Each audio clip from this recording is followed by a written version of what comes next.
Yeah.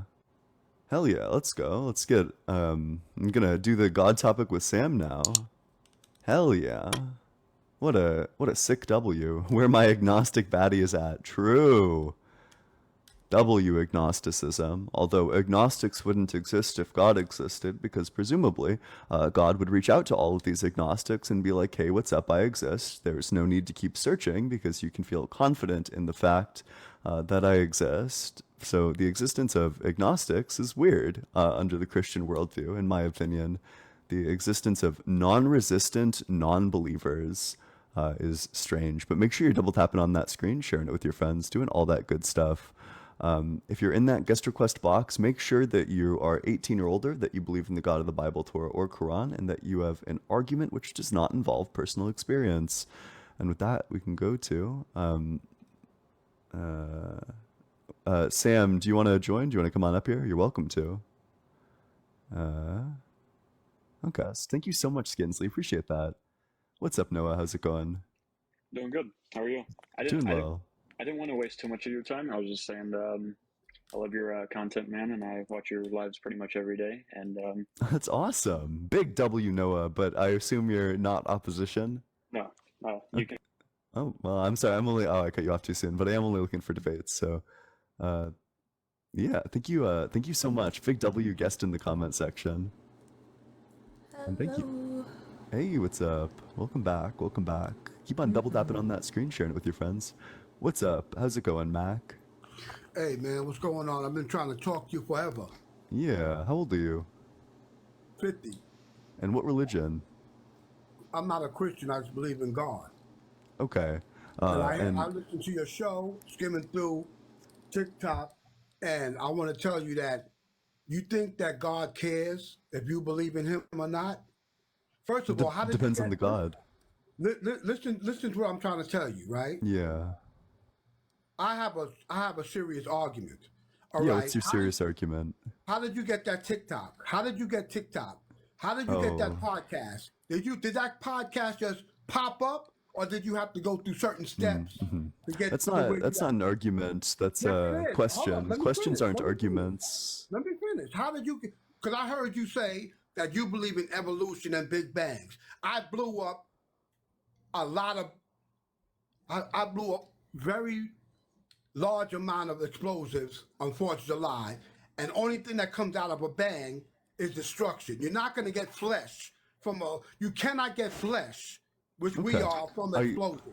I think you're confused. If you believe that, no. The Big Bang is not in reference to an explosion. All right. There's no, let's put it this way. There's no. I think you might be a little bit confused. No, I know what the Big Bang is. The Big Bang is supposedly how atheist people think that the world came about. But that's kind of. Not really. Wait, the Big Bang is ludicrous. Excuse me. It's ludicrous. Excuse me. So the Big Bang just holds that the universe rapidly expanded outward, that it used to be in a hot, dense state. The universe was created. Excuse me. And then another point, right? Wait, hold on. Not another point. This point. Let's stick on this point. There's no need to go to another point if this point is true. Don't run. The Big Bang has 3 major pieces of evidence for it. The first is that we know the universe used to be in an extremely hot, dense state, 10 to the negative 30. Hold on, yeah, because I can explain that to you. I can explain that to you. Are you interested in hearing my explanation, or do you want to keep talking? I'll listen, but I respect. I'll listen, but you're not going to convince me. So you're not interested in truth. You're interested in believing the thing that you already believe. Just like a human being reported about Jesus and about God, a human being, and the Big Bang goes further back than Jesus. Yeah, but this is information that you can verify yourself. So they was there when the world blew up. Wait, let's just chill out. There when it blew up. Let's just calm down. The world did not blow up. That's what they're trying to explain to you right now. You seem really upset right now. No, I'm just excited. Okay, so let's just calm down. What is a bang? The Big Bang. What is a bang? Yeah, so the Big Bang is the rapid expansion of the universe. It's not an explosion, because an explosion, hold on, sorry. An explosion refers to a very specific chemical process. The Big Bang is not an explosion, it's a rapid expansion. All right, so where did the chemicals come from? Where do chemicals come from? Yeah, those chemicals that was miraculously in midair, in space, where did they come from? I can just say that they've always existed. Where do you think the universe came from? That's your presupposition, not mine. You need to prove that. So you go with a chemical always existed, then a living spirit always existed. Easily, always, 10 times out of 10. I go with that because I do know that chemicals exist. I have no evidence that living spirits exist. Chemicals exist because God put them there. That's your presupposition, not mine. Do you get credit for the air you breathe?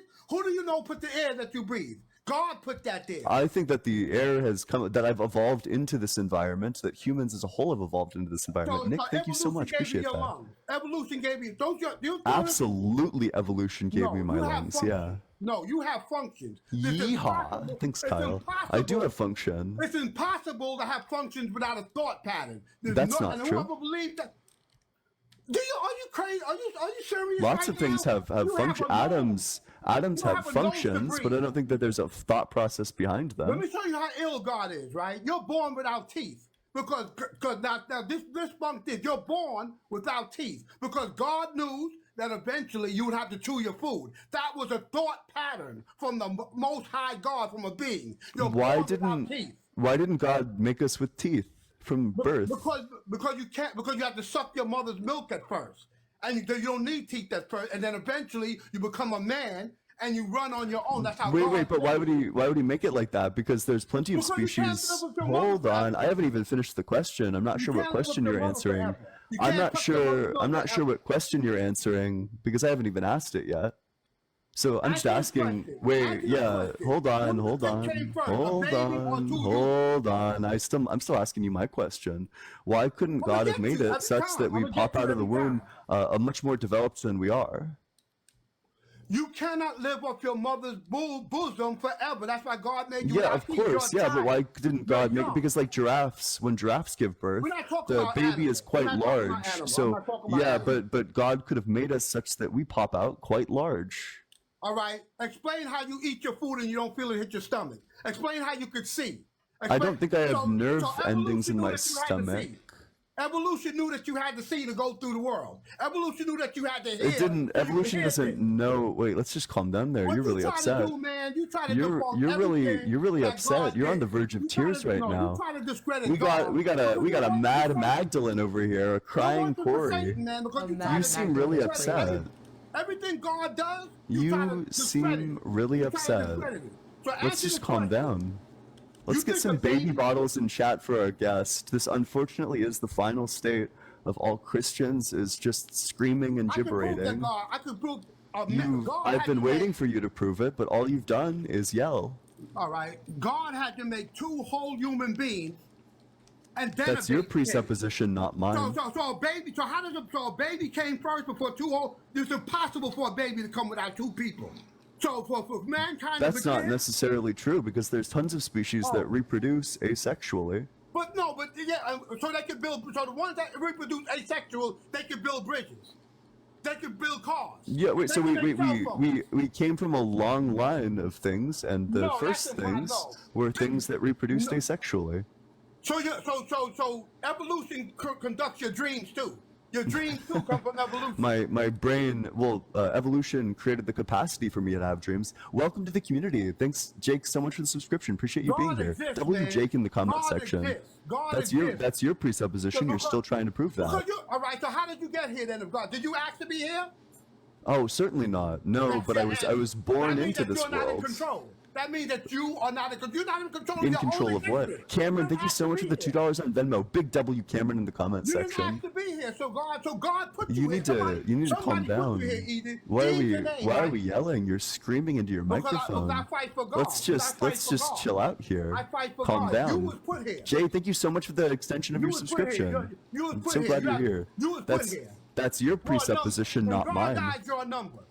That's your presupposition, not mine. Decided to have a nice Yeehaw! Thank you so much. You was put and here. then they You was put here. we were put here by our Do you think- parents. I don't understand why this is. No, Do you man, think- I don't like when people try to discredit God. Do you think screaming makes your position look good? No, I'm just excited. Gotcha. Well, you're making your position look foolish with the way that you're conducting yourself right now. Answer this question, I'll be quiet. And I'll believe in you. I will believe in your perception if you answer this question. What came first, a whole baby or two whole human beings? Because from my intelligence, when I had sex with my wife, we created a baby. So in the beginning, please tell me that's not true. Hold up. So in the beginning, hold up. So in the beginning, right? In the beginning, God had to create two whole human beings from scratch. Will, thank you so much for the $2 on Cash App for Temper Tantrum. Appreciate it. Answer that question. Yeah. And I'll start that's a really complex question that misunderstands evolution. I'm right. Wait. Let me help unpack the question is stemming from a misconception you have. Now evolution holds. Hold on. It's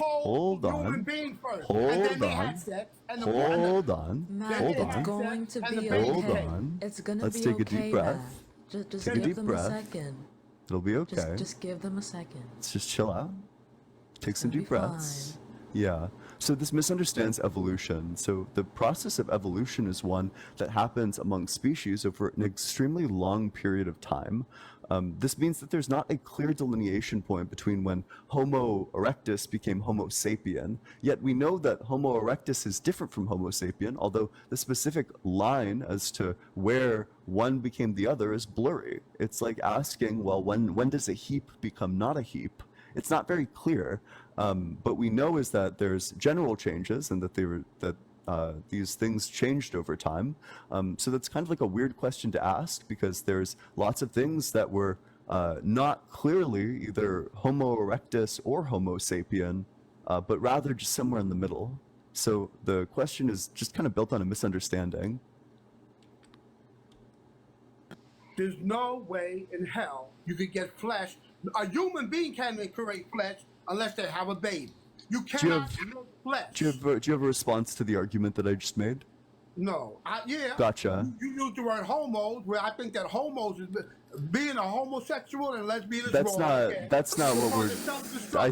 I think you're confused. It's self-destruction. I'm talking about Homo sapiens and Homo erectus. I'm not talking about homosexuals. I'm talking about species of ape. That was one of your arguments earlier. Yeah, there was an argument from a different stream. Let's wait, hold on, because you're gonna get the live taken down if you keep saying these words. So just chill out. It's wrong to be a lesbian. Wait, we're not having that debate right now. We're doing the God topic. We won't have nobody here if everybody was homos and lesbians. Wait, I have a question for you. How many continents are there? I'm only concerned with the continent I live on. Okay, what's 12 times 12?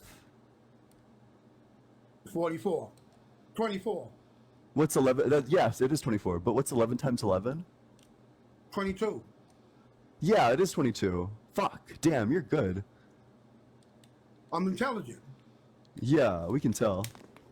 This is starting to feel ableist.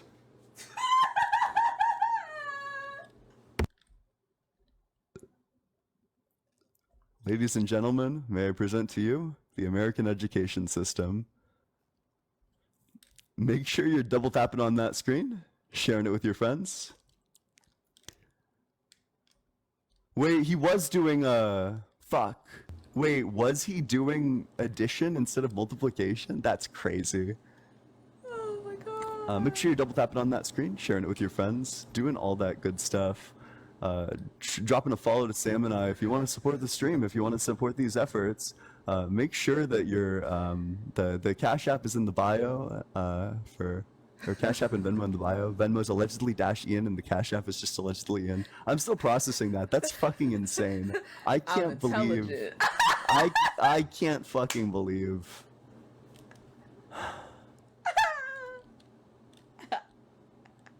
I want conviction that's that powerful one day. I want to believe what I believe so hard one day. I really do. Buddy's doing Christ math. I'm intelligent. I need that on a crop top, deadass. Comic Sans, I need it. I need it real bad. Do you know what 12 times 12 is? Yeah. God. Oh. I thought it was 24. Yeah. All right, we'll go on to the next guest, but make sure you're dropping a follow, because that shit's fucking crazy. What's up, Ezra? How's it going? Hello? Yeah. Ezra, are you there? Are we at Waterworld? What are we doing? We going down the Waterworld slide? Hello? Hello, are you there? Yeah, I'm here. My bad. It's 9 a.m. in LA. Yeah, how old are you? I'm 22. Yeah, and what religion? 23, actually. I turned 23 like a week ago. Hey, well, happy birthday, but, Thank you, bro. what religion? I'm Jewish. Okay, yeah, I probably could have guessed by the name. Ezra, like the scholar, or like the scribe. Yeah, the guy who built the second temple. Yep. What's your strongest argument for the existence of God that does not involve personal experience? Okay, well, I think the whole, first off, like to make a point about religion and belief in God in general, right? I think religion is a man-made construct to help humans understand something that they will never understand, right? Which is the concept of divinity, right? Because the way divinity is supposed to be described and explained, it's something that humans should never be able to fathom, right? And it's a very human nature thing to try to put human terms. Yeehaw! Thank you so much, Ethan. Ezra? Hello? Ezra, are you there? Your mic cut out. I don't know if you know that. Ezra? Okay. Well, damn. Sorry, I guess we'll go to the next guest. But if you're in that guest request box, make sure that you're 18 or older. Hello? Hello, Ian. Do you have headphones? Me? Yeah. Do you have an echo there? Yeah. I just want to say this real quick. Thank you for helping me deconstruct. I'm so glad that I can do that for you. I'm so glad that I can help you with your deconstruction. Okay.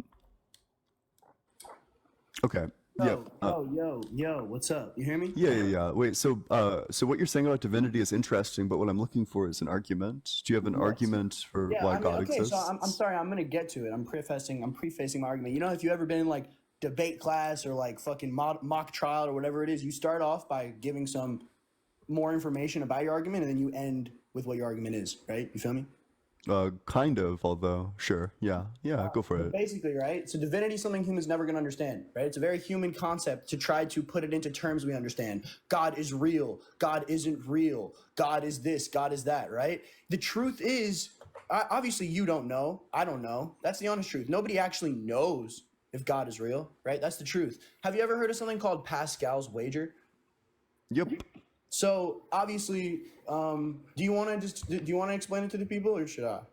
Oh, well, it's just saying like, well, you have infinity to get. If God's real, you have infinity to gain and infinity to lose, because you either get to go to heaven or you get to go to hell. And that's like, the magnitudes of both of these things are infinite. But of course, like if the atheist's right, then like it doesn't matter. So the proper game theory decision is to believe. So there's like problems with Pascal's wager, though. The problem that I'm going to take is that, one, this isn't an argument for why God does exist. Rather, the conclusion of this argument is that one should believe in God. That's not the same thing as God existing. Then what you're looking for is literally impossible. You're never going to find proof that God doesn't exist, and you're never going to find definitive proof that God does exist. This is like some ego. Wait, hold on. Let's just chill out there. No, there is definitive proof that God does not exist, insofar as contradictions do not exist, and God's existence would entail contradictions. Again, the whole concept of divinity is something humans can't understand. So it's Gotcha. so ignorant for you to say that you understand all of divinity and it's contradicting itself. So okay, perfect. So then if you'll just affirm like contradictions, then this is like a really easy one. Can God make a rock that's so heavy he can't lift it? Of course. That's like the most classic philosophical can God point. lift the rock that's so heavy he can't lift it? Again, I don't know you personally. It's a yes, no question. You're probably a great dude. No, it's not a yes or no question. It is. Yeah, it's either yes, God can lift the rock that he can't lift, or no, God cannot lift the rock that he cannot lift. My dad's a philosopher. He's been teaching this stuff for a really long time. Very cool. You think that he'd do a better job of teaching you how to engage with the argument. There are people that write books on this question. It's not a yes or no question. It's It like is yes or no. It quite It's literally not. is. It's quite literally So, not. oh wait, I'll tell you. The people who write books on this topic don't say what you said about divinity being unintelligible. The people who write books on this topic say God cannot do logical contradictions. That God is not logically contradictory. That's That's just not true. To tell me This is what Aquinas thinks. This is like what all of the dominant philosophers of religion think.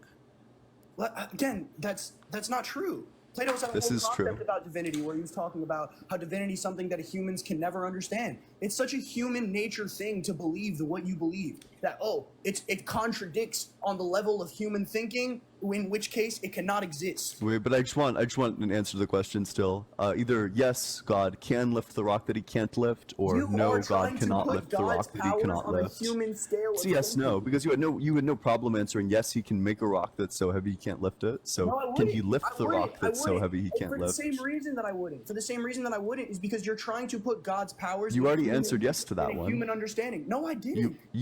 Everyone heard you say absolutely God can make a rock that's so heavy he can't lift it. Again, Easily, yeah, that of course he never can. happened. You're being a gaslighting Gary right now, Ezra. No, Literally you're everyone quoting me on heard it. something. When did I ever say absolutely God can create a rock that he? You when did I ever- literally said that. Everyone heard you say that. Yo, 1 second. Did anybody in here hear me say that? Because I never said that. Yeah, why can't people let? Bro Yeah, get wait, off? you. Yeah. What were you saying? Yes. Well, I yeah. didn't. Wait. So do You you want? never We said can just that. return. You Hold didn't on. say that. Yes. Wait, we can return to the question then. Okay. So can God make a rock that's so heavy he can't lift it? Again, it's not a yes or no question like you're trying to push it out. Quite literally This is a paradox that's forever talked about. That's been talked about for. It's not a decades. paradox. It's a reductio. It's a contradiction.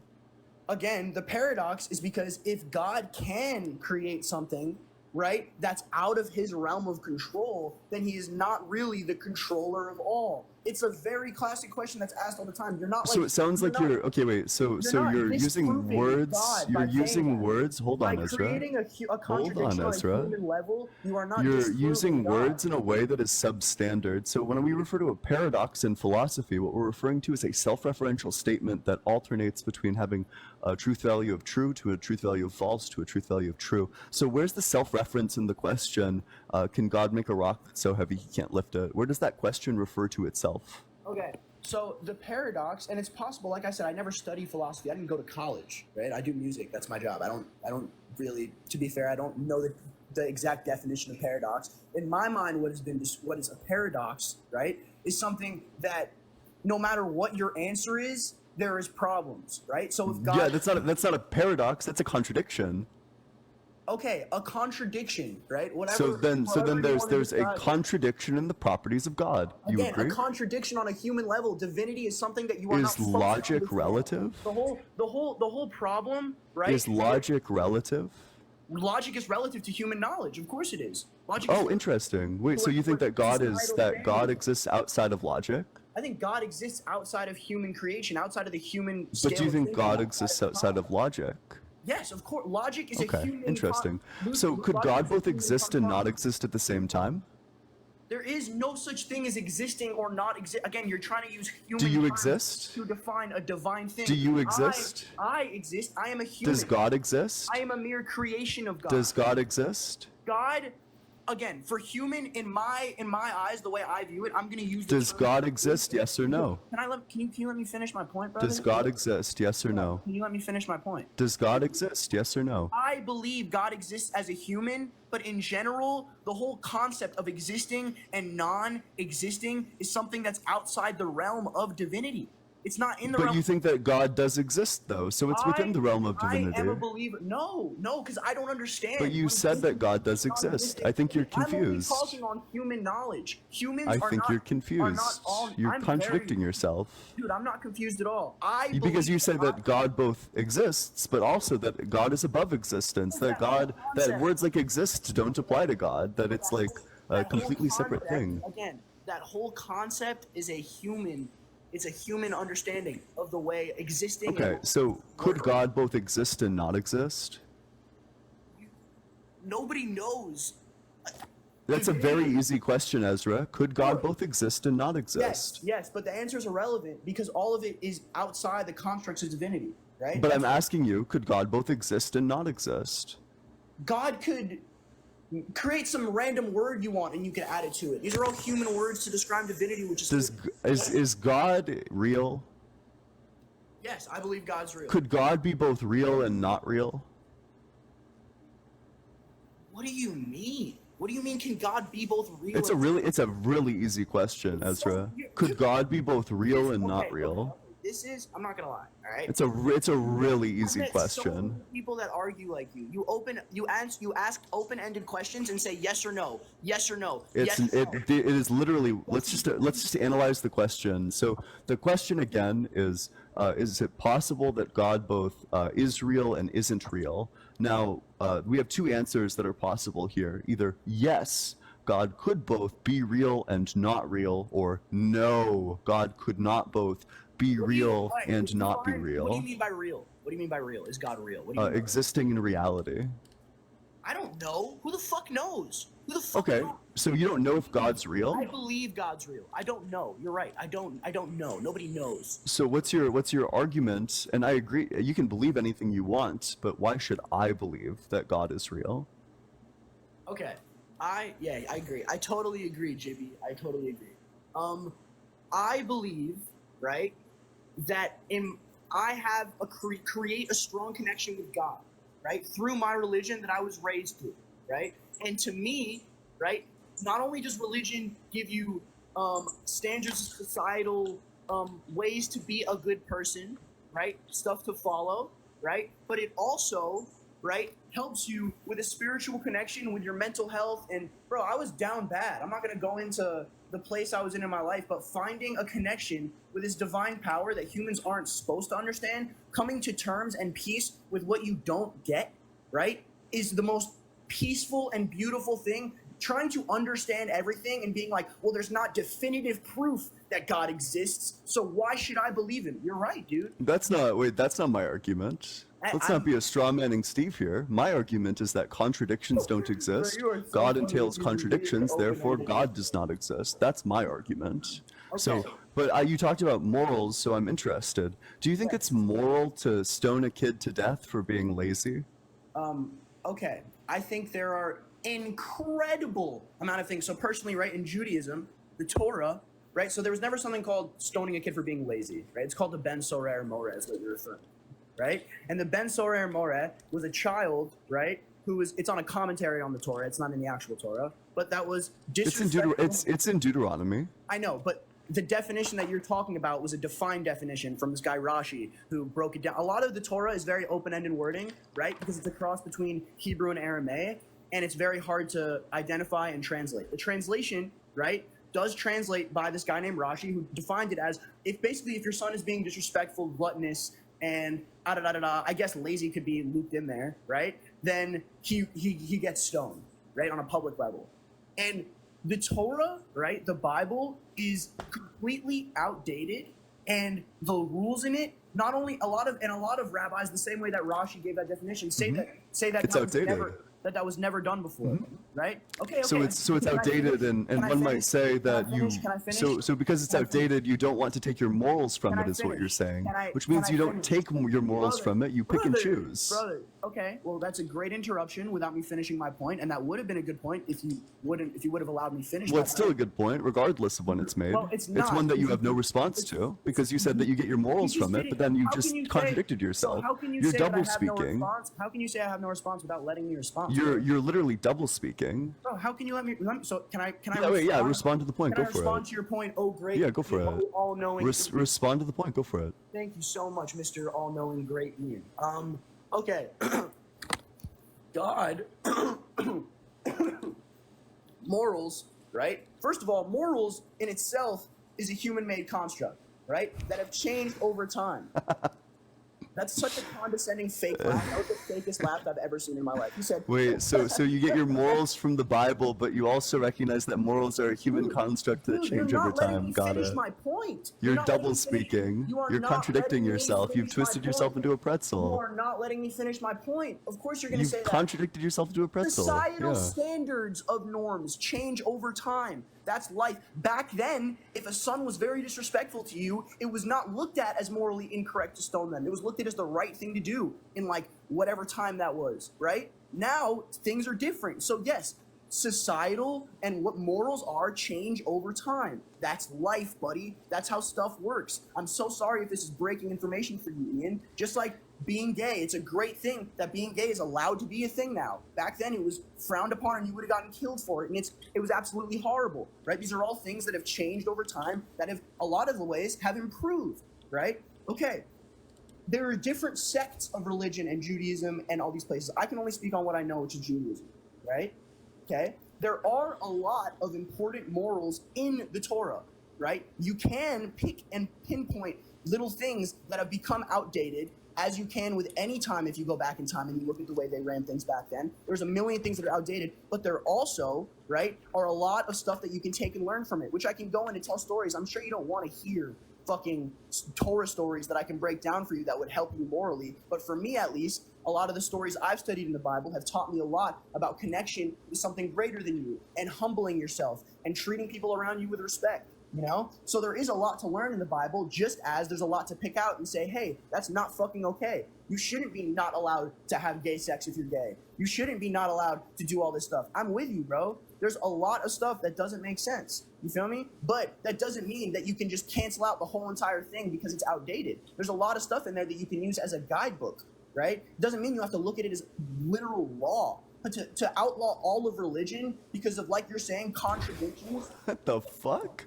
You're saying, well, if you're saying God isn't real, and then you're basically saying it's pointless to have religion. Nobody's saying outlaw religion. Adults can do whatever they want. I'm just expressing my religious beliefs as you are free to express you're your outlawing religious religion beliefs. for I think you're wait, yourself. hold on. You just whined and complained for a whole lot about interruptions. Now it's my turn to talk. So you are contradicting yourself just very directly. You said that one of the things that you get from the Torah is that you're capable of drawing your morals from the Torah. But when I point out all of the crazy immoral shit in the Torah, like multiple times where it says that you should give kids the death penalty for either being like rebellious and disobedient, or for speaking evil to your parents, or like hitting your parents, that this is cause to kill your kid. You say, oh, disavow. I don't take, well, I take my morals from the Torah, but not those morals, not those ones. Those ones, I just follow my intuition. So hold on, Ezra. Hold on. You're gonna sit down and listen now. Wait, you're gonna sit down and listen now. Hold on. You cried about how I interrupted you. Yeah, so there's you are contradicting yourself at a fundamental level on this. That what you're following is not the Torah, but rather your moral intuitions. You can have your moral intuitions without the Torah. There is literally no reason why you need to take your morals from the Torah.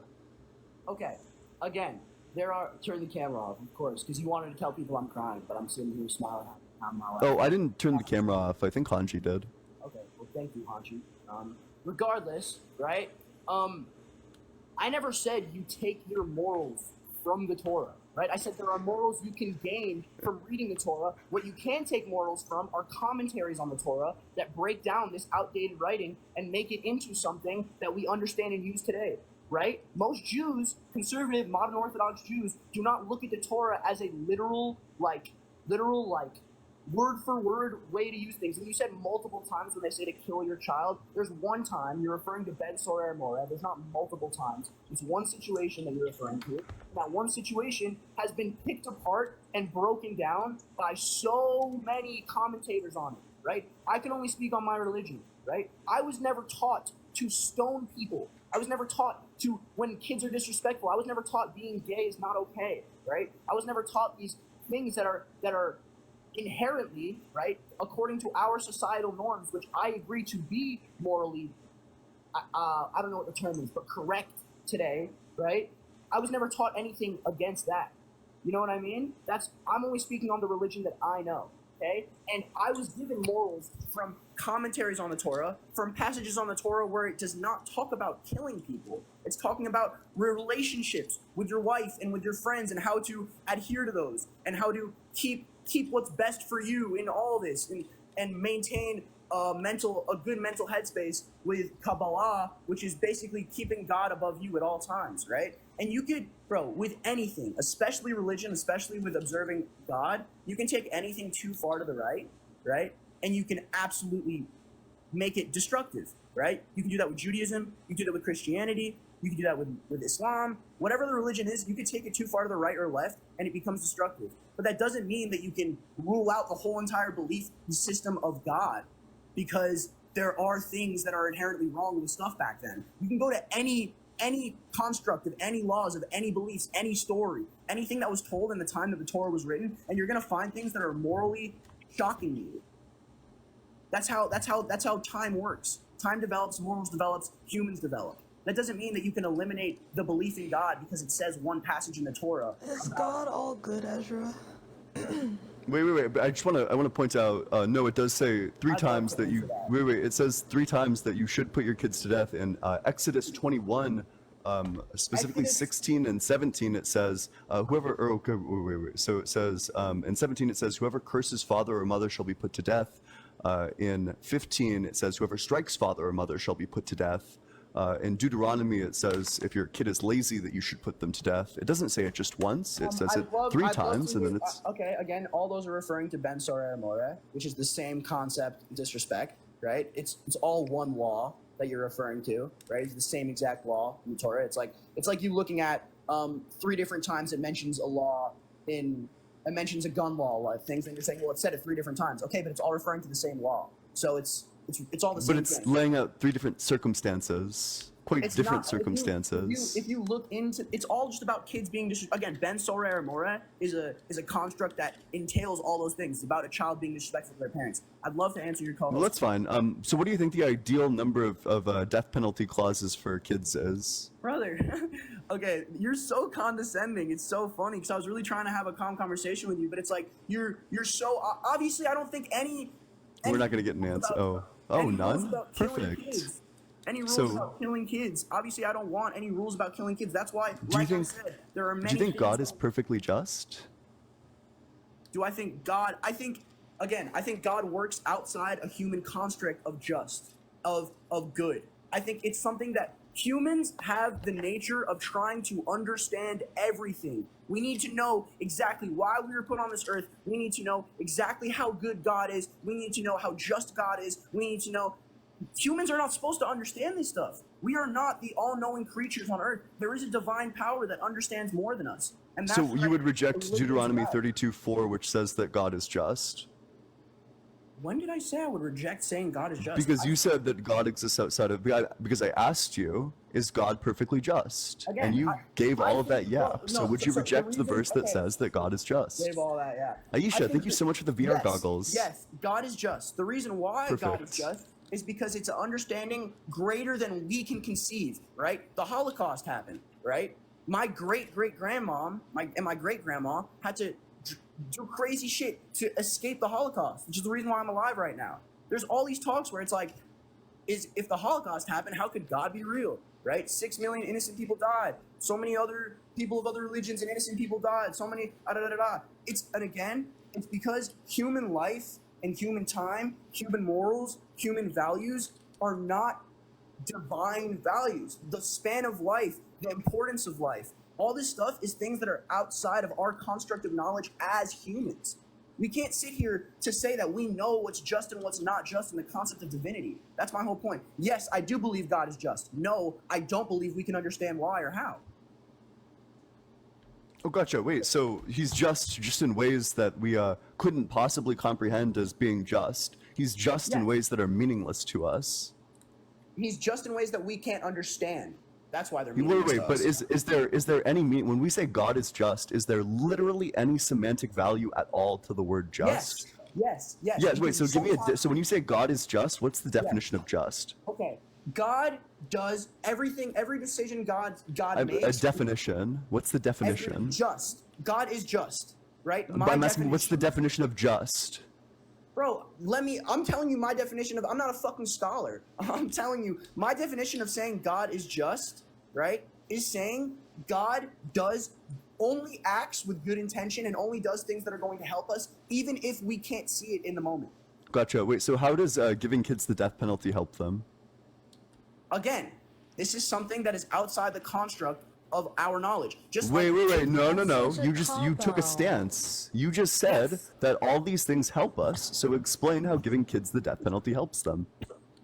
people don't give the death penalty, right? And Wait, no. all How the does the commentaries- verses in Deuteronomy and okay, Exodus I and wanna say- Leviticus about I wanna giving say- kids the death penalty Yes, I explain understand. how it helps them? Okay, Ben Sore or More, again, I'm only speaking on what I was told and what I was taught growing up. I can't speak on anything else. But Rashi's commentary says this was never done. There was never a kid that was so detrimental to his parents, right, that they used the death penalty and killed him. I want you to look it up. Rashi. No, wait. and So, there's- so I wait. I want to be clear. So you're saying that no kid ever spoke evil of their parents. No kid was ever a lazy drunkard. No, No to the kid point- ever like to hit the their point where they parents. received the That's death the wait. penalty, Wait. So that's your stance. That no My kid in the stance is not that history no kid ever in the did that. My history stance of is that- Judaism ever did this. Bro, I want you to look up Rashi's commentary on this, right? It said that no kid was ever so disrespectful without warning, right? Because you get warned first to the point where the death penalty. I learned. Oh, so it's fine if you give your kids the death penalty as long as you let them know first. No, What? nobody. No, the whole point of what I'm saying is right.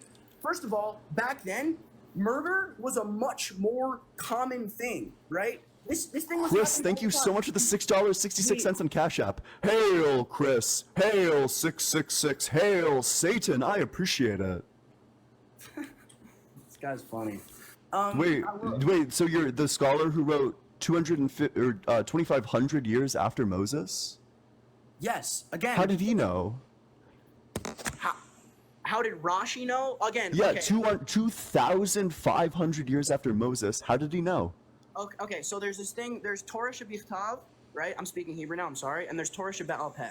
Okay, these are two separate things, right? Torah Shebichtav is the Torah that is written down, right? To whatever the exact thing you're referring to, right? Torah Shebe'al Peh is commentary on the Torah that has been happening since the Torah was written, right? And there are scriptures from back then. There's scriptures from not as back then. There's scriptures from more recently, right? Rashi is a direct descendant of people that were of creating Torah Shebe'al Peh from way back then, right? You could also look it up. Again, I'm only speaking with regards to Judaism, what I've taught. You know what I'm saying? There's many other. So it was like a big game of telephone? A 2,000-year-long game of telephone? Okay, if you let me finish. Rashi is also looked at, right, as a modern type of prophet with regards to Judaism, right? He's looked at as having some type of aura of God with the way he commentates on the Bible. Again, I'm only speaking on what I was taught. You can look at me like I'm crazy and say that's crazy, That's what I was taught, right? So wait. I just want to hear. So you're affirming that the way Rashi knew was a 2,500-year-long game of telephone? That's what Torah Shebe'al Peh is. Yeah, that's Gotcha. Why, that's why it so is so awesome because tradition. Do you think that that's a reliable method? I think. It's written down. It's not just telephone. There's the Gemara, the Mishnah. These are things that are written down. It's not. The earliest writing happened 1,200 years after the fact. So I mean, it was written down 1,200 years after the fact, or at least in your view, after the fact. Well, the belief is that it was published publicly, but it's been being written down since the times of Yirmiyahu, since the time of Yehoshua, since the time of which was literally the story of Yehoshua, of Joshua, was right after Moses. Right? This was the people that took the Jewish people into Israel. Right? When Moses couldn't do it because he passed. Gotcha. Wait, but it seems so. Insofar as it's written like such a long length after the fact, why would I take it to be credible? You don't have to take it to be credible. It's tradition. Why would you take it to be credible? Because that's my tradition. It's been being passed down. I have pictures of I still have like black and white photos of my great I don't even know, like people in my family that I can't even tell you how far away from them putting on tefillin and wearing yarmulkes and going to synagogue and keeping these transitions that have kept my family afloat and mentally okay and having a strong connection with God for centuries, right? So who would I be to deny that when my family has been keeping this tradition going for, like you said, 2,500 years? That would be pretty selfish of me. So tradition makes it true? Nobody said tradition makes it true. You asked me. You're saying that. Why would you believe this? First of all, we had a whole conversation prior to this as to why I believe in God, right? Which had nothing to do with tradition, all right? Tradition was a point as to why I should look deeper into it. If all these people in my life that I respect and I look up to, if my parents, all these people, right? are believing in this thing. Why should I believe in it? What makes it so interesting that I should believe in it? So that I was born with a belief that I should look deeper into it, and then I did. You were indoctrinated, is what this is, with the process that you're describing. Indoctrinated has a very negative connotation with it, so I wouldn't use that word. Regardless of what the definition is, it has a negative connotation as if I was like brainwashed or something. I feel like that's what people use it for. No, I had my own path. I fell out of Judaism for a little bit. I was not forced into knowing anything. I looked at what the transition was, not transition. I looked at what the tradition was, and I appreciated it and used it for my own mental health. So you would, I'll just read out like a definition and tell me if this is accurate. So were you taught all of this stuff uncritically? At the beginning, no. Later in my life, yes. Of course, they're not going to teach kids. So what was the critiques that you were given? Well, I asked a million questions. The same questions you're asking now. I was asking why, how could God kill all these people? Why would all these horrible things happen if God is real? If God was so involved in our lives back then and he was creating all these miracles, where is he now? If as you get older, you start to think critically. That's how things work, and then you start to ask deeper questions. And there's a long part of me that hated Judaism. I hated religion for a while because I was like, oh, these people. When you were, I'm gonna ignore these. Like, there's two separate things, right? There's being introduced to religion, right? And then there's finding it yourself. Okay? A lot of people have a lot of problem with the way they're introduced to religion, which I totally understand. That totally makes sense to me, right? Religion is a lot of the time introduced as, why did I stop thinking? I never stopped thinking critically. See, that's the thing. I still think critically all the time about what God is, where God is, how God. I personally, right, I can only speak from my experience, which is not a good argument at all, because anybody can make an argument about experience. But I found God, I started praying, I started going about my life, and I really felt like there was somebody on my side.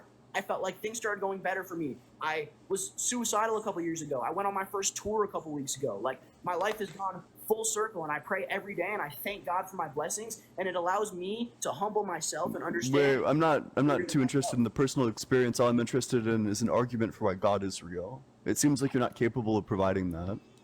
Yeah, and Ezra, sorry to interrupt, but everything that you're saying about your religion, I've heard those stories from people in other religions. I went to seminary with a guy who left Christianity for Islam because he felt like the teachings of Islam gave him a better life and helped him to overcome his alcoholism. So I think if our personal experience is the measuring stick of what is true, we'd have to accept that all the religions are true. Well, okay. What I said when I first came in, which you might have missed, is I believe my religion is a man-made construct to help humans understand something that they will never understand. The concept of divinity is something that humans will never understand. So if I was raised a Christian, and if I was raised being taught Christian things, I'd probably be a Christian right now. If I was raised Islam, I'd probably be learning this. I was raised with Judaism. My tradition, my family's tradition is Judaism. That is my way I was giving of adhering to this divine power that I will never understand, is what I was. So you wait. believe what you believe because people told you to? No, not at all. That's what it's giving. But you're saying that if people told you differently from your birth, then you would just believe differently. Like if you were raised by atheists, you'd probably be an atheist. If you're raised by Muslims, you'd probably be a Muslim. If you're raised by Christians, that's just a statistical fact. To the point of all religions, there's no such thing as a wrong quote unquote religion, right? It's nice to believe for me to say that, I probably would have found Judaism at some point. I don't know anything about any other religion. So saying that I would be a Christian or wouldn't be a Christian or would be a Muslim or wouldn't be a Muslim is kind of me talking out of my ass. I won't lie. But I will say that with regards to Judaism, right, I've never been taught anything unjust or immoral as the way you need to treat other people. And all my critical questions have been answered, right? So my thought is, if I were to go to another religion, and I'm assuming the other religions I would have a similar experience there, where I would not be being taught immoral stuff, and my critical questions would not get batted away with anger, as opposed to be getting embraced, right? Which was my experience with Judaism, right? Then I don't see why it wouldn't be a similar situation. It's not about somebody telling you. That's me assuming that other religions have a similar structure. That's me giving it the benefit of the doubt, because I love Judaism and I was taught nothing but good things. But It's not as saying I took their word at face value. what Ian and other people like myself are concerned with is not whether or not these teachings can find some sort of benefit in our lives. We're questioning whether or not they're actually true. Yeah, and you will never know. Nobody will ever know. God isn't real is, again, a statement that you have no fucking knowledge of. You Yes, cannot I tell do. me. Absolutely, No, I you do. don't. The same way that Yes, I I can't do. prove God is real, you cannot prove to me Wait, God is wait. real. Are you interested? Are you interested in my argument? Are you interested in my argument for why You've God already is told not me your real? argument, but go spew it again. Let's go. I'm Yeah, ready. yeah. So I mean, I can just do like a classic problem of evil. Premise one: if God exists and is perfect, then we would expect natural laws to be perfect. Premise two: natural laws are not perfect. For example, like the law of predation, wherein some animals can only survive by like grotesquely ripping apart other animals for nourishment, or earthquakes or cancer, or any other natural law that is like grotesquely unjust and imperfect, and the world would be better off without. Conclusion: God's not, or that none of these things are perfect. Conclusion: God's not real. You, my friend, you definitely have a God complex. 100%. No critique. He has no answer to it. AG, Wait, thank no, you so much. fuck. Appreciate that. I'll respond right now, right? But again, Hurt his ankles, Ian. Never walk again. Okay, nice. Is this what your lives are? You just have a bunch of people dick riding you, like in the guest spots? Dude, Aw. you just claim they have No, a god no, complex. no, That's because- not helpful to your argument at all, so we're just What's not having helpful to my fun with argument? it. You just said, We're right? just deciding to have fun because you just said something completely irrelevant. Like, we can't kiki now? We're not No, allowed you to can. Nobody kiki, said you bro? can't. Nobody said you can't. I'm just saying that's what these consist Okay. of. You seem So upset, let us Ezra. Let's kiki just get a response to the then. argument. Damn. I'm happy. Y'all keep turning off my camera. I've been smiling this whole time. You know what I'm saying? We jolly as fuck over here on these parts. You feel me? I'm in the studio. I'm vibing. What I was saying is the whole thing that we were talking about, right? There it is. The whole thing, just so you can say I'm crying. The whole thing that we were talking about, right, was the concept of good and bad, just. You say perfect. You said things that should not happen on this earth. That's why I said you have a God complex. Because you talking about things that should or shouldn't be on this earth is just so ignorant. Like, you have no knowledge about what should or I shouldn't got be a on this question earth. for You have you. no idea what would come Ezra, I and got a go. question for you. So, Would the world be better if kids didn't die of cancer? yes. Perfect. So then- I totally think, but I also think that So then there is the world would, so if the world would be better, if there's a situation where the world is better, then that means it's not perfect, because a perfect thing can't be better. Ryan, thank you so much for the $6.66 on Venmo. Hail Ryan, hail 666, hail these are Satan. questions You that I have was just asking when I was 6 years old, bro. conceded that the world is No, not perfect, nobody which means that conceded God anything. cannot be perfect. You said that the you world work would be on better. your scale of Hold on, understanding of Ezra, worlds. hold on. You don't have a divine Ezra, concept of Ezra, worlds. hold on. If you agree that the world would be better if kids didn't die of cancer, then that means you There agree is that the something world. bigger than the world. Hold on. Then you agree that the world is not perfect, because if the world's perfect, No. then it couldn't possibly be better. But it could be better. Therefore, the Maybe world's these not people- perfect. maybe these children- Hold on. Which means God cannot be perfect. Therefore, God does not exist. Dog. All right. Again, that was a stupid point. Let me break it down for you. my Yeah, friend. break it down. I'm gonna break it down for you, right? You are operating on a human system of beliefs as if humans are the all-knowing divine creature. You feel me? That's what this is. That's what you're No. operating on the understanding of, that humans have divine knowledge of how the world is No. supposed to run. For all you know, these kids with cancer could be going to a better place, right? Oh, you don't want to run that one. That one's a much worse one for you. So What- if you what's think much worse? I if said your you don't know. affirmation is that Nobody kids knows go what to happens when death happens. Well, Nobody's but aware. if your affirmation is that kids go to heaven, then you run into the problem that the majority of beings, of humans, have died before reaching the age where they're actually capable of being held responsible for their action. The vast majority. So if your heaven is composed of like however many Jewish people have existed, I don't It's know, not. like It's a couple not. billion, It has nothing to then do you with would have to religion. contend Muhammad has with like the nothing to do with religion. 50 billion kids who have died throughout human history, which means that your heaven is, I don't know, like 94% dead kids and like Again, Judaism does 6% not. Jewish Judaism. people. Again, you just So made an assumption that's at not that true. point, well, so You just one, assumed something that that's means not God's true. not just because that's unfair, and just two, assumed something that's that not means true. that you need to give an account for why God wouldn't just make everyone in heaven at that point, Okay, insofar as you're- 94% of people didn't earn it. All right. Well, again, what you just said is not true. There Which is no part? proof that in Judaism you have to be Jewish to get into heaven. That's not a thing. Yeah, real quick, Ezra, which version of heaven and hell in Judaism do you subscribe to? Do you subscribe to hell is only a maximum of 12 months, or there is no hell? There's a bunch of different, I guess, breaking downs from different rabbis and different people, different commentaries on the whole construct. But the concept of olam haba, right, is a concept of where the just will get rewarded for their actions on earth and the unjust will not. It's outside the scope of religion. It is on the scope of God's creations, right? In Christianity, there is a concept of if you do not believe in Jesus Christ, you are not going to get No, accepted. we know about Christianity. I just want to clarify because there are multiple ways that rabbis envisioned the afterlife. Most of them I believe. don't really see the relevance of me telling you what. We're trying to understand which one of these teachings you subscribe to. Okay, so most Judaism teaches that there is a paradise, and then some parts of Judaism teaches. Not heaven. I know some parts of Judaism teach that there's a hell. Do you believe in any form of hell? There is Gehenna, right? Which is not hell, right? These things are, again, like English translations for things that a lot of the time are subscribed with the Christian beliefs because that's the language that Christianity. I'm not invoking Christianity. The concept I know. of You just keep saying hell. I'm saying Gehenna is the not hell. concept Gehenna is the where you are held accountable. the concept of hell is present within Judaism. You might call it anything you want. In the Talmud, they refer to it typically as Gehenna, but they describe Gehenna exactly the same way that they describe Hades. So I'm just asking, do you believe in any type of negative afterlife? You can call it anything you want to.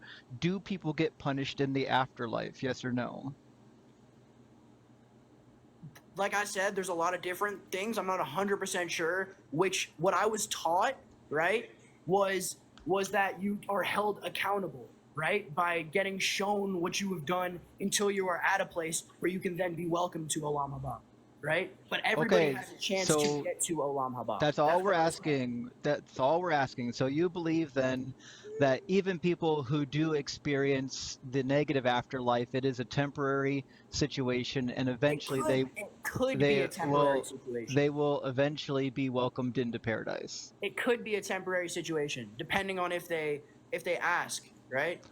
Okay, so I'm only clearing this up because it's going to steer the conversation. When we start talking about the afterlife, we have to know which version of the afterlife you actually believe in. That's all I'm getting at. Word. Okay. Well, my thoughts on the afterlife, which are the opposite of what Ian said, I do not believe that you have to be Jewish or prescribe to a certain belief construct to get into heaven. I think Ian right. We're not accusing you of that. We're not accusing you of that. Ian just did. I don't think he did. He literally said that, but it's fine. Ian, go ahead and run the argument because he wasn't listening. Yeah, it's just that the vast majority of all humans who've ever existed are just going to be babies. That if they get like fast or like they were babies at the time that they died. They were like 5 years old or younger, which means that we have all these people who are getting like grotesquely tortured, and then they get into heaven. Whereas these babies just get to like get the free fast track into heaven and don't have to worry about any of this stuff.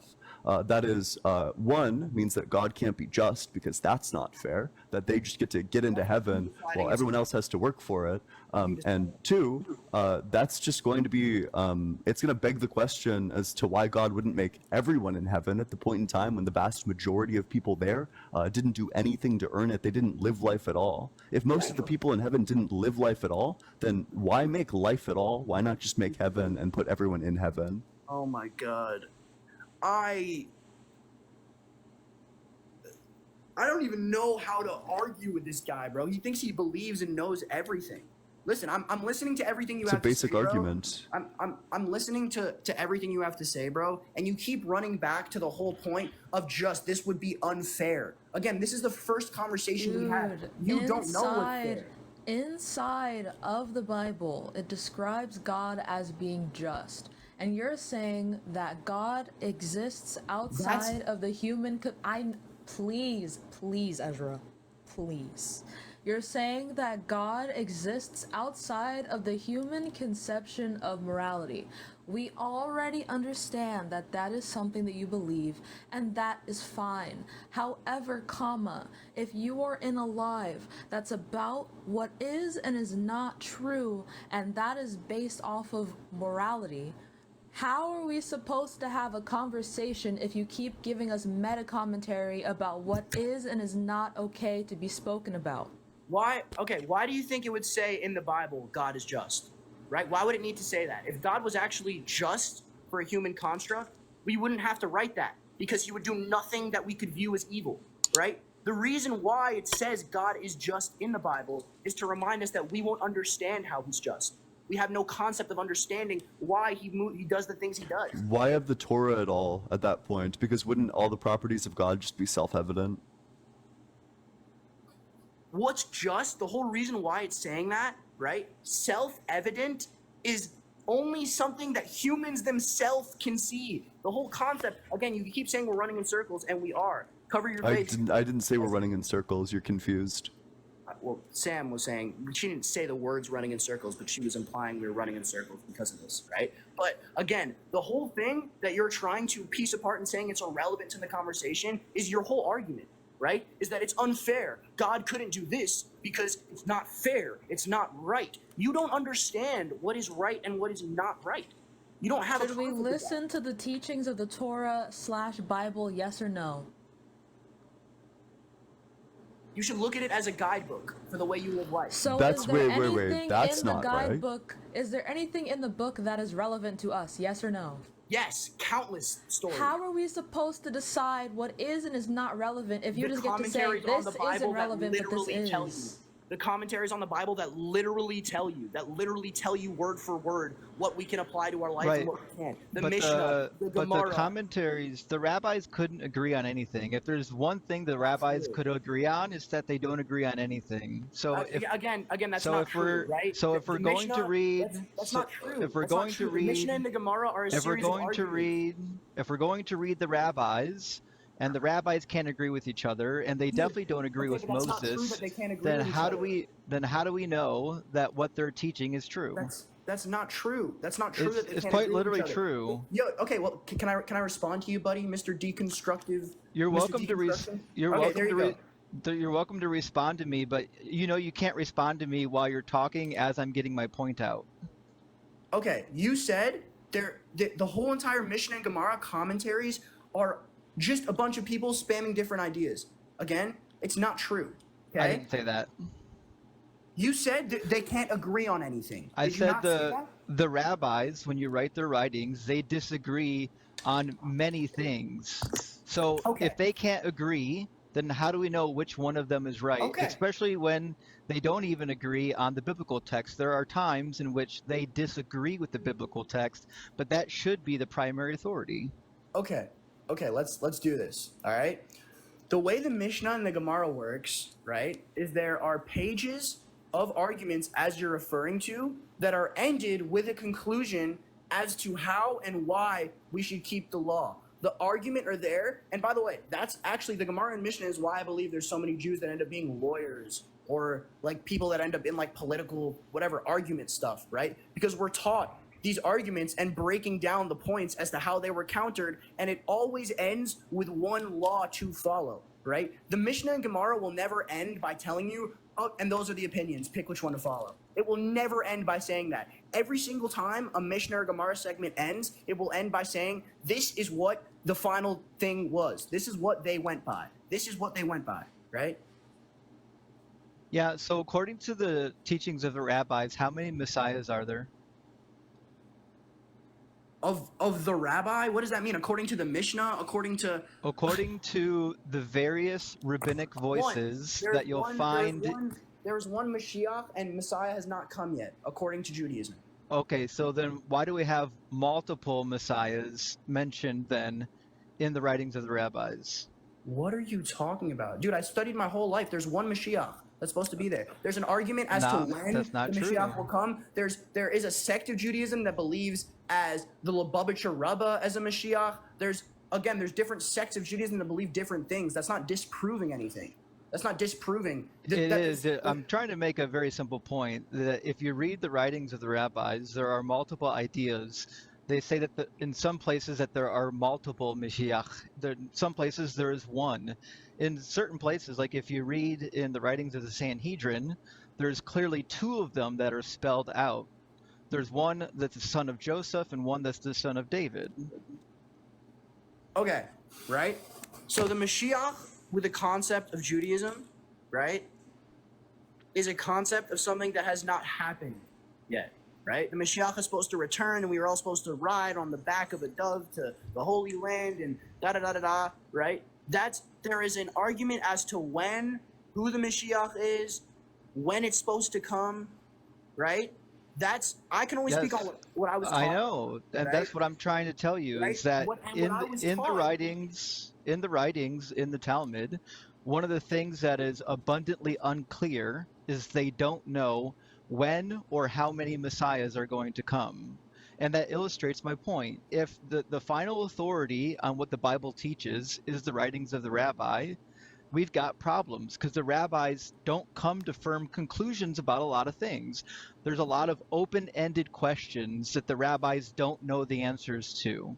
Well, okay. The Mashiach is not something that's spoken about in the Mishnah, right? Can we agree on that? Or the Gemara? That's commentary, right? These are separate books about the Messiah. Yes, right? I'm aware. I'm specifically referring to the writings of the Sanhedrin. Yeah, the Sanhedrin. I know what you're talking about. Yes, right? We were talking about, though, the commentary on the Torah. That's what we were talking about and how this conversation started. You will not find a Mishnah or Gemara passage that ends openly, right? Which is direct commentary on the Torah. The whole commentary on Ben Sorer More, which ends by very clearly saying you cannot stone your children, right? It ends by very clearly saying this was never done and will never be done, right? So well, that's depends. how it ends. It's not open-ended. It depends because on the passage that you're referring to, Rashi even says that it is possible, but the window is so small, it technically would never happen. According to Rashi, the reason why it technically wouldn't ever happen is because the child has to be between the age of 13 and 13 and 1/4. And he builds an artificial window around the laws in Deuteronomy 21. And this is something the rabbis do over and over again. And this is one of the reasons why we see Jesus chastising them in Matthew chapter 7 for not executing the rebellious son. They've created a barrier around the laws of Moses so that they don't actually get put into effect because they recognize that the laws of Moses were barbaric.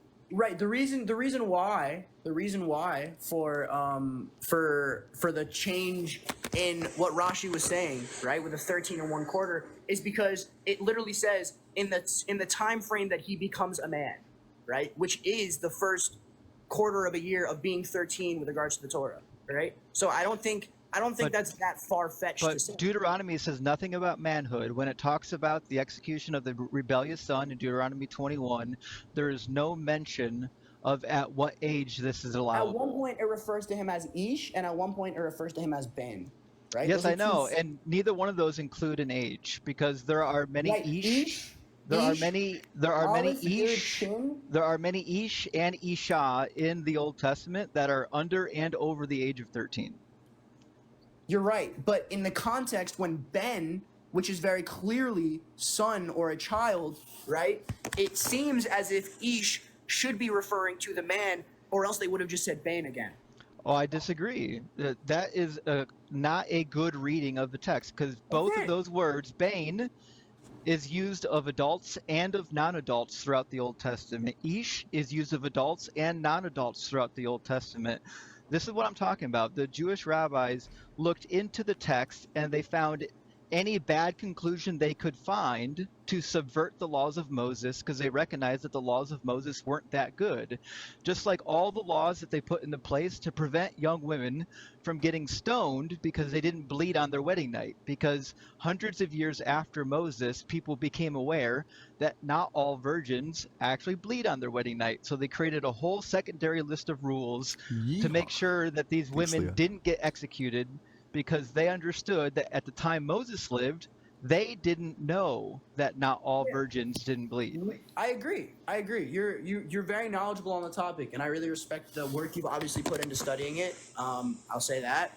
I also want to say that a lot of the laws, according to rabbis, according to the rabbi that I learned with, according to a lot of people, will tell you that the original Torah, right, the laws that we were given on Har Sinai, are outdated, and they have become outdated over time, right? But that doesn't mean that you cannot use these original laws that were the only direct conversation we have with this divine power, if you believe in it, right? Then you believe. So Wait, can I finish my thought as well? go ahead. Sorry, go ahead. That's okay.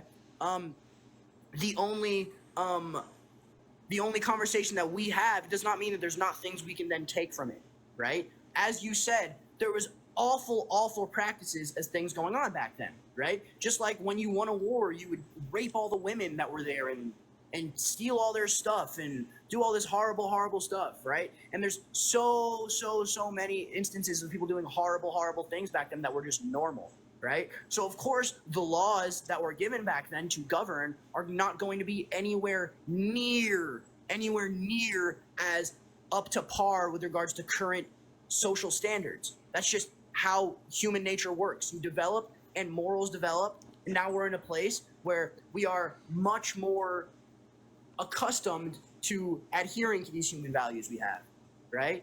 So the laws changed over time. Rabbis changed the laws over time to help us adjust as we go forward.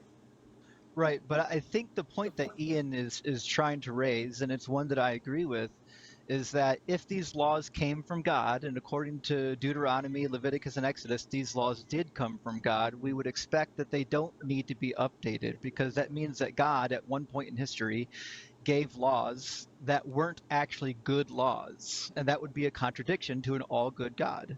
I don't think that's assuming that they were supposed to be looked at like that for the rest of time, which they haven't been.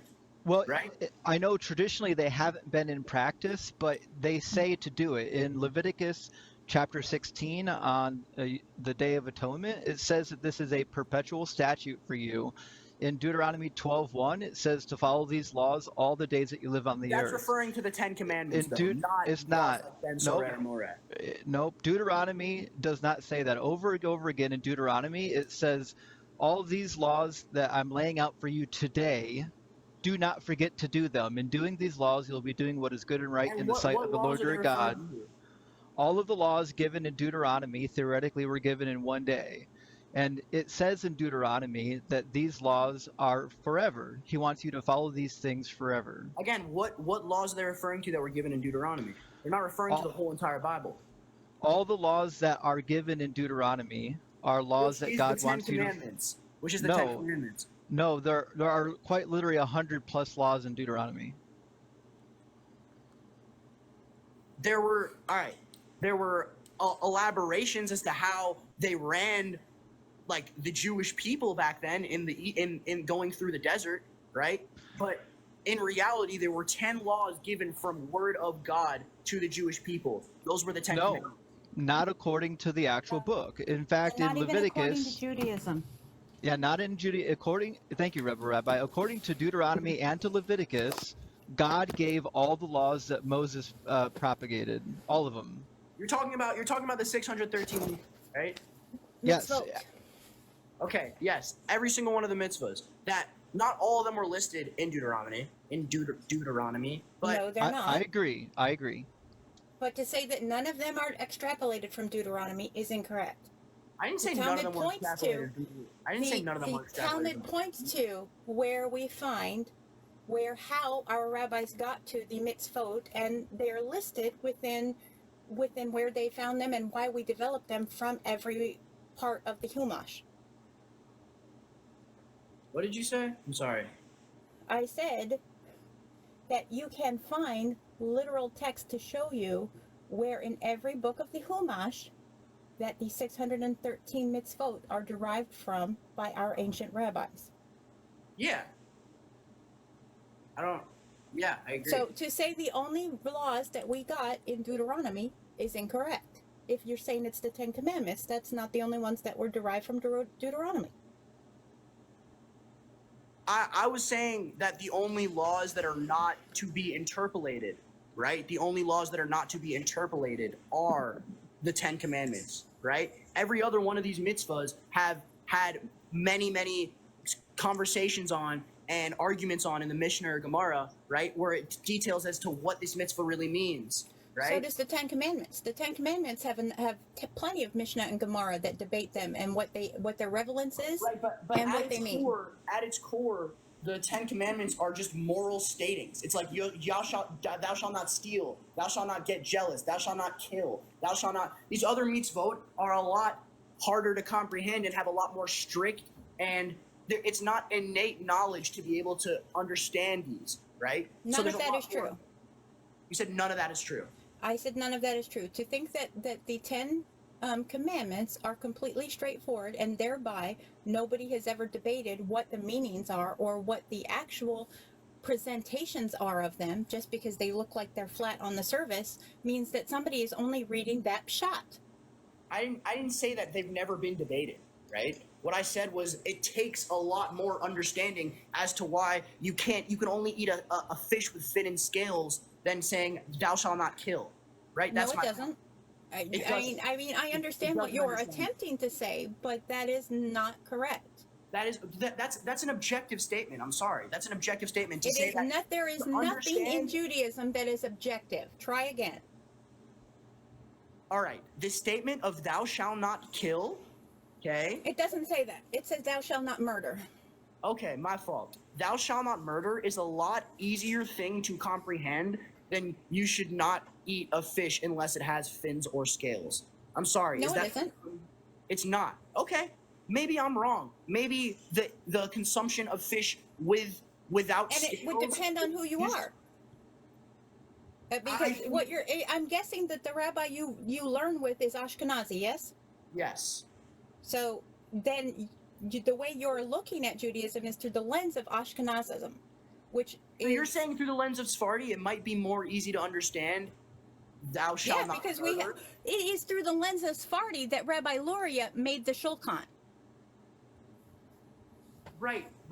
But you're trying to make some weird niche point that does not make sense. My whole point that I'm saying is there are laws in Deuteronomy, right, that are pretty clear as to what they're saying, right? You can break them down and derive more information, okay?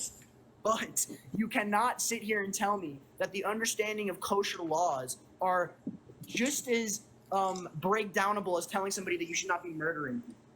Yes, I can. Because at what point is it okay for somebody to be murdered? Because we know there is a point where you can be murdered. So how do we know the difference between when somebody is saying thou shalt not murder and when it is okay to murder? Of course, but then it's not murder anymore, is it? It's self-defense. Yes, it's still murder. If you put somebody to death, it's still you're murdering them. Then it's self-defense with regards to the terms that we use today, right? Then it's not murder.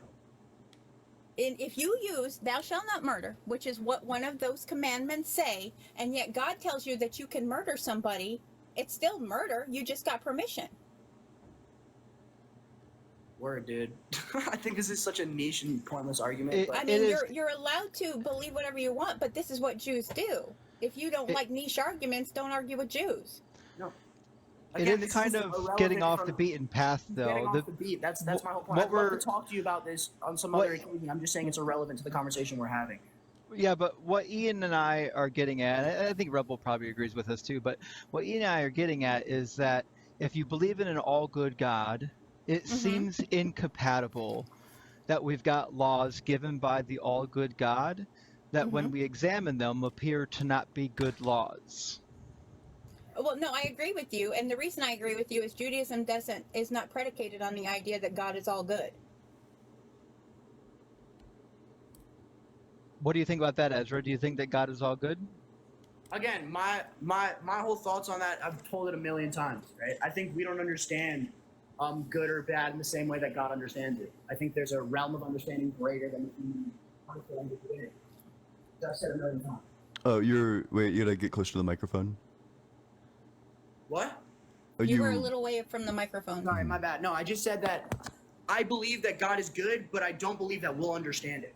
That's what I believe. I believe that the concept of good in the eyes of divinity, right, is something way out of the realm of human understanding. And it's such a human nature thing to try to act like we understand all of it when we don't. Then how Well, can you claim God is good if you literally just said we can't conceptualize that? Yeah, I mean, The whole concept of religion is believing that there's something greater than you. You don't understand. That's the What whole would concept. God need to do? Oh, I'm sorry. Yeah, go for it, Rabbi. I apologize, Ezra. Are you Jewish or are you a Christian or I'm some Jewish. something else? I'm sorry. I'm Jewish. Then you should know that we don't actually claim that God is good.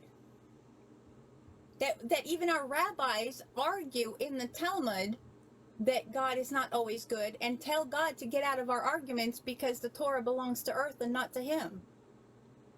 Yeah, and that's what God said, right? With the conversation with Abai and Rabbah, right? When he came down from the sky and said, like, the Torah is yours, like, do not ask me for answers, whatever. I'm sure you've learned all about this. You have smicha, so I'm sure you've done this a million times. But my whole point. I'm actually not talking about that specific. I'm talking about the idea that God was kicked out of an argument between four rabbis because one of them says, I want to get the divine voice to give their opinion. And when the divine voice enters, the other three rabbis says, you don't have a say here. That thing that you're referring to happened thousands of years after God was supposedly involved in Jewish life. I don't view that as fact. I view that as a story to help Jewish people understand that what they say and when the laws that they give are actually valuable, and it's not just the word of God. I don't view that as 100% that happened. I think a lot of the stories that we're told in Judaism are guide stories to help us learn. Of course they are, because none of us. Well, I'm sure there are a few Jews who do, but we don't really believe that the Torah was historically accurate. So there you go. All right, and that's the point I'm making. Right? Is that I didn't hear you make a point that you believe it's historically inaccurate. No, the point I'm making is that what you just said happened, where rabbis told God to not. I don't think any of that actually happened. I mean, that's okay, but neither did Moses giving the law on Har Sinai. I believe that happened. You can believe that. So, no, because that was there is at a no time, historical evidence to predicate that. That was And at we a time, understand in that was at a academics. time where a lot of things like that were happening, though. Right now. I mean, so do you believe that the Torah is historically accurate, that it happened? I honestly couldn't tell you yes or no. I don't know. Well, I mean, you just told me you think that Moses got all of I think our there laws are on Har things that are Sinai. historically. I think that the splitting of the sea happened. There's historical evidence to show that. There absolutely is not. Look it up. They found Sir, Egyptian. Ezra, so not only am I a rabbi, I have a PhD in theology. That absolutely did not happen. Word, okay. My mom is the chair of Jewish studies at Oxford. She teaches all this stuff of ancient Judaism and the history of all this stuff. And they found. Okay. Look, can you look it up? They found pieces of Egyptian chariots and all this different No, stuff. they did not. absolutely They did not. That is a myth propagated by Ron Wyatt. If you want to do this, we can do this. As in, I don't know, my best friend is the chair and head archaeologist of that time at Chester University. What about it? Wait, are you smoking? What the fuck? Are you trying to get the stream can't do that taken on down? camera, dude. Okay, well, that'll do. Bye. Yep, bye-bye. Well, Hey, good to see you, Rabbi. Hello. Yeah, I've been taking a yeah, break. I'm so sorry, but just to be clear, bro wanted out of the conversation, so he cammed up and then did stuff that'll get you kicked off of TikTok. This is him running, to be clear.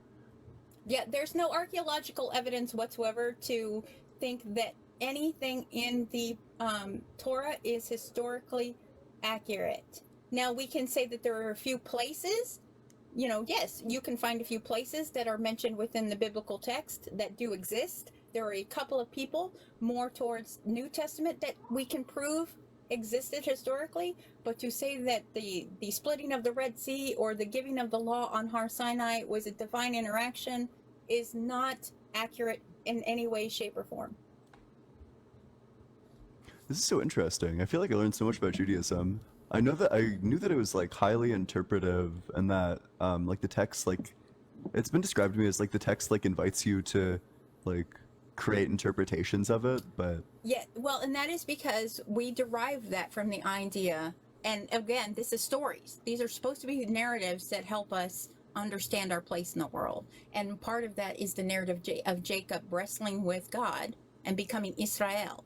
And because of that, that is where we derive the idea that we are also supposed to wrestle with the text, wrestle with our Judaism, wrestle with our understanding of God, and sometimes kick God's ass in a Denny's parking lot. it's really funny. I gave you a follow. This was so interesting and informative. Thank you so much. It is my pleasure. I actually, speaking of, I have to get ready to teach a class, so I am gonna drop. Yeah. But thank you, and of course thanks to Crystal. She messaged me and was just like, "There's Judaism happening. Do you want to come see?"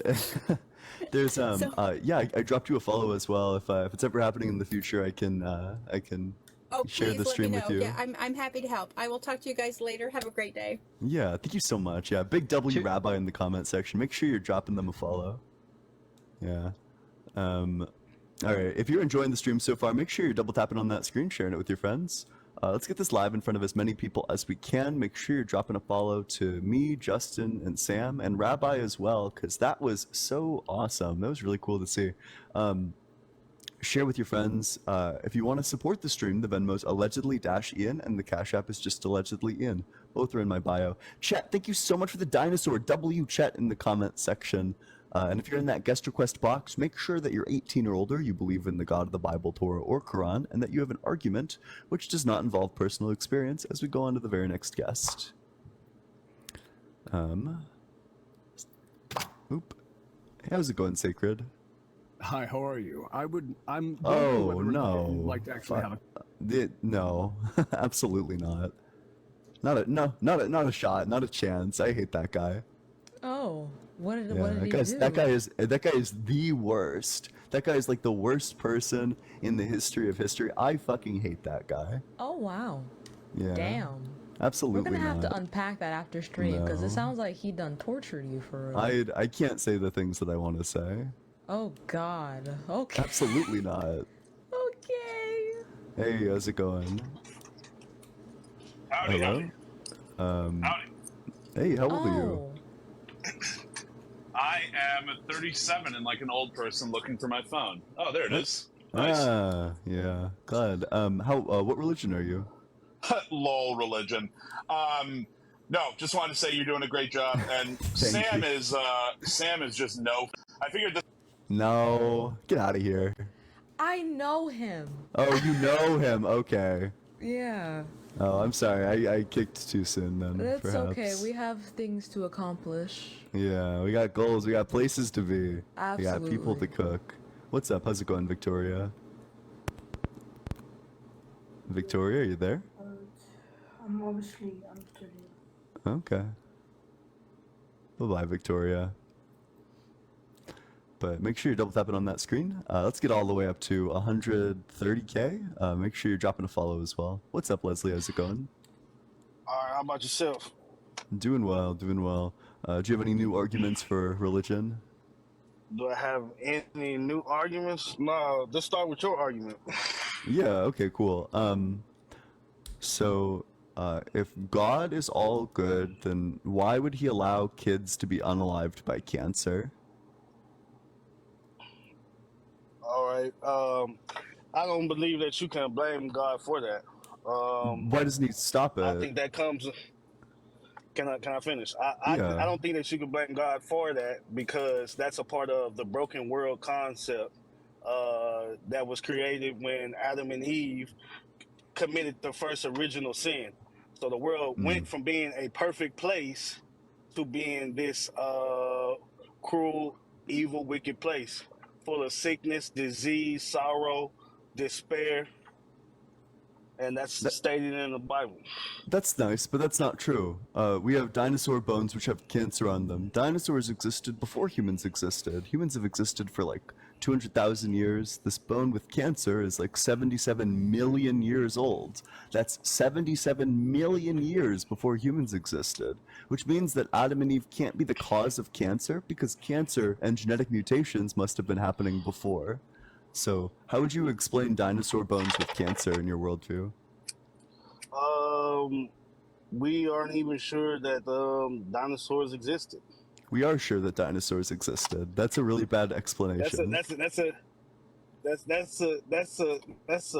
theorized the same way everything else is with No, religion. that's not a theory. The theory part is whether or not they actually looked necessarily the way that we conceptualize them in books or in museums, but we know that they existed. That's not a theory. That's just true. So you saying that the theory is the way that whether the way they looked or not, right? Yeah, but we know that they're real. So we which just means aren't sure if they were which constructed means the way that we the predict that we- illustrations which means that the illustrations that we all grew up with aren't true, right? They may or may not be entirely accurate. They're pretty good depictions, but they're not perfect. Yeah, it's not like we had a bunch of dudes with GoPros in the Paleolithic era. Had a camera strapped to their of course forehead not. and shit. Of course not. That would be absurd. But all I'm saying is it's not accurate. Is what you're saying. It could be, So it's it not could factual. not be. Well, so it's a good approximation. When we have models are trying to demonstrate something. You can understand these as models. It's not like it's a picture of the dinosaur. That's just known that it's not a picture of the dinosaur. But that's not what it's trying to be. It's trying to give you like a pretty accurate idea of what it is. So it's accurate, but it might not be perfect. We Also, know are the you dinosaurs driving? exist, though. No. I'm not driving. I'm sitting in my truck at work. Okay. Yeah. Yeah. So that's not really like a accurate description.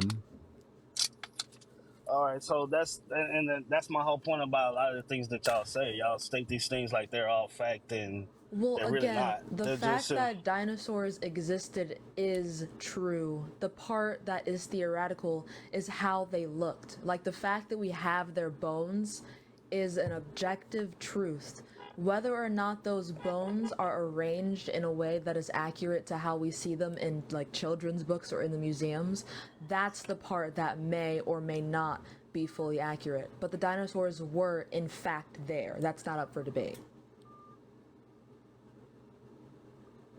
I guess if that's what you say, you also said that the humans only existed for 200,000 years. Yeah, but 200,000. Yeah. there's text in there.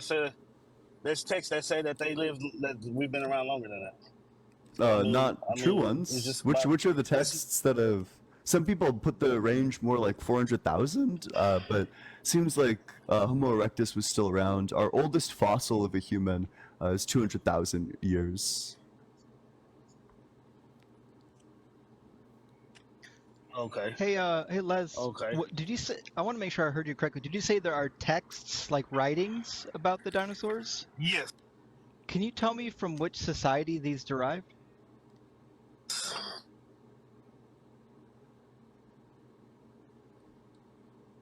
You're muted, Leslie. I don't know if you know that. It seems like, no, he can't. Leslie, you gotta. Oh yeah. Hello. Yep. Hello. Can you hear me? Yeah.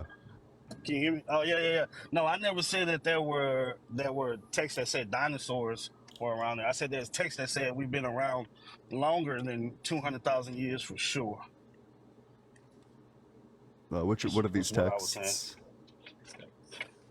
You could try the Sumerian kings list.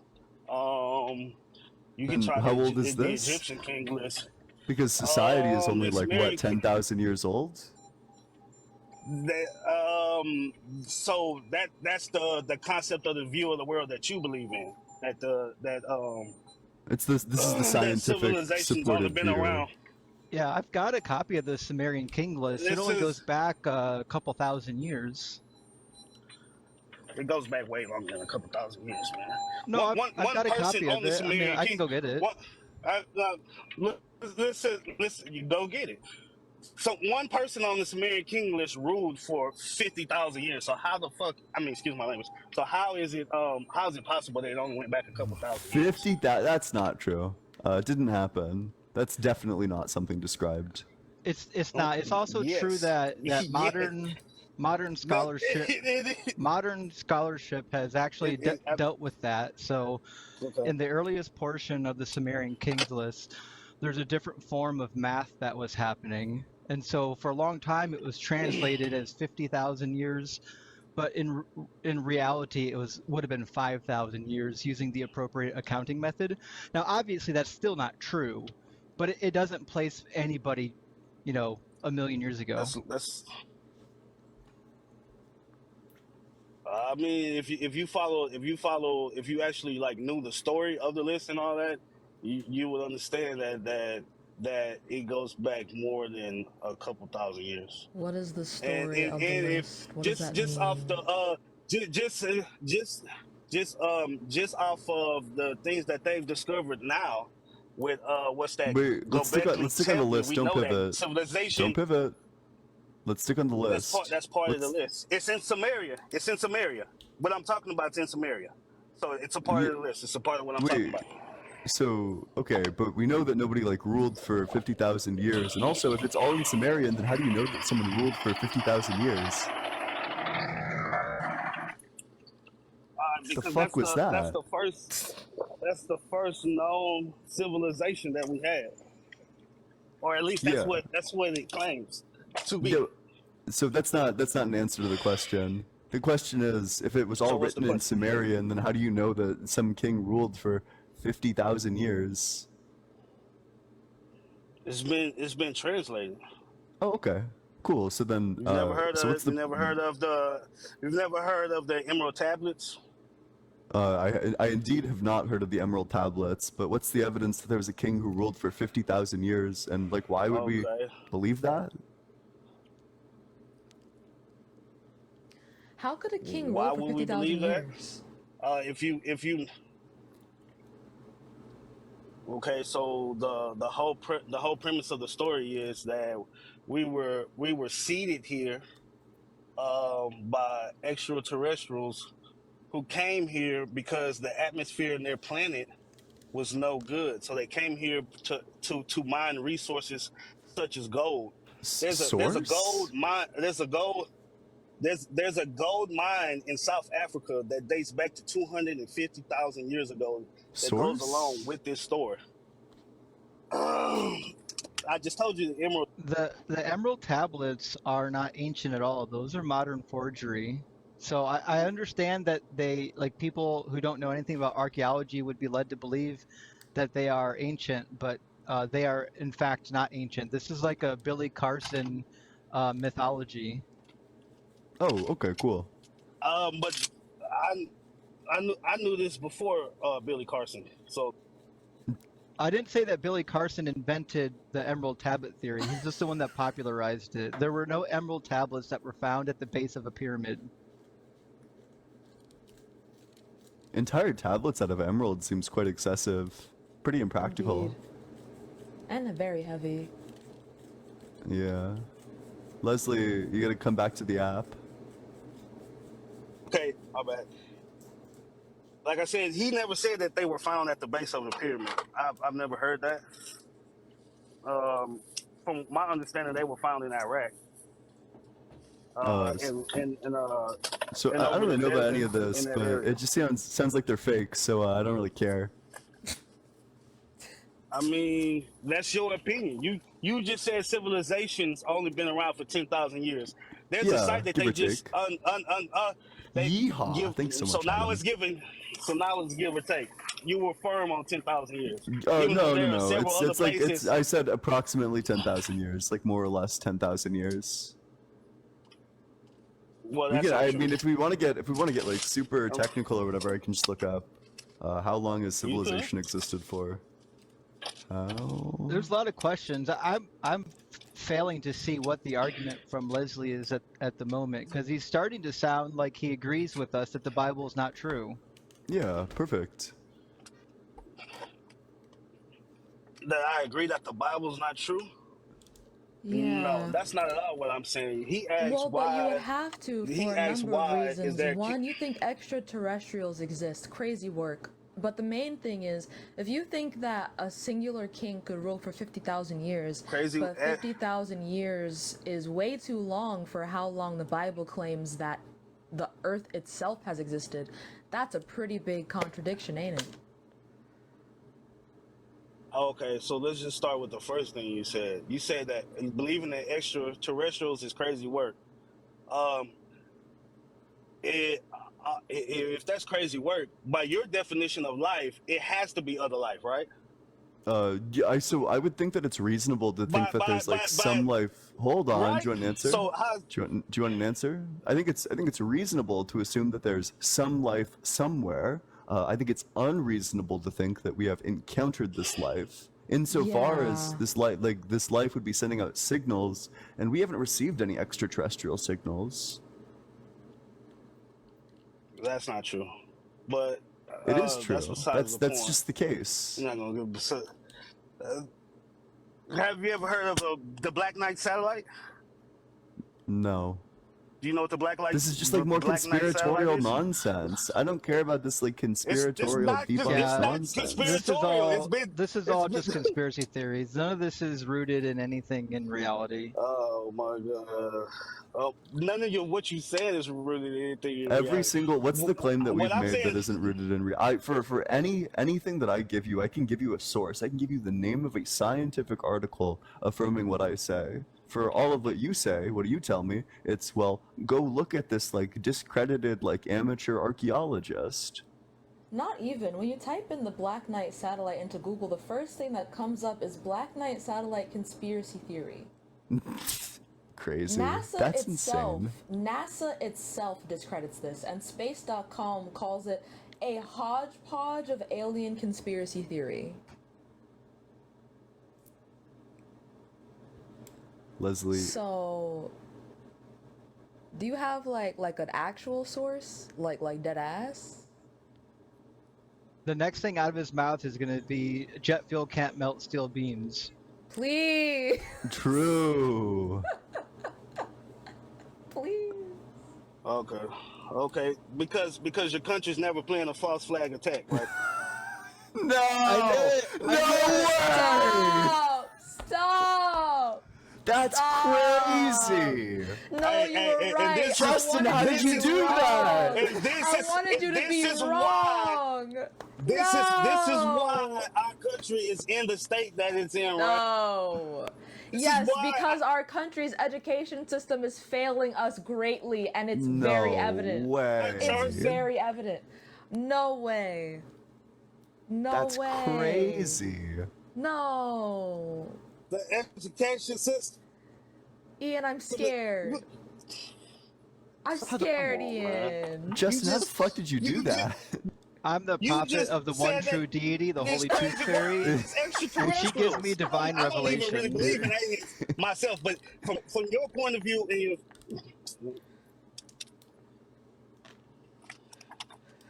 whatever, man. Whatever. I'm not man. saying that Like I believing in said, this is the aliens whole reason itself why is we're in something the that state is that we in. As a impossible. Chicago, No, I'm not saying that believing in aliens itself is that's crazy basically work. what you I'm said. saying That is exactly what you said. simultaneously believing in the Bible and also Yeah. thinking aliens are real is the crazy work. Yeah, why the Have fuck you would ever God make heard of the Book of Enoch? aliens? Have you ever heard of the Book No. of Enoch? Do I you know haven't, do you no. know what I'm quite you familiar know- with the Book of Enoch. Do you believe that the Earth is flat and there's a firmament over top of it? Because the Book of Enoch Stop. teaches that. No, stop. No, stop. No, you're kidding. But- Have you been to the but base of the firmament where it connects with the flat Earth? Stop. No that's not what shot. I'm saying. That's not what I'm No, saying. stop. But since you know it, does he not reference extraterrestrial beings or other gods in the book? Since you want to pick at that one part, the part that I was stating. I'm trying to answer your question, my man. Okay, go ahead and answer it, smart guy. They're angelic beings. Which could be assumed to be extraterrestrials. that live No. in the No, sky. how That did you come to how that can they not? conclusion? They don't live on Earth. Is Satan an They have alien? more. Is God You don't alien? believe in Satan, so what the fuck does I'm that even asking It's your an mean? view. internal Is Satan an critique. alien? It's an internal critique. Uh, obviously they aren't like Hey, us, and they don't live here. Leslie, can I ask you a And when question? they come from the heavens. That's Leslie, all I'm saying. are you Go ahead. are you Hebrew? No, I'm a Christian. I believe in Jesus Christ. You're not Are a you Hebrew sure? Israelite? No. No, sir, I am not. Just checking. Yeah. don't believe. Is there Wow. There's like all these. There's all this I information don't that believe people in. don't want us to know. Is there a specific ethno-religion that you'd like to attribute this to? What you saying? What I'm saying? No. What all I Okay. said was stuff that's in the Apocrypha, that's in the Book of Enoch, that's in the 16 books of the Bible that were strategically taken out of it, that you never talk about, and that you make all these other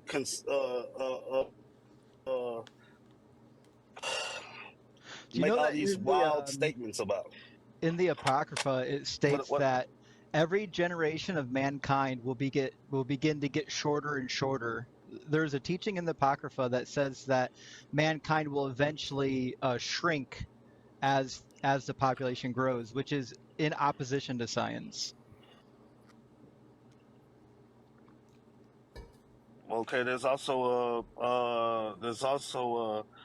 a book in Apocrypha that said that when Jesus disappeared in the Bible at 13, he went to go study in Egypt, in India, and across the world. What's your point of making that statement? Well, that's not in the Apocrypha. That's What also I'm s- that. it's not. Yes, So that is in the Apocrypha. it's It not. is. That's what I'm It's saying. literally not. It's not. No, It's not. it's not. So in the actual Apocrypha, Well, in okay. in the books that were considered the apocryphal books by the Jews, it doesn't say that, but it does say many things that are false.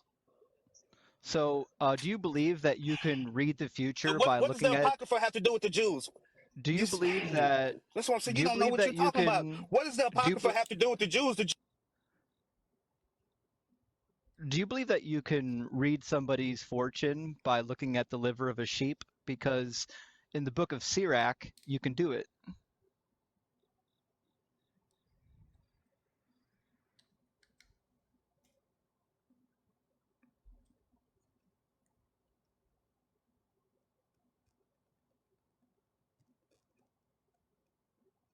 Leslie. Leslie. He's spiraling hard.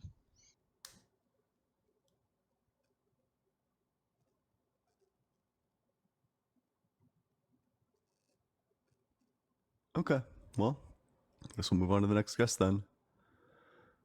Make sure you're double tapping on that screen, sharing it with your friends. If you want to support the stream, the Venmo's allegedly-ian. Cash App is just allegedly in. Make sure you're dropping a follow if you never want to miss a debate in the future. And if you're in that guest request box, make sure that you're 18 or older, you believe in the God of the Bible, Torah, or Quran, and you have an argument which does not involve personal experience. And with that, we'll go to the very next guest.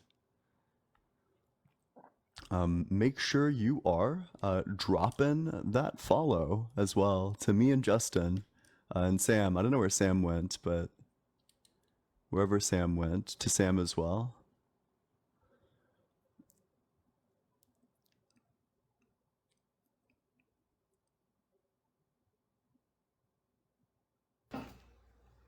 Hey, what's up? How's it going? Hey, what's going on? Yeah, do you have anything new for me? Yeah, so I was hoping, and then I haven't talked to Deconstruction. Is he like just chiming in? Yeah. Okay. Yeah, so I wanted two things. Earlier, I think there was a lady on, and she was talking about, this is a small thing, but she was talking about how, it says thou shalt not murder, but if somebody's deserving of murder, then God approves of murder. And I was going to make a point to that I think that definitively that's wrong. I think that if somebody's deserving of quote unquote murder, then it's no longer murder, because I believe that murder is killing without reason. And she was saying if you have a reason, then you can kill, then you can murder, but then it wouldn't be murder. I was going to talk to her about that, but then I guess she left, unless it's Sam. Yeah, Yeehaw. no, so that was Rebel Rabbi, much. and I don't want to speak for her, and she's not here to defend herself, but I do know her argument because I know Rebel Rabbi, and it's an argument based on Hebrew grammar and syntax, and so I mean it would be kind of a useless conversation because she's coming at it from a Hebrew perspective, not an English perspective. Oh, okay. Well, yeah, then we can move on from that. And then I guess I had two questions. For Ian. I know you're a naturalist. Yeah. And I was wondering where you base your, or if you do have a base for like objective/subjective morality. How do you define like good and evil? I'm pretty agnostic to meta-ethic. Whoa, thank you so much, Shrimp, for the gold mine. W Shrimp in the comment section. That's incredible. Thank you so much. Appreciate that. I've done a lot of reading into meta-ethics, and I think I've come away to the conclusion that I'm just kind of agnostic on it. I really don't know. Morality could be objective, it could be subjective.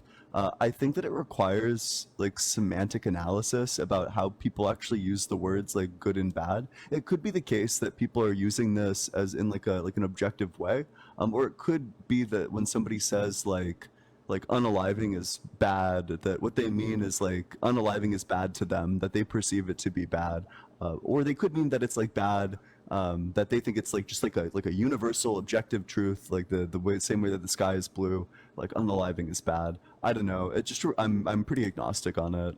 So when you mean, oh, and sorry, I should have said unaliving earlier instead of. No, you're good. You're chilling. So when you say, like, when you're having like debates or whatever, and you're talking about, for example, like the character of God and that God did this, and you're like, oh wow, that seems pretty evil, that seems pretty bad. Are you coming from an internal critique perspective or your own opinion? So what I'm coming at, the way that argument functions like almost on a rhetorical level, is just that we have some shared moral intuitions. So our morality, one view that I might hold to, I'm not too sure. It's possible that all we mean when we use the words like good and bad are like morally intuitive or morally unintuitive. That when I say unaliving is bad, I mean like unaliving is morally unintuitive, or morally counterintuitive to me.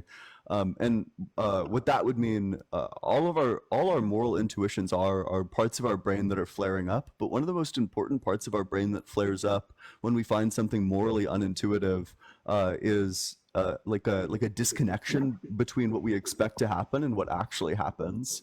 So I think that an integral part of morality is expectations, that you are going to think that something is immoral if at some level it's like an unexpected thing.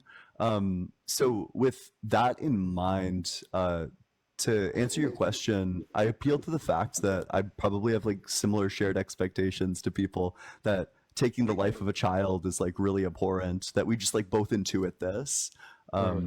Yeah.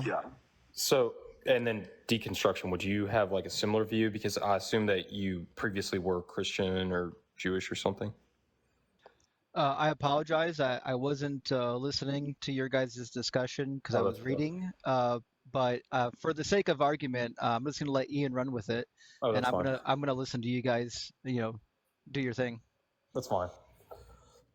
So if something that is immoral is something that we find unintuitive or unexpected, and then we would like define immorality or bad/evil as that, then in what case, like, are we saying that there's no case where we could find something unexpected or unintuitive that is not good? Is there something that would be unexpected that is not good? That's not typically how our moral intuitions work. The disconnection between your expectations and the scenario seems to be a pretty integral part of finding something immoral. I don't know. That seems like an empirical question that I'm not versed on. Because just, and this is like my first time, I guess, dealing with this, like your definition of morality, but I feel like with even examples of something that might be unexpected or unintuitive, that would be good, or we could both agree that would not be bad. And so I feel like that definition fails somewhere. In terms of which part of it? In the way that if we define immoral or bad as something that is unexpected, intuitively unexpected. There's more to it, but that's like a part of it. I'm not saying that like everything unexpected is bad. What I'm saying is that when we find something to be bad, a key part of this is that it's unexpected. That it's that we have expectations for how like should or like how we should or shouldn't act, and that these expectations are not met. So what if we have the desire to do something? What if we have? I feel like you've probably experienced this too. I feel like everybody experiences this. If we have things that we want to do but we know are bad, and so you have like this kind of you have two almost opposing feelings about a situation of like, I would like to do this, but I also do not want to do this. Sure. Let's take like cheating on your wife, for example, as like something that lots of people want to do but also know is bad.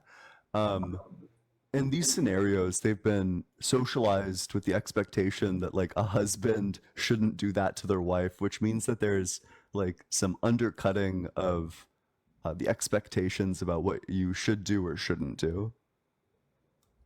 Okay, but so I think it's deeper than that. Like the parts of the brain that are activated specifically, it's not just like the subversion of expectations. There's also like high levels of like reasoning and like emotionality, like disgust, basically. With it, there's just like a lot of parts of the brain that are activated with it. So it is more than that. But yeah, that I think that that's going to be, you find that immoral because when you reason through it, there's like a disconnect between the expectations of how a loving husband should act and how you want to act. And you were saying in that example specifically, do you believe that, you know, monogamy is something that is not inherent? Like you don't believe that's inherently moral. You believe that that's like something that's learned. Is that where you're? Well, if you're asking me about my moral stance on monogamy, I mean, there's like plenty of societies that didn't practice monogamy. So sure. Like I just mean like okay, yeah, okay. But yeah. so I don't think that I'm skeptical as to whether there would be any society that wasn't heavily opposed to like breaking promises. And the reason why I think cheating on your spouse is bad is because you're like there's like a promise that's being broken. But if relationships were completely different and there was like no promise or commitment involved in them, then I don't think like sleeping with other people is bad because you're not really breaking any like promises, I guess. So I think we can both agree that it comes down to like the breaking of promise or something like that. It's almost like we just break it down to like lying, right? Yeah, basically. Yeah. That's a good way of understanding it. Sure. And so if we say that throughout like societies in history, lying was, I think, always agreed upon to be bad in itself, unless for a greater good. Yeah. Where do you think that the natural intuition for this comes from? I think evolution would shape it pretty fundamentally. There's like evolutionary pressures that would make some things preferable and some things like less preferable. That, for example, you want to evolve humans such that they have like cohesive social structures. If your social structures are tearing apart, because everyone's like lying to each other, then you're probably not going to survive very well because you can't trust the people around you. That trust is really important to survival, and you want to be trusted. Okay, yeah, I can see that. And then, like, maybe on a more personal level, so if you, I mean, this is just out of curiosity, I don't know if I necessarily have like a counterpoint to this. So like when you're going through like your day-to-day or maybe your life in general, do you, like, how do you approach, like I assume that you want to be happy, obviously, and you want to do good things that make you happy. Is this just based on, do you think this is just, you operate on how you feel intuitively? Well, I think that this is everyone, yeah. That we literally have these like chemicals in our brain that are like the good chemical, the love chemical, like the closeness chemical, the like feel good, you did a good job chemical. So yeah, I don't know. Like I think that everyone follows this like neurochemical path that we do the things that like give us a lot of dopamine or like some other good feeling. Uh, yeah, I don't know. I don't know if that even answers your question. Okay, no, yeah, no, it's okay. I think this might be like a little bit of a rabbit hole to go down because I think that to debate morality, I think we'd have to go to like the existence of God here and whether Dexter, that's true thank or you not. so much for the 5-cent subscriptions. I could run a critique. I'd say that are you familiar with like the Euthyphro's dilemma? No. Okay. So the Euthyphro's dilemma, the point of it is just that like if you believe that morality comes from God, then you're also locked into believing that morality is subjective. Or you Oh, can't okay, really I've never heard of critique this. atheists for having a like or you're forced to grant that morality is like independent of God. So Okay, could you explain? yeah, so God says that these things are good, like this certain set of things are good and this certain set of things are bad. So the question is this: the set of things that are good that God says are good, are they good because God likes them, or does God like them because they're good? Okay. Um, I think, well, I think that good, I would have to think about how I view morality applies to this.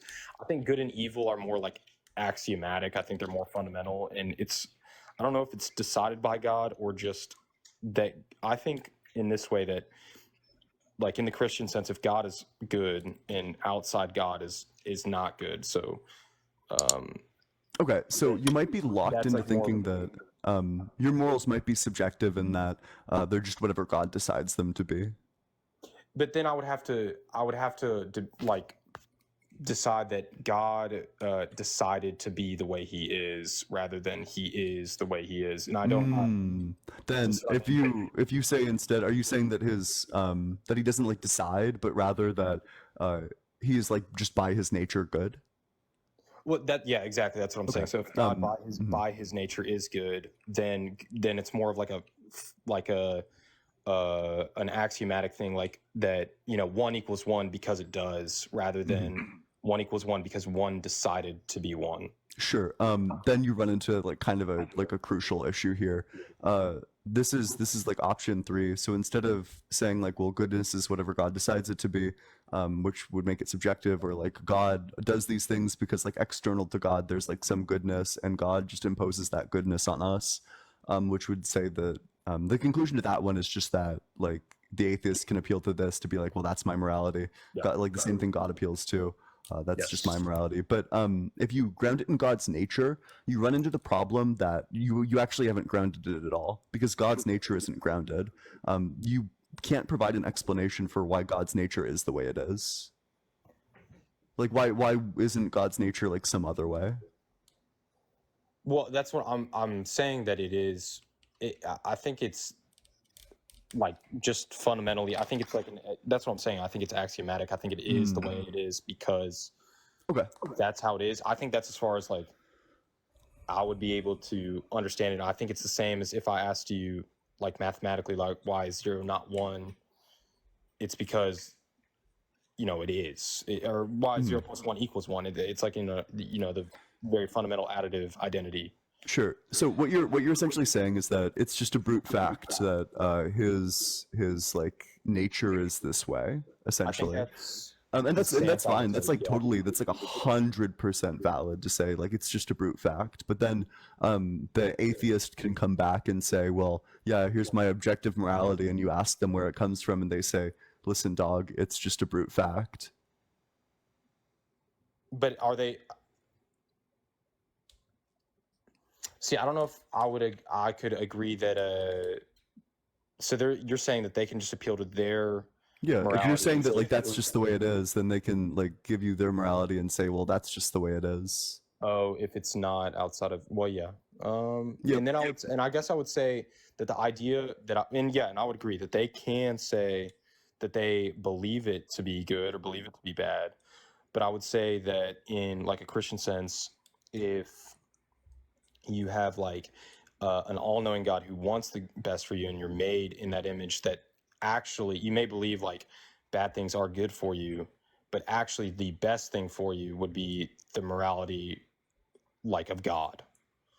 And I would say you would be making a decision that you could present as a brute fact, but is not all completely informed because you don't have the complete information, or you're not all knowing. Can you say that one more time? I'm a bit distracted. Think about it like, okay, so like if the atheist is saying, hey, this is my morality, this is brute fact, right? I'm saying they're presenting that information based on limited knowledge. But if God is saying, here's morality, this is a brute fact, he's presenting that information on infinite knowledge.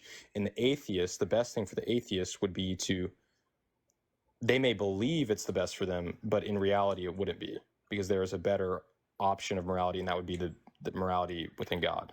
That's a really interesting argument. Let me think about that. So you're essentially saying that that they'd just be in a better position to know. So this doesn't help you on a meta-ethical level. What you would then be referring to is moral epistemology, like how we come to know these facts. That what actually grounds the fact that morals are this way. You agree that the atheist is on like the exact same footing with you, no matter what the situation is.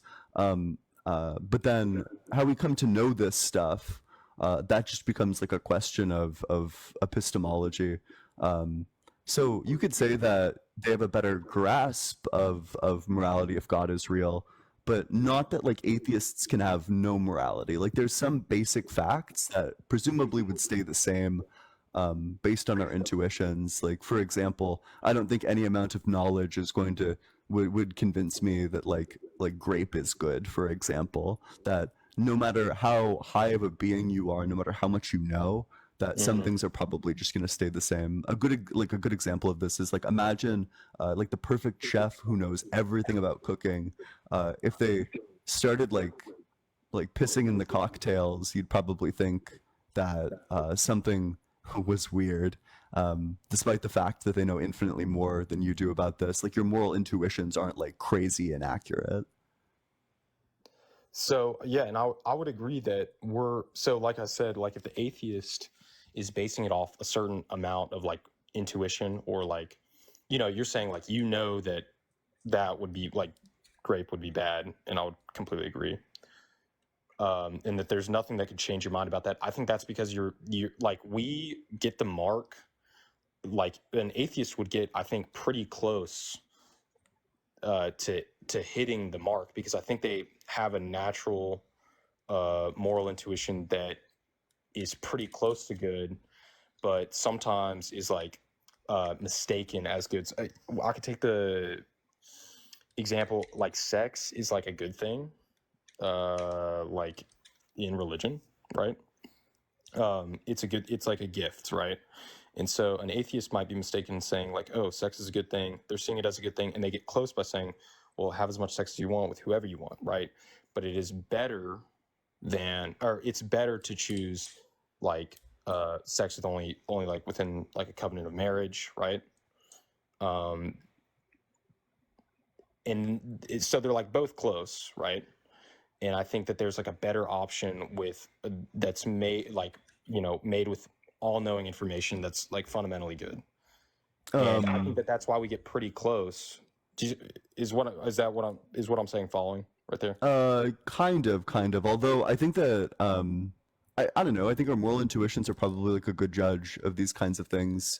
That intuitively, lots of the stuff that happened, or that God, like lots of the things that God commands, for example, are like obviously evil. Like taking the lives of children is obviously evil, especially when God like literally gives like a justification for it. Wait, I'm sorry.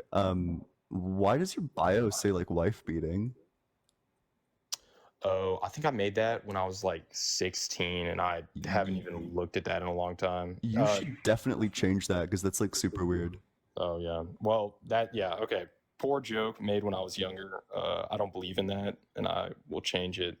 I completely forgot that was in there actually, and I'll change that. That's a poor taste. I made that when I was an idiot little kid. No, that's well, as long as you recognize that it's bad, and I are don't committed to changing it, then okay. I think that that's a bad joke. I didn't really even realize that was in there. I don't. Yeah, you should definitely change that. Yeah, no. I agree. Yes, I agree. Okay. That's bad. That's Yeah, bad. yeah. Or So, sorry. no, you're chilling. But so back to it. What were we talking about? I think we were on like the idea of like the reason that they can base it in a brute fact, and the reason that I can also base it in a brute fact is because one is presenting it as a brute fact, but it's not correct, and one is basing it as a brute fact that how we're founding it. And I was saying the thing is the reason that they're both close and that we have fundamental things that wouldn't change is because we're made in that way to know fundamental things, and then sometimes then we miss the mark some. Maybe, although I don't know. I think at that point, so the place where this gets like tricky for the theist, I think, is you actually need to prove that your religion is true, because you need to prove that God has like actually come down and said these things. So I think that there are no successful arguments for God. I think there's like super no successful arguments for a specific God, just on the basis that like the Bible, Torah, Quran are all like super hard to like actually establish. Oh, wait, I don't know what happened to the guest, but hey, make sure you go and change your like bio, like seriously.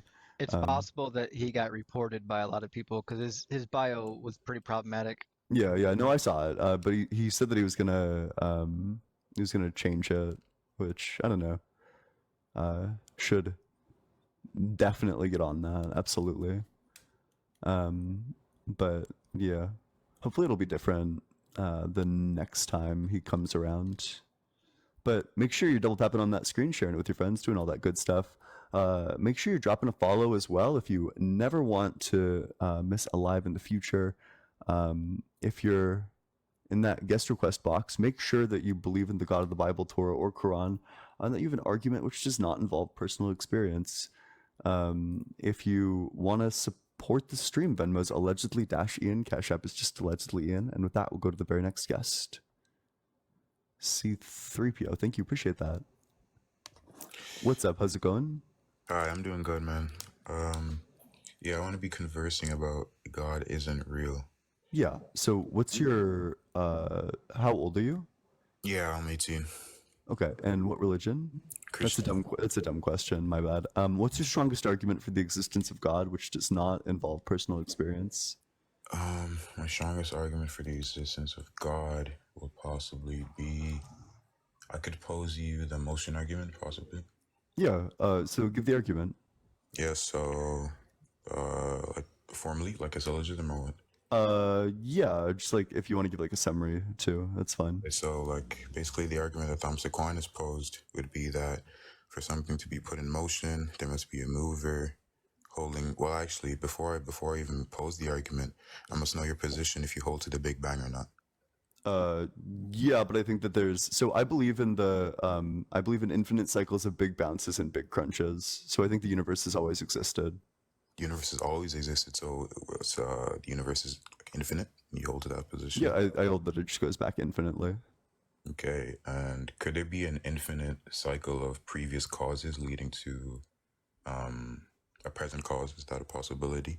And if yeah, so, I don't see why not. Can you demonstrate? I don't see what the impossibility of that is. No, like, could you like demonstrate that?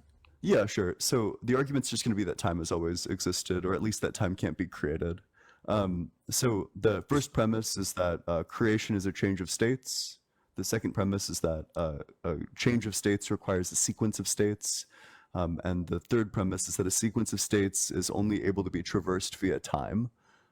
From this, we can deduce that in order to create, time must exist, which means time itself cannot be created, because if it were to be created, time would already exist. But if it hasn't yet been created, then time does not exist, which means time itself cannot be created, which means time stretches back infinitely. So for something to be like actualized, there must be like time during that Yeah, so in order for you to have a change of states, there needs to be time. Otherwise, if there was no time, then it would just be the same state. Yeah, so like at the holding to like the position of scientists, right? At the inception of the universe, time was a thing then. Yeah, I just hold that time has always existed. Wait, so you hold to the Big Bang, yet you think the universe is? I think there's stuff before the Big Bang too. What stuff? So the data that we have on dark energy seems to indicate that the universe is going to go through a big crunch. That it's currently expanding, but it's going to stop expanding and it's going to start contracting. And when it starts contracting, then it's going to be in the exact same state as what caused the Big Bang in the first place, which means that there's like a rapid expansion and like a rapid contraction again. So I just think that it goes through infinite cycles of rapid expansions, rapid contractions, and that the Big Bang was just one in this cycle of rapid expansions. But is there any other proofs like pointing to another rapid expansion, or is it specifically the Big Bang? Oh yeah, just like the thing that's pointing to it is the big crunch, which would be followed by a big bounce. Mm-hmm. So the Big Bang is a big bounce. Yeah, the dark energy data is pointing to that. Yeah. Have there been any other instances of anything like what you've like just formulated now, contrary to the Big Bang? Yeah. Can you give me an example? Yeah, I hold that there's like infinite series of this going in both directions, that in the future there's going to be infinite big bounces, big crunches. In the past there's been infinite big bounces, big crunches. But you can what's the word? You can't accurately deduce that there'll be infinite quote unquote. Oh yes, I can. By the fact that time can't have a beginning. Yeah. Yeah, but I mean, if you're holding to the position that there will be a multiplicity of Big Bangs, and you can't demonstrate that, like you can't like logically deduce that, I don't know how you're concluding with that. Oh yeah, so it's just going to be an evidential argument at that point. For cosmology, I'm just relying on the evidence. The evidence seems to indicate infinite cycles of big bounces and big crunches, but I can deduce infinite time. You can deduce infinite time. Can you demonstrate that? Yeah, I just did. Yeah, that time can't be created. What was the syllogism for that again? Yeah, so premise 1, that creation is a change of states. Okay. Premise 2, that a change of states requires a sequence of states. A change of states requires a sequence of states? Yeah. In every instance, or specifically when referring to in every instance, a change of states, there's going to be some sequential order to it. Okay. Yeah, and then a sequence of states is traversed via time. Could you elaborate on that? Yeah, just that if you had your sequence of states, but they were not traversed by time, then you wouldn't have a sequence of states. They would all just be the same state. So in order to have different states that you go from one state to the next state, you need time. I don't think like the hierarchy of like potentials and actuals agree with that, because that's not posited in the actualization argument. Wait, so which premise are you rejecting? Third, could you repeat it or reiterate? Yeah. That a sequence of states is only traversed via time. So you reject that a sequence of states is traversed via time? Could you like demonstrate that for me? Yeah. So we can just do a proof by contradiction. Presuppose that a sequence of states is not traversed by time. That means that in no time you go from state 1 to state 2 to state 3. All over the span of like 0 seconds, which means that you actually wouldn't go to any of these states because they would all just be the same state. Okay. I could agree. Conclusion? Yeah. So, well, the conclusion is just that creation requires time. And that's contrary to the Big Bang, or what? No, it's not. Because I just told that time existed before the Big Bang. Yeah, but I don't think I don't necessarily think you could bring sufficient proofs to point to that, or unless. Yes, I can. Yeah. So there's the one that I just gave, and then there's also the quantum eternity theorem. Yeah, theorem. Yeah, the quantum eternity theorem holds that the universe is eternal. Eternal. So does eternality like negate inception? Yeah. Something that's eternal doesn't have an inception in every case. Yeah, just that it doesn't like come from somewhere, if that's what you're asking, that it's always existed. Yeah, that's not the definition of eternality. Oh, okay, wait. So I'm not sure what definition you're using, but all this one takes it is that the universe has always existed. Could you like could you provide the argument for that? Like not. Yeah, it's just the quantum eternity theorem. It derives from quantum mechanics. All it states is like very simply that if there's a non-zero amount of energy in the world, that the universe has always existed. Wait, repeat that? Yeah, that if there's a non-zero amount of energy in the world, then the universe has always existed, which is in line with the time argument as well. Quantum eternity Did theory. Ortho, did you accept his syllogism on time? Did we finally get a conclusion there? No, we didn't conclude yet. We're on the fourth premise, I believe. No, there is no fourth premise. The conclusion is that creation requires time. If you accept the three premises, then we have it that creation as a change of states requires a sequence of states, and a sequence of states would require time to traverse it, which means that creation requires time, which means time cannot be created. Yeah, it holds that, but like posing that syllogism, you're arguing for like an infinite regress being logical, right? Well, yeah, that's not just logical, but necessary. An infinite necessary in which circumstance? Necessary in the fact that that is like the world that we've existed in. That because time is this way, because in order to traverse states, time needs to exist, then there can't be a state where time comes into existence, because in order to get from the state where time does not exist to the state where time does exist, you would need time to cross this chasm. But would you hold to that consistently, that an infinite regression is required for all instances? Like for time? Yeah. I would just hold that time has always existed. I'm not sure where that what that would hold for the rest of the question. Yeah, but like if you're holding to that consistently, the reductio would be, I could just ask you the same question, like do you think humans will live infinitely, or would there be an individual human? No, like the human race. Evidence would suggest no. How come? It's possible, but evidence would suggest no. But holding to that, like infinite regress, are you positing that an infinite regress is necessary in every circumstance, or only in every circumstance? No, certainly not. So only in the in some circumstances that it's true that time has always existed.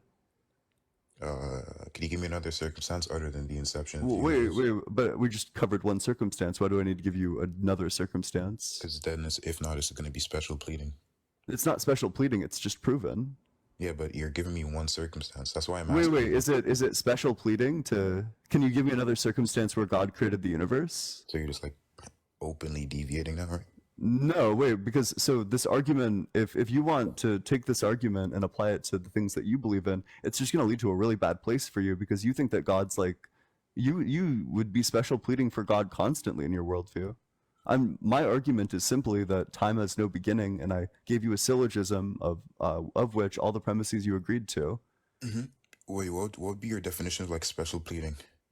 Special pleading is when you apply the identical principle differently in two scenarios. Mm-hmm.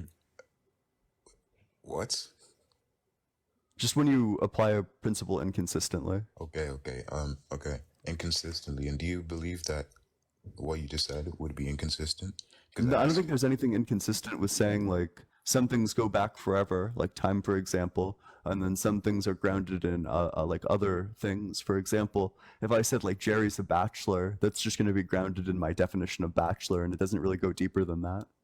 Yeah, but it won't be in some circumstances, unless you're able to show how, like, because some will be pointing to like a multiplicity of things, right? So if you can show me another circumstance, then I would agree with you. I'm just holding this circumstance. You've already accepted all the premises. I don't need to show you another circumstance. You have already accepted all the premises which actually disprove your God in the first place. It disproves God? Yeah. If you think God's made time, then it disproves God.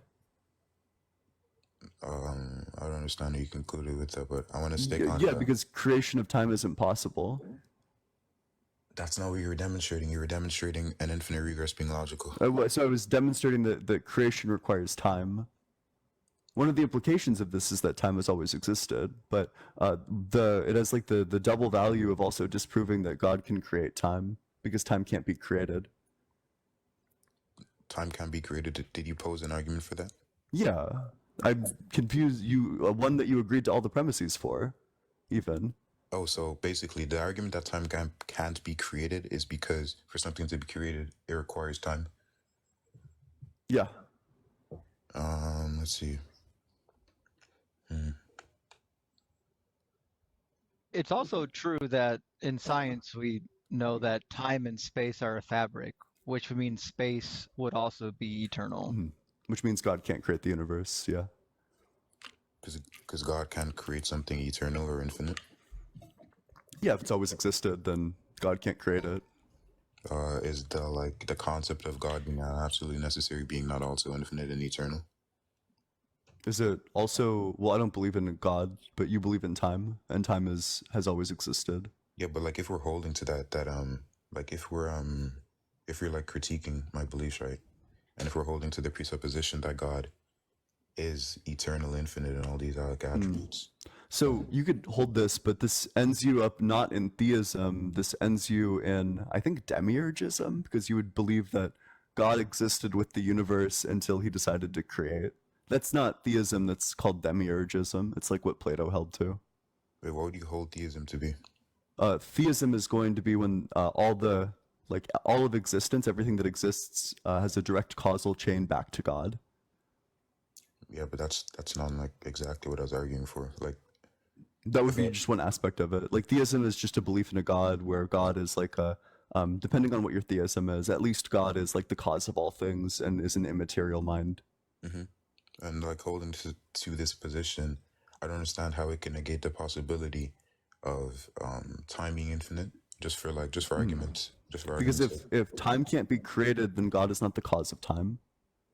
I don't think the syllogism that you brought specifically concludes that time cannot be created, because so it concludes that creation requires time, which means that you can't create time, because before you've created time, time does not exist. So that means that the necessary condition for creation would not be met, which means time itself cannot be created. Won't the argument be that that God is out of creation and outside of time? You wouldn't be holding that God's outside of time, you'd be holding that God's outside of logic.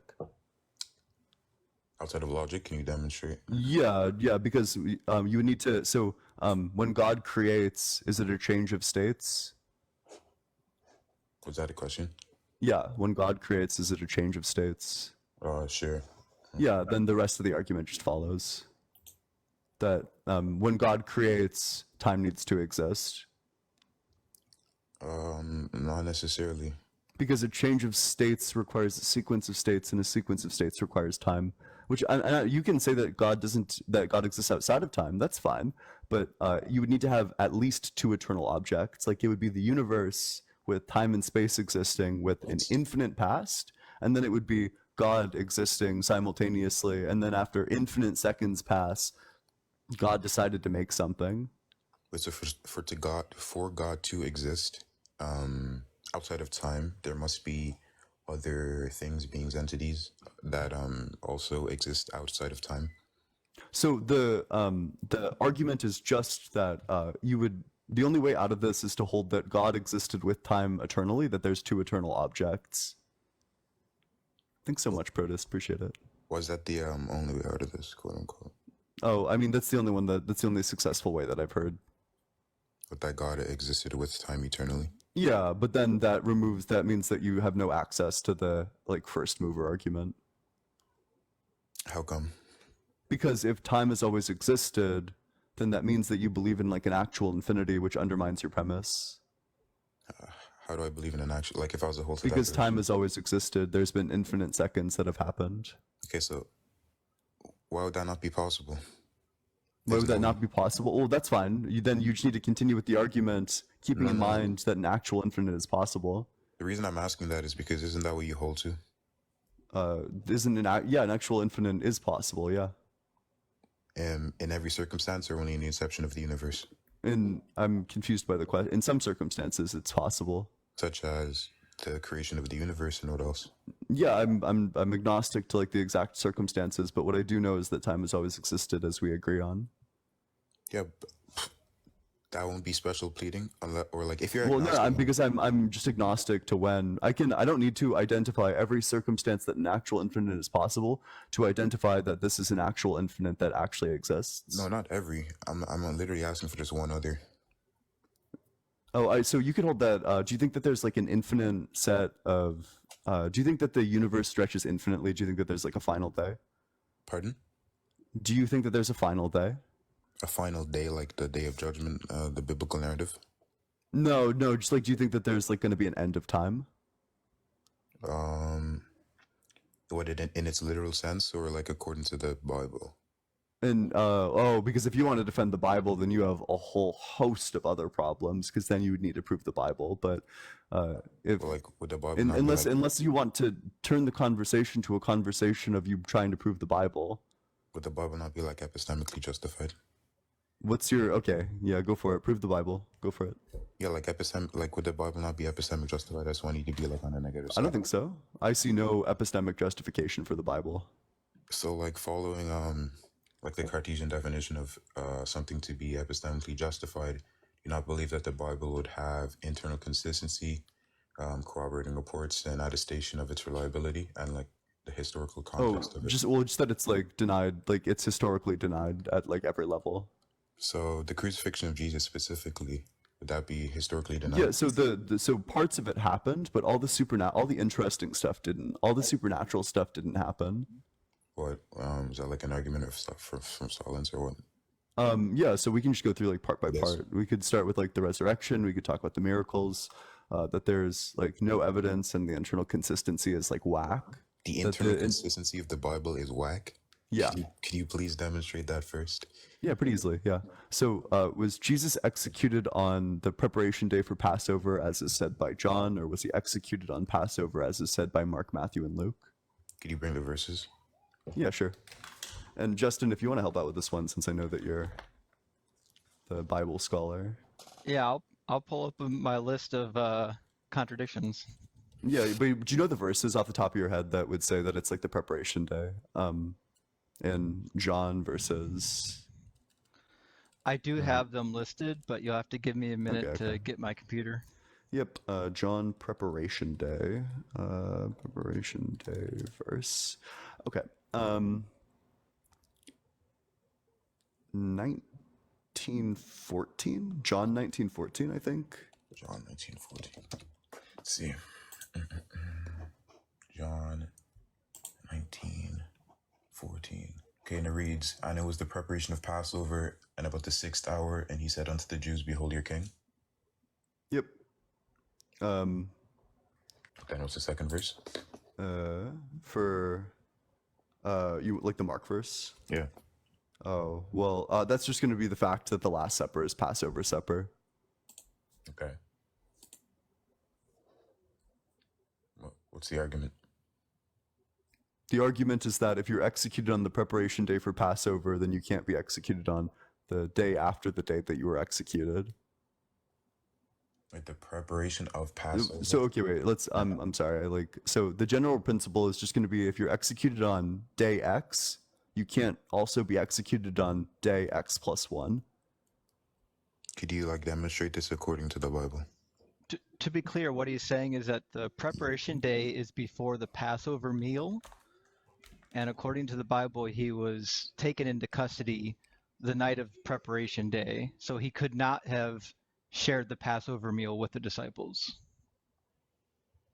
He could not have shared the Passover meal with the disciples because the Last Supper was on. Like, I don't understand your argument, man.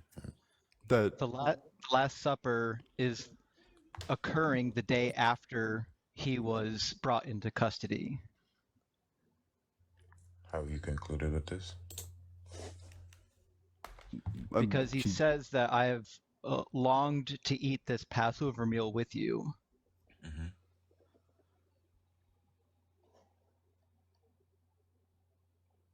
Okay. The Passover meal is after the day of preparation. The day of preparation is the day before Passover starts. Yeah, what's the specific verse that you're referring to in Mark? I just want to be on a solid ground here.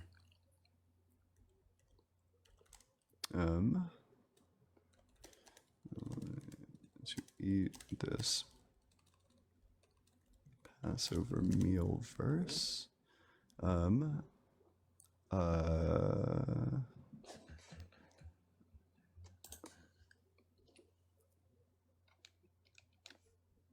I have a Luke verse that comes up, Luke 22:7 through 20, but of course, because so much of it is copied from Mark, I would presume that it's also somewhere in Mark, but let me see if I Luke can is find copied that. from Mark. Yeah. Huge sections of it. Yeah, absolutely. Yeah, like half of it is copied. It's ripped straight from Mark, yeah. What? Because they're consistent with each other. How have you concluded with this? Because they give the same explanation, they give the same description, word for word, in the exact same orders, because it's like just a copy paste from Mark over to Luke for like half of it.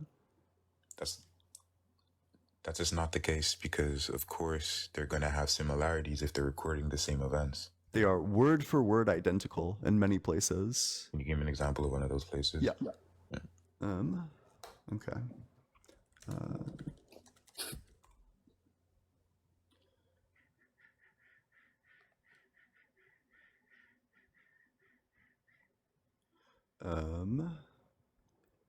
We could do Mark 1:40 through 42, and Luke 5:12 through 13. So the Mark verse, and calling out to him, there comes to a leper, and kneeling and saying to him, if you wish, I can be cleansed. And moved with compassion, he stretched out his hand and touched him, and says to him, I wish it be cleansed. And immediately the leprosy left him, and he was cleansed. And then the Luke verse says, and behold, a man full of leprosy, but upon seeing Jesus, he fell upon his face and requested him, saying, Lord, if you wish, I can be cleansed. And he stretched out his hand and touched him, saying, I wish it be cleansed. And immediately the leprosy left him. Yeah, but I don't understand how this is pausing that it was copied, because the scholarly consensus of the dating of these things, are they the same? Which came first? Of which ones? Yeah, according to the Gospels. The scholarly consensus on the Gospels is that Mark was written first. Yeah. Mark was the cousin of Barnabas. Yeah. And about 95% of Mark is directly copied into Matthew and Luke. And Matthew and Luke make some of their own, we'll say, editorial changes to Mark. But what we don't find is any of those editorial changes copied between Matthew and Luke, which is one of the reasons why we know that they copied from Mark and not from each other. But this is just like a presupposition. No, it's not a presupposition. What we don't find are any of the editorial changes from Matthew and Luke in the book of Mark. Yeah, so And, could you and like we also have like entire paragraphs copied directly in Greek from Matthew from Mark into Matthew and from Mark into Luke.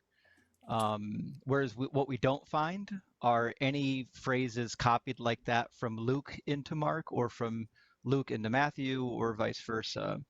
So there's a thing in biblical academics called the Markan priority. Yeah, and I'm familiar. Markan priority is not really debated in biblical scholarship. I mean, as much as we could waste an hour debating Markan priority, fact of the matter is, you would just be going against the entire body of New Testament source criticism.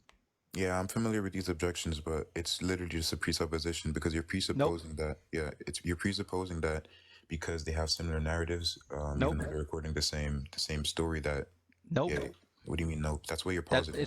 It's not a presupposition. Source criticism is a very particular field, and it is not based on presupposing anything. Can you demonstrate how you concluded that?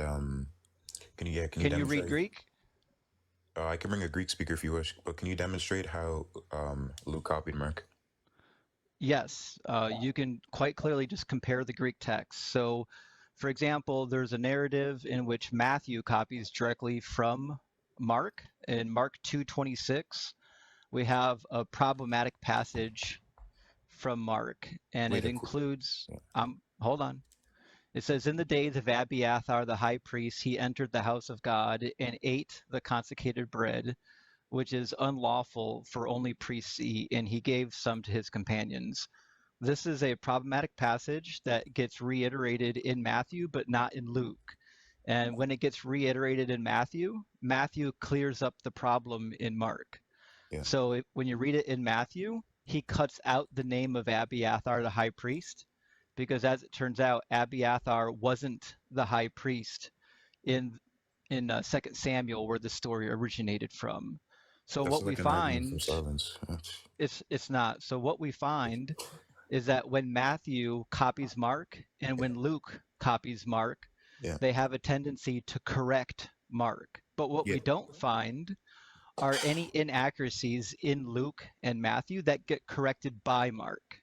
What we also don't find, every story that is copied between Matthew, Mark, and Luke, they're always expanded upon in Matthew and Luke.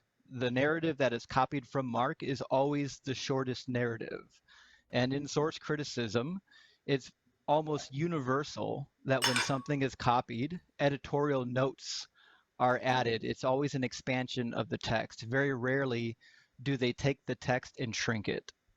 Yeah, you still haven't okay, thanks for teaching me on textual criticism. You still haven't demonstrated how you've like concluded and you're like affirmative on the fact that Luke copied from Mark. You're just saying because there's similarities, and then you're posing an argument from silence. I didn't say anything about similarities. I finish. I don't know why you keep saying I said that. I finish. Yeah, you're that's what you're positing. You're positing that because they're consistent with each other, and then you're saying that because Luke doesn't say a name of a certain individual and Mark does, but it was a blunder that they were copying each other and he left the name out. That's just an argument from silence. There's no argument there. You're just presupposing that. I'm actually not presupposing it. You're not okay. Can you Yes, can you give me because a you formal can go argument to for that? Mark, Yeah. because you can go to Mark and you can see what he's referencing in 2 Samuel. And in 2 Samuel, it's clear that Mark just made a mistake. He got the wrong priest. What's the Mark verse? Which is why it's Mark 2:26. Mark 2:26. Which is why Matthew fixes it by cutting out the name of the priest. No, that's an argument from silence. You can't demonstrate the reason he left it out. You're presupposing why he left it out. You understand that these gospels were to different crowds, right? You're presupposing that. Yes, I am presupposing the reason you are. for the change. Yeah, thanks. But what we know for sure is that there is a change, and we can mark these changes. So, for example, when Matthew and Luke copy from Mark, they make changes, they make adjustments to Mark. But what we don't find, we never find an adjustment from Matthew in Luke, and we never find an adjustment from Luke in Matthew, which means they're adjusting a source text, and that source text is always Mark. Yeah, you just agreed that you just conceded. You just agreed that. Can you summarize? You didn't listen to any of what Justin just said. Could you summarize the thing that Justin said immediately before you started talking? Wait, just Justin, now, like 5 seconds ago. Wait, can you summarize what Justin said, or were you not listening? Wait, did Justin not just say that he agrees that his argument is a presupposition? No. The thing that he said immediately after. Could you summarize what he said immediately after, or were you not listening? I wasn't listening. Can you? Gotcha. Yeah, perfect. Yeah, Justin, do you want to hit him with it again? Maybe try listening this time. Yes. Yeah. When we find narratives that are in Matthew, Mark, and Luke, what we find is we've got a short narrative in Mark, and then in Luke and Matthew, those narratives typically get either corrected or expanded. But when we find the narrative in Matthew, the version that Matthew tells does not appear in Luke. And when we find a narrative in Luke that is slightly different from Mark, that never shows up in Matthew. So we know that Matthew and Luke were not copying from each other because Matthew and Luke's editorial notes don't show up in each other's books. Editorial notes? Yes. For example, there are editorial notes where it gives clarification to Aramaic words. There are editorial notes that you'll find in the Gospels. And what you don't find is that Matthew and Luke share these editorial notes. The Gospels are written in Aramaic? No, Jesus spoke in Aramaic, and the gospel authors had to explain the meaning of Aramaic words that were spoken by people in the story because the audiences didn't know Aramaic. But the editorial notes that you'll find in Matthew and Luke, those don't get copied between Matthew and Luke. They appear to be editorial notes on their source text, which was Mark. Yeah, could you expand what you mean by editorial notes? Sorry. Yeah, when the person editing the story has to explain something in the story. Oh, so expanding on a topic? Yes, editorial notes. So expanding on a topic is an editorial note. So if you give me a story and if I expand on it, I'm editing the narrative. That's called editorial notation. Okay, go ahead. So what we don't find are editorial notes that happen in Matthew that get copied into Luke. And we don't find Lucan editorial notes that show up in Matthew. They appear to not be copying from each other. But what we do have is that Mark doesn't have any of these editorial notes. And when Mark does include editorial notes that get copied, they get copied into both Matthew and Luke.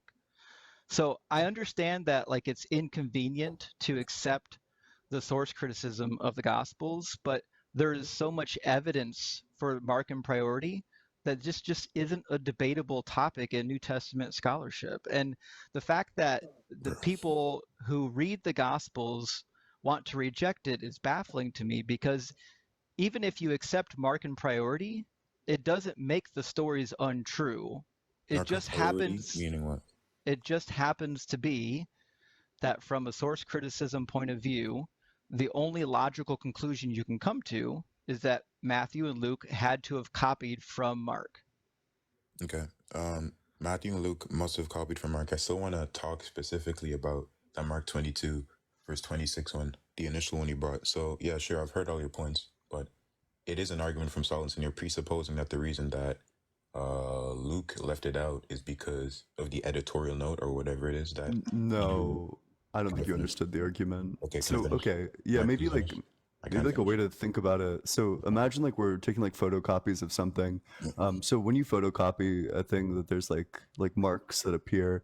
Now if it like passed down in like a chain, we would probably expect like, you know, Mark makes one photocopy, there's like this error, and then you know, Luke would make the photocopy, and we would expect to see the same error there, and like maybe like a different thing, and It's a then false like equivocation. like a third one, and then we would expect to see like a third error in like the photocopying process, essentially. That's But a false it sounds equivocation. like, and Justin, correct me if I'm wrong, but it sounds like it's like the equivalent of like if we took a photocopy, and so we have like the original like Mark, and then Luke took a photocopy of Mark, as is indicated by like any like all the flaws are unique, and then like Matthew took a photocopy, and then like all the flaws are unique. Is that kind of what it's like, or did that make Yeah, sense? that's That's like a actually a false really good equivocation. explanation. And like a good example of this would be like, for example, let's assume that we've got an original photograph and we throw that photograph on a Xerox copy machine. And when we copied it the first time, it was slightly crooked on the copy machine. So let's say we copied it a second time. When we copy it the second time, there was a smudge on the copy machine glass. Well, this is evidence that we've got two different copies from an original source, because the smudge on the glass doesn't show up in both copies, and the crooked copy doesn't show up in both of the copies either. The smudge shows up in one copy and the crookedness shows up in another copy, and neither one of those things shows up in the original copy. So this is the same thing with source criticism. We can That's see not what appears to be a source, and the false there's equivocation fallacy. slight changes from the source, and then there are other slight changes from the source, The false and equivocation. neither one of those two sets of changes actually shows up in the other copy. That's a false equivocation fallacy because you're It's not. presupposing. Yeah, you're presupposing that that the rest of the Gospels got all of their narrative from Mark. So it is a false equivocation. And It's not. Wait, it's that's not. not that's not a presupposition. That's what the evidence indicates. The evidence indicates. So the Yes. consensus within the scholars is that Matthew, Luke, and John got all of their information from Mark. No, that No. Matthew and Luke. Oh, sorry, not John. Only Matthew and Luke. No, what scholarship is saying is that Mark was written first, Yeah, I and agree. Matthew and Luke copied most of Mark, and Is then that they the scholarly added, consensus? yes, and then they added their own material. So there's about 25% of Matthew and Luke that are original to Matthew and Luke, and then there's about 30 to 35% of Matthew and Luke that are copied from Mark. John is on his own. John did his own thing.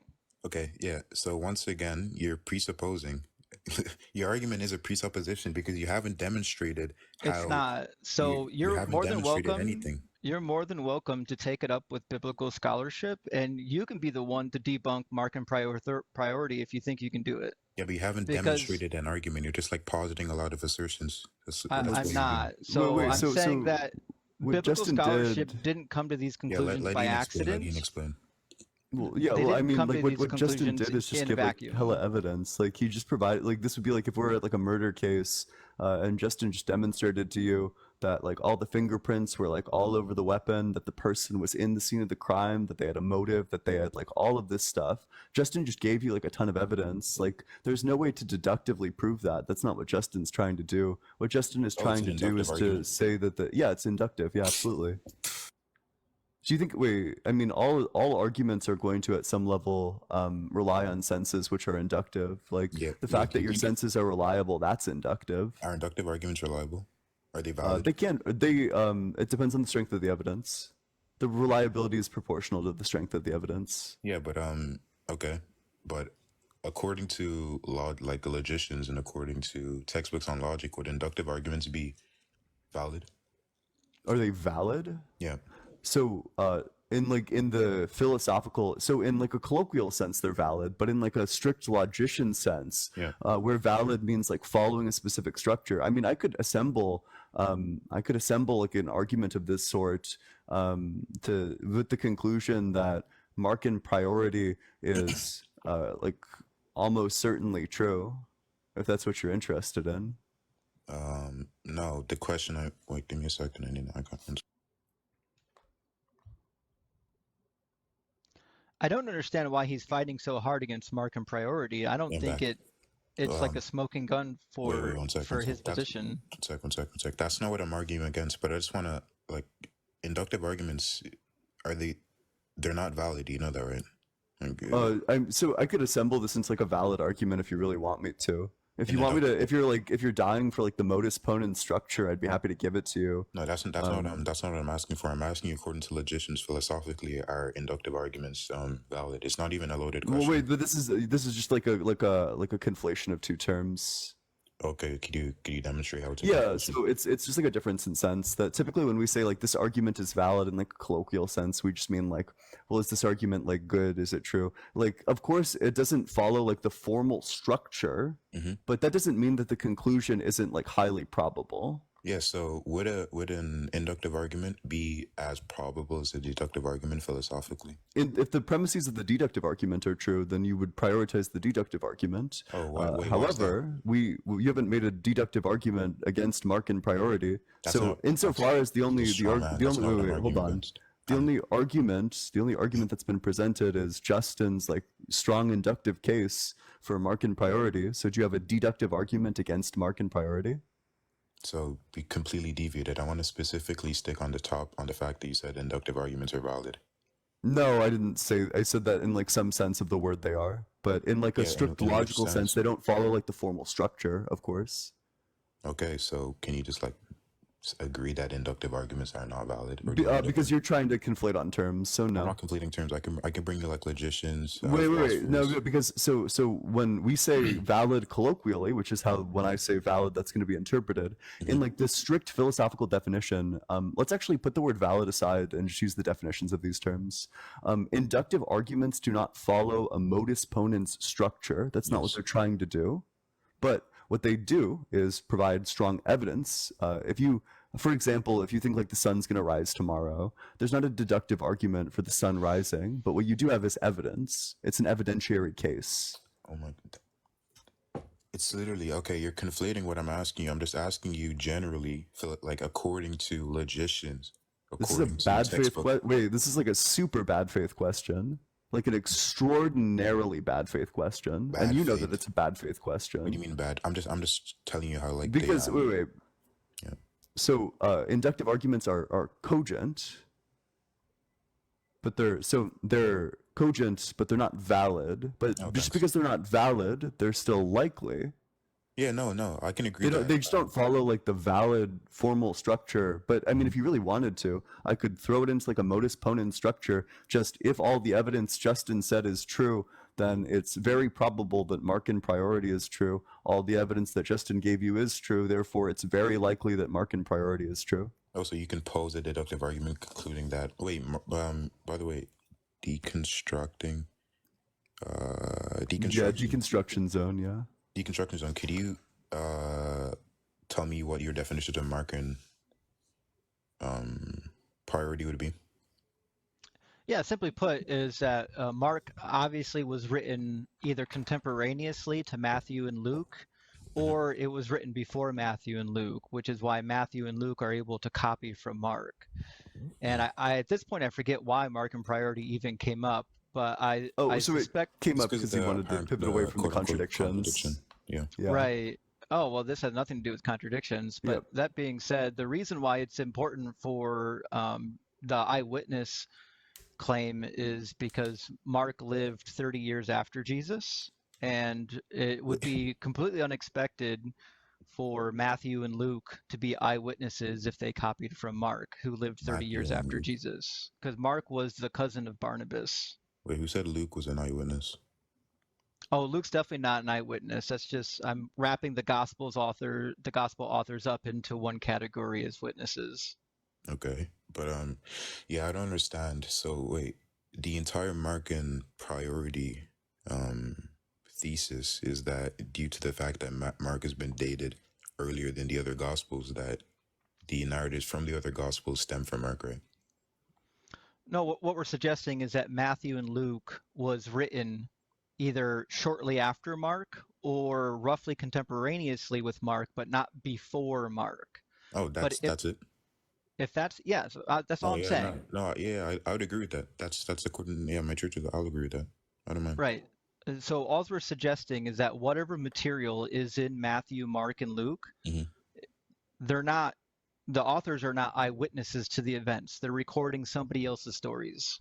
Okay, so if we're following the Matthew and Luke narrative, would there be slight differentiation, or would it be a major differentiation between the Markan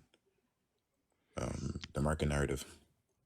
There are major differences in certain places. So, for example, when we get to like what Ian brought up, like the Passover, there seems to be some confusion as to what time he was crucified. One gospel says it was 9 o'clock in the morning. Another gospel says he was still standing in front of Pilate at noon. So he wasn't even crucified yet at noon. So there are definitely differences. Yeah, no. According to the entire like narrative of the gospel in general, would there be major differences or would there be minor differences? Well, I think there's major differences, and not just between the gospels. So, for example, if you take the theology of the New Testament, I think the theology of the New Testament is completely contradictory to the predictions made by the prophets in the Old Testament. In the Old Testament, it says in both Ezekiel and in Isaiah that the Gentiles who are grafted into Israel to participate in the covenant of Israel, that all of them will be required to be circumcised. Yet Paul goes on and on about how the Gentiles should not be circumcised. What are you referring to? Like Corinthians? What are you referring to? Well, it's in about 4 different writings of Paul about how the Gentiles shouldn't be circumcised. Yeah, but I It's want to in. know the exact book because there's the context I'm thinking of probably follows with them.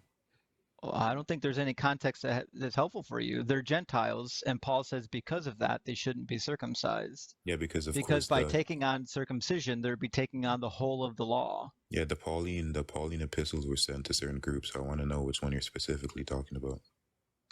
Romans, Corinthians, Galatians, Ephesians, Philippians, Colossians, and Titus. In all of them, he talks discuss about Yes, circumcision is mentioned in all of those letters.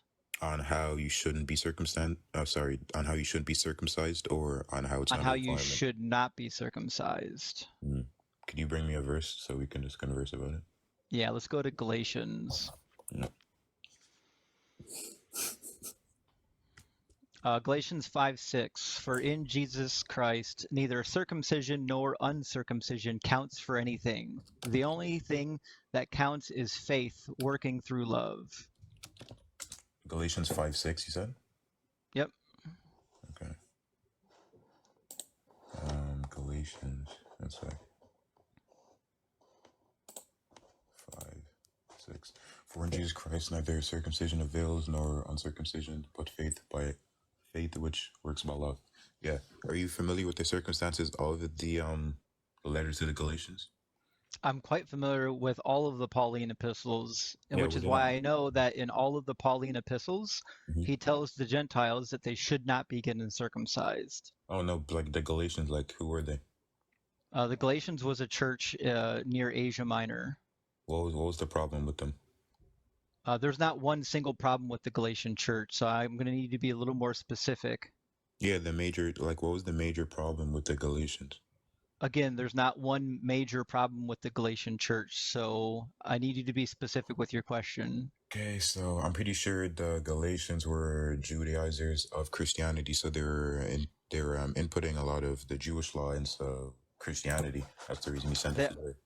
that was true of nearly all of Paul's churches. The Uh, Judaizers were Paul's greatest opponent in his entire ministry. I agree, but specifically Galatians is that's like the entire narrative. Remember, It's not. Galatians, the majority of the narrative of Galatians isn't like talking about Judaizing Christians. Nope. Okay, no problem. Yeah. But it's also true that Paul mentioned circumcision on many occasions. I would be incredibly surprised that this is not just a readily accepted fact. That this is a part of the crux of Pauline theology, that you should not be taking on the burden of the Jewish law by getting circumcised. Galatians 5 verse 6. Let's see. Christ is become of no effect unto you, whosoever if you are justified by the law, you are fallen from grace. For we through the Spirit, for in Jesus Christ neither circumcision avails anything nor. Wait, what was the argument? What was the argument against Galatians 5:6 again? My argument is quite simple. Paul says over and over again that circumcision is of no use, that the Gentiles shouldn't be getting circumcised, and that they're condemning themselves by getting circumcised. But in the Old Testament, in both Ezekiel and in Isaiah, during the Messianic age, it says that the Gentiles that join themselves to Yahweh will be circumcised. Let me see.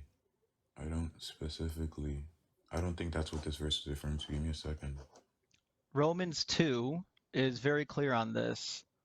It says, circumcision indeed is of value only if you obey the law, but if you are a transgressor of the law, your circumcision has become uncircumcision. So if the uncircumcised keep the requirements of the law, will not their uncircumcision be regarded as circumcision? Then the physically uncircumcised person who keeps the law will judge you, who though having written code and circumcision are transgressors of the law. For a person is not a Jew who is one who is outwardly, nor is one circumcised through external and physical.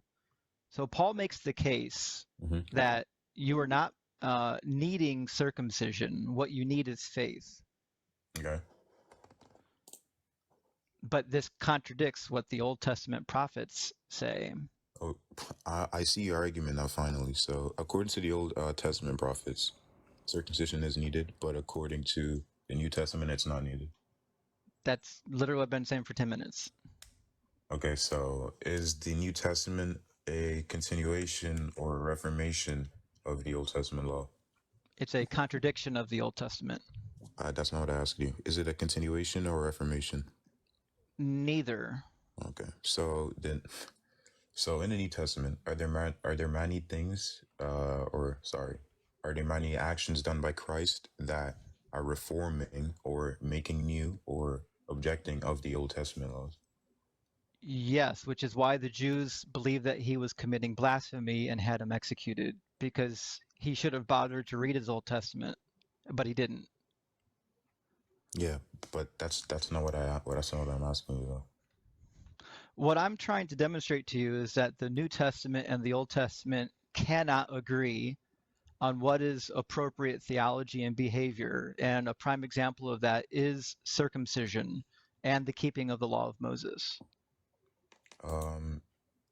Yeah, talking about circumcision specifically, you're misinterpreting the narrative of the New Testament in conjunction to the Old Testament. I'm actually not. Does Paul teach that the Gentiles don't need circumcised? The commentaries are they say otherwise. Who? Name one commentary that says Paul was of the opinion that the Gentiles should be Like an circumcised. exact word fallacy. That's not what I was saying. Oh my god, fallacy machine, man. Let me see the commentary in a second. Let's go to. Let's see. For example.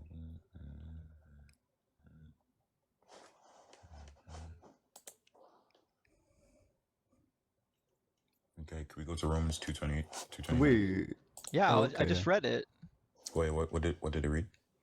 Yeah, it says, for a person who is not a Jew, who is one outwardly, nor is circumcision something external and physical.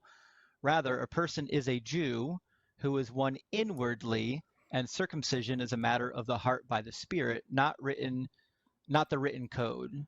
Okay, so when St. Paul says circumcision is that of the heart, what does this mean? He's referring to the letter of Jeremiah, where it says that people need to be circumcised in the heart and in the flesh. To be circumcised in the heart means that you have a spiritual renewal, which is why Paul reiterates the Old Testament prophets, saying that you need circumcision of the heart, of the spirit, but you don't need circumcision of the flesh.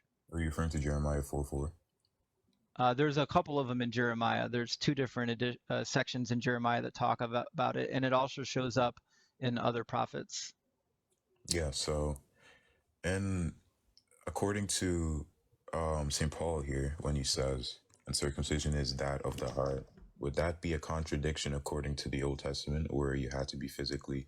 Actually, now the question I should pose to you would be, when it's referring to the circumcision of the heart, is this a physical circumcision, like in the way that we know? Not the circumcision of the heart. The circumcision of the flesh is a physical circumcision. And that's what Paul is telling them they don't need. You don't need the circumcision of the flesh.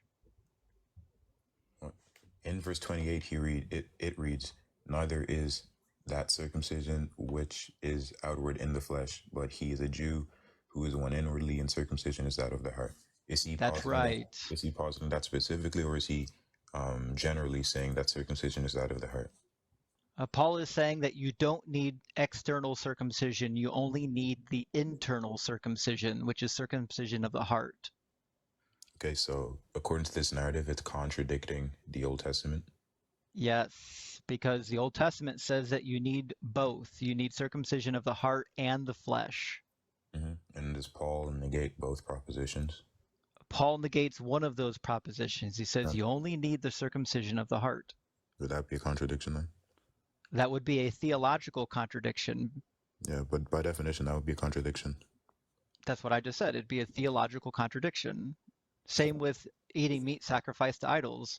Paul says you can eat meat sacrificed to idols. You're at liberty to do so. And the other disciples and Jesus say you can't do it. Okay, sticking on this though, so what would you say a theological contradiction would be?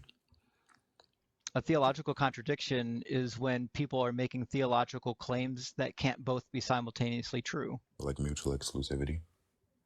Yes, like if the prophet says that during the Messianic age, everybody is required to be circumcised in the heart and the flesh, and then the Messianic age happens, and God's mouthpiece says that you don't need to be circumcised Thinker, in thank the you flesh. so much. Big W Thinker in the comment section. Appreciate that. God's mouthpiece. Do you think that Paul wrote gospel? Do you think that wrote scripture? No, like I don't know what you meant by that. That's why I asked. Well, if Paul is speaking for God, then we would expect that what Paul says is not contradictory to what the prophets say. Yeah, it won't be contradictory, because then would you be holding to the position that every time the Messiah, being Jesus, fulfills the Old Testament law, would his fulfillment be a contradiction because he's negating the proposition of the Old Testament? Well, he didn't fulfill the Old Testament laws. He didn't. So laws are to be followed, not fulfilled. Do you mean the prophets? Yeah, the prophecies. But he didn't fulfill any prophecies. Any of them? That's a None negation of everything. Perfect. So yeah, according to any of the Messianic prophecies, he didn't fulfill any of them. Not one. Okay. So in fact, I'll read you a damning one right now if you want to hear it. Yeah, go ahead, man. Go ahead. Jeremiah 33, says Oh, the days are Jeremiah surely 33, coming. 17 to 18. We can talk 33. about that. Yeah, I'm familiar. The days are surely coming, says the Lord, when I will fulfill the promise that I made to the house of Israel and to the house of Judah. In those days and at that time, I will cause a righteous branch to spring up for David, and he will execute justice and righteousness in the land. Mhm. In those days, Judah will be saved, and Jerusalem will live in safety.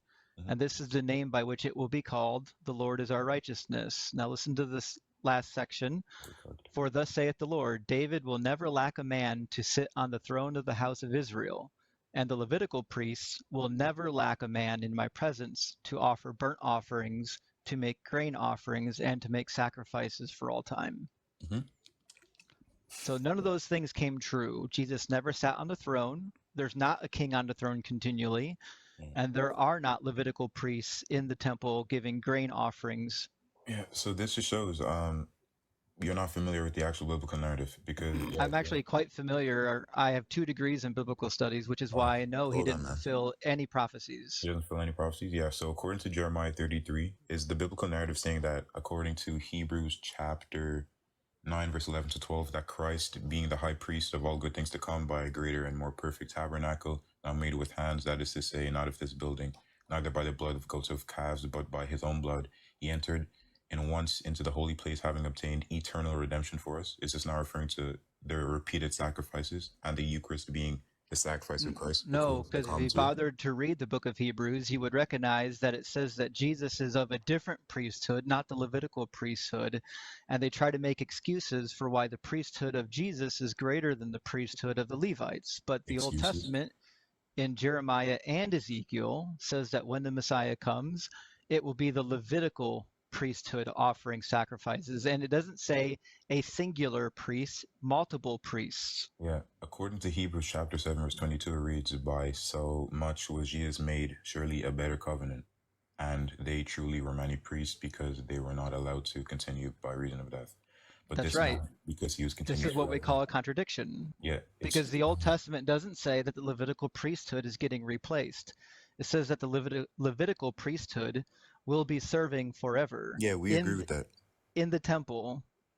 We agree But with according to the book of Hebrews, the Levitical priesthood is replaced by the order of Melchizedek, which Jesus is theoretically in the line of.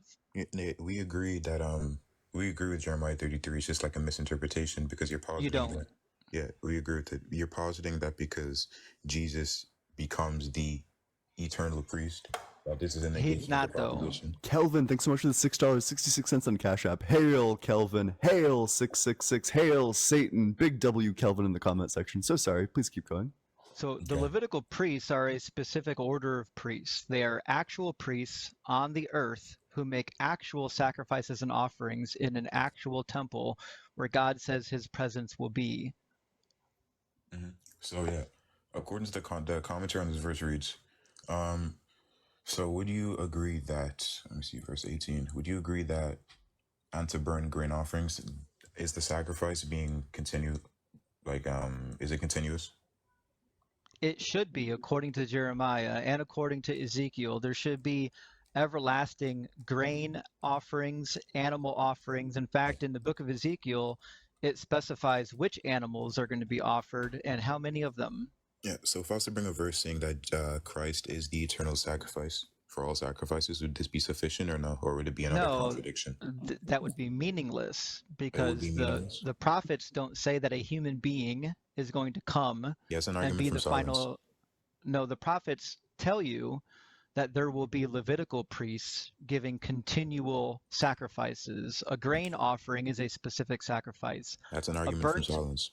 A burnt offering is a specific sacrifice. Yeah. So Jesus was not a burnt sacrifice and he was not a grain sacrifice. Yeah, so if I was to bring you a verse saying that Jesus will cover all sacrifices, all being including everything, would this be sufficient?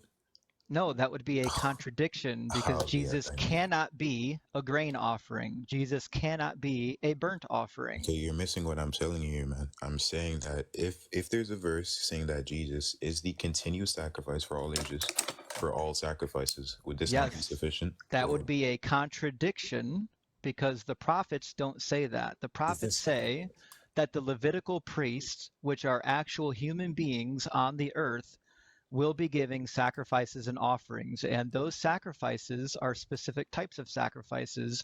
One of them is an animal sacrifice, and one of them is a grain sacrifice. Yeah, I don't think you're like getting what I'm saying here. If in the verse, I'll find it's like in Hebrews where it says that Christ will cover and be the continuous for all sacrifices, be the continuous sacrifice. This Is won't cover Jesus a everything. Levitical priest? So we're talking about the sacrifices Is specifically. Jesus a Levitical priest? Are we talking about the sacrifices or the Levitical priesthood? Both. You need the Levitical priesthood to give the sacrifices. Yeah, but I'm going to talk about the sacrifices specifically because according to the commentary on this, you can clearly see, and according to the church fathers, that the Eucharist is the complement of the ancient But it's not. What But you're it's doing not. is you're saying, I don't like what Jeremiah says, and I'm going to spiritualize it.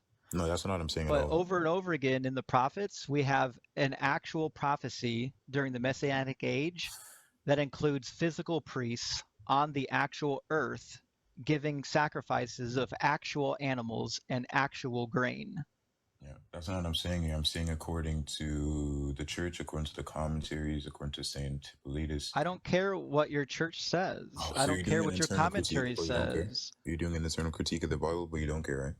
I'm doing an internal critique of Christianity, and as it No, turns it's out, is this not your textual church criticism? fathers are not the final authority.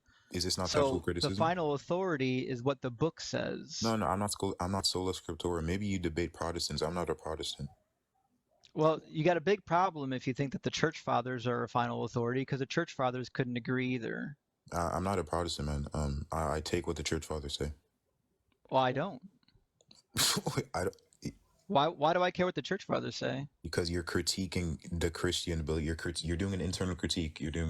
It's textual criticism. So you're going to follow by what I, as an Eastern Orthodox Christian, I don't believe in. follow what the church fathers say. I'm doing an Oh my goodness. internal critique on what the Bible says. Yes, and the Bible needs its interpreters, as Paul says. No, it doesn't. I don't need anybody to tell me what words mean on a page. I know what a Levitical priesthood. I know what a grain offering is. I know what a burnt offering is. Yeah, I'm not a Protestant, so you're misrepresenting my I'm position. not telling you that you're a Protestant. I'm telling you that I know what words mean. That's what you're insinuating. There's no amount of church father commentary that's going to change the meaning of the word Levitical priest. That's what you're insinuating. You're rejecting the church fathers. I'm not. Right? Are you rejecting the church fathers? I'm saying that the church fathers have only as much authority to translate words as I do. No, that's not the case. It is the case. Yeah, I'm not a Protestant. I don't follow that. It would be the case because in order for your church fathers to have any authority, you would need to first demonstrate that the Bible is true, and you can't do that. Oh, so you're putting the cart before the horse. Yeah, now we're going further back. But yeah, that's how this works. Your church fathers have absolutely no authority. Yeah, you're negating their reliability and the authority of the church fathers. Thanks. You're negating their authority, and you have no argument for that. Why, you're just saying, why should they have authority? Your actual objection was no, because. Why should the church fathers have any authority? What do you mean, why should they have any authority? Why do I care what they say? Because you're doing an internal critique. What do you mean? I'm asking you, why should I grant authority to the church fathers? Because you are doing an internal critique. And an internal critique of the Bible. So you need to establish their authority. He's doing an internal critique of the Bible, and according to the Bible, we have commentaries of the Bible, right? According to me, right? According to my beliefs. Yeah, but we have the same thing for the Jewish Old Testament. I could just say that you have to accept my view because I've read the Jewish rabbis, and the Jewish rabbis say that it should be interpreted this way. Am I a Jew? Are you talking to a Jewish man? But I'm trying to help you to understand that your particular commentaries mean nothing until you can demonstrate why they should be authoritative. I have no reason to believe that they are authoritative. Okay, so let's get this straight. You're doing an internal critique on the Bible, right? Yes, yeah. That's why we're reading the Bible. And you're talking to me, right? I'm the person. I'm talking to you, yeah. Yes, and according to my beliefs, do I take the church fathers as authoritative? Yes, and part of my internal critique is that the church fathers are not authoritative because the only authority that they would have is if the Bible was true. So until you can demonstrate that the Bible is true, they don't have any authority. Okay, so So you're deviating now. You're going back to epistemology to show how a text would be deemed as reliable. Yes, and I can show you how the text is unreliable. We didn't even get to the apparent or the real like historical contradictions or the scientific contradictions or where the stories just flat out disagree on details like where Josiah died. One text says he died in Jerusalem, the other says he died in Megiddo. These are just flat out contradictory texts that cannot be resolved. Yeah. I can find 100 places in the Bible that's not reliable. I have no reason to believe your claim that it is reliable. Okay, so can you give me the criteria to deem a text as reliable? Yes, if it contains contradictions, I would call that unreliable. That's the criteria to deem a text as reliable. Ian, would you If I agree with gave that? you a book and I said this book is true and reliable and you found 100 contradiction in it, would you believe that it's reliable? There's not a singular criteria to deem a text as reliable.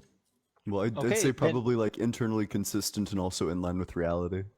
If there's not In a line with measuring reality? stick, According if to there's who not is a that? Yeah, in measuring line with like empirical reality. Like if your According book to who opens, is- well, yeah, like if your book opens like first God made the sky red and he never changed it, then that would be out of line with reality. Wait, do you hold to empiricism? I'm not gonna let you pivot away from this. I'm agnostic on epistemology. yeah, it's also true You're that agnostic on epistemology. Wait. You're so desperate to pivot. Yeah, You're I'm trying scrambling. hard. You're clawing hard to get away Wait, from the I literally Bible asked because you've gotten deconstruction. I washed told by him. Justin. Yeah, I asked So- Justin if he wants to go to epistemology, and he said yes. And your I epistemology is didn't cooked. I didn't say anything about that. So what I'm didn't? telling you is that if you're saying that there's no definition of reliable, then you also When can't did I make say the that? claim. That's You a sh- literally I went- just you literally When did just I said say it. that? I said When I there's said multiple criteria to deem a text as reliable. When did I negate that? well, give me your criteria. How do I know if a text is reliable? Oh, you want me to give it? Yeah, I'd love to hear Oh, it. Yeah, so to deem a text as reliable, like I initially posed to Ian, I said the external internal corroboration, internal corroboration, external attestation, internal consistency, and the historicity of the book. That's just a Right. few. How much consistency does a book need before we call it reliable? What percentage of the book needs to be true? Type of question is that? What do you mean? Like Well, 50 reliability 50.1? is an ambiguous term. If 10% of the book is unreliable, is the book still reliable? What type of? That's okay. I'm not gonna. Yeah. So to deem a text as reliable, what's the definition of reliable? That's what I'm asking you. Because Yeah, I'm so- saying that it's not reliable based on the fact that I can find errors and contradictions in it, and you're saying it is reliable. So, in order to settle the debate, we need to understand what the word reliable even means. Yeah. So for something to be reliable, would there need to be multiple negations of the irreliability? Yes, there would, and I've got dozens of them. No negations of oh, thank you. So you have dozens of negations of irreliability. Yes, I do. Yeah. Oh, thank you, man. I don't think you heard what I said, but yeah. So another one would be the historicity of the text. Wait, It's not let's- historically reliable. Pardon? It's not historically reliable either. Okay, so if I was to bring a lot of, so are you familiar with what is this? I may be quoting wrong. Acts 16:19 or 16:9, where Luke talks about the expulsion of the Jews from Rome. Can you bring me another source from this time that records this event? Oh yeah, there's multiple incursions with Rome in which some of the Jews were expelled. Can you bring me one? But I'll wait. but that's also irrelevant because we're talking about whether or not a text is internally and externally consistent. No, and we're that's talking why I about the asked criteria you, to deem a text as reliable that's epistemically. One of why them is the I historicity. asked you what percentage of a text needs to be reliable before Yeah. we say it's reliable. Because just because you can find a couple things in the book that is true doesn't make it all true. Yeah, you just said we're conversing about what the criteria to deem a text as reliable is, and you agreed on it will obviously need to have the valid historical context, right? Right. And I'm asking you how much of the book needs to be true before it's reliable. 50.1%. What? That's insane. Would Okay, What? so when are you going to affirmative or become negative? Muslim? Would When are 50 you becoming Muslim? Would 50.1 be negative or Huh? affirmative? Would 50.1 be negative or affirmative?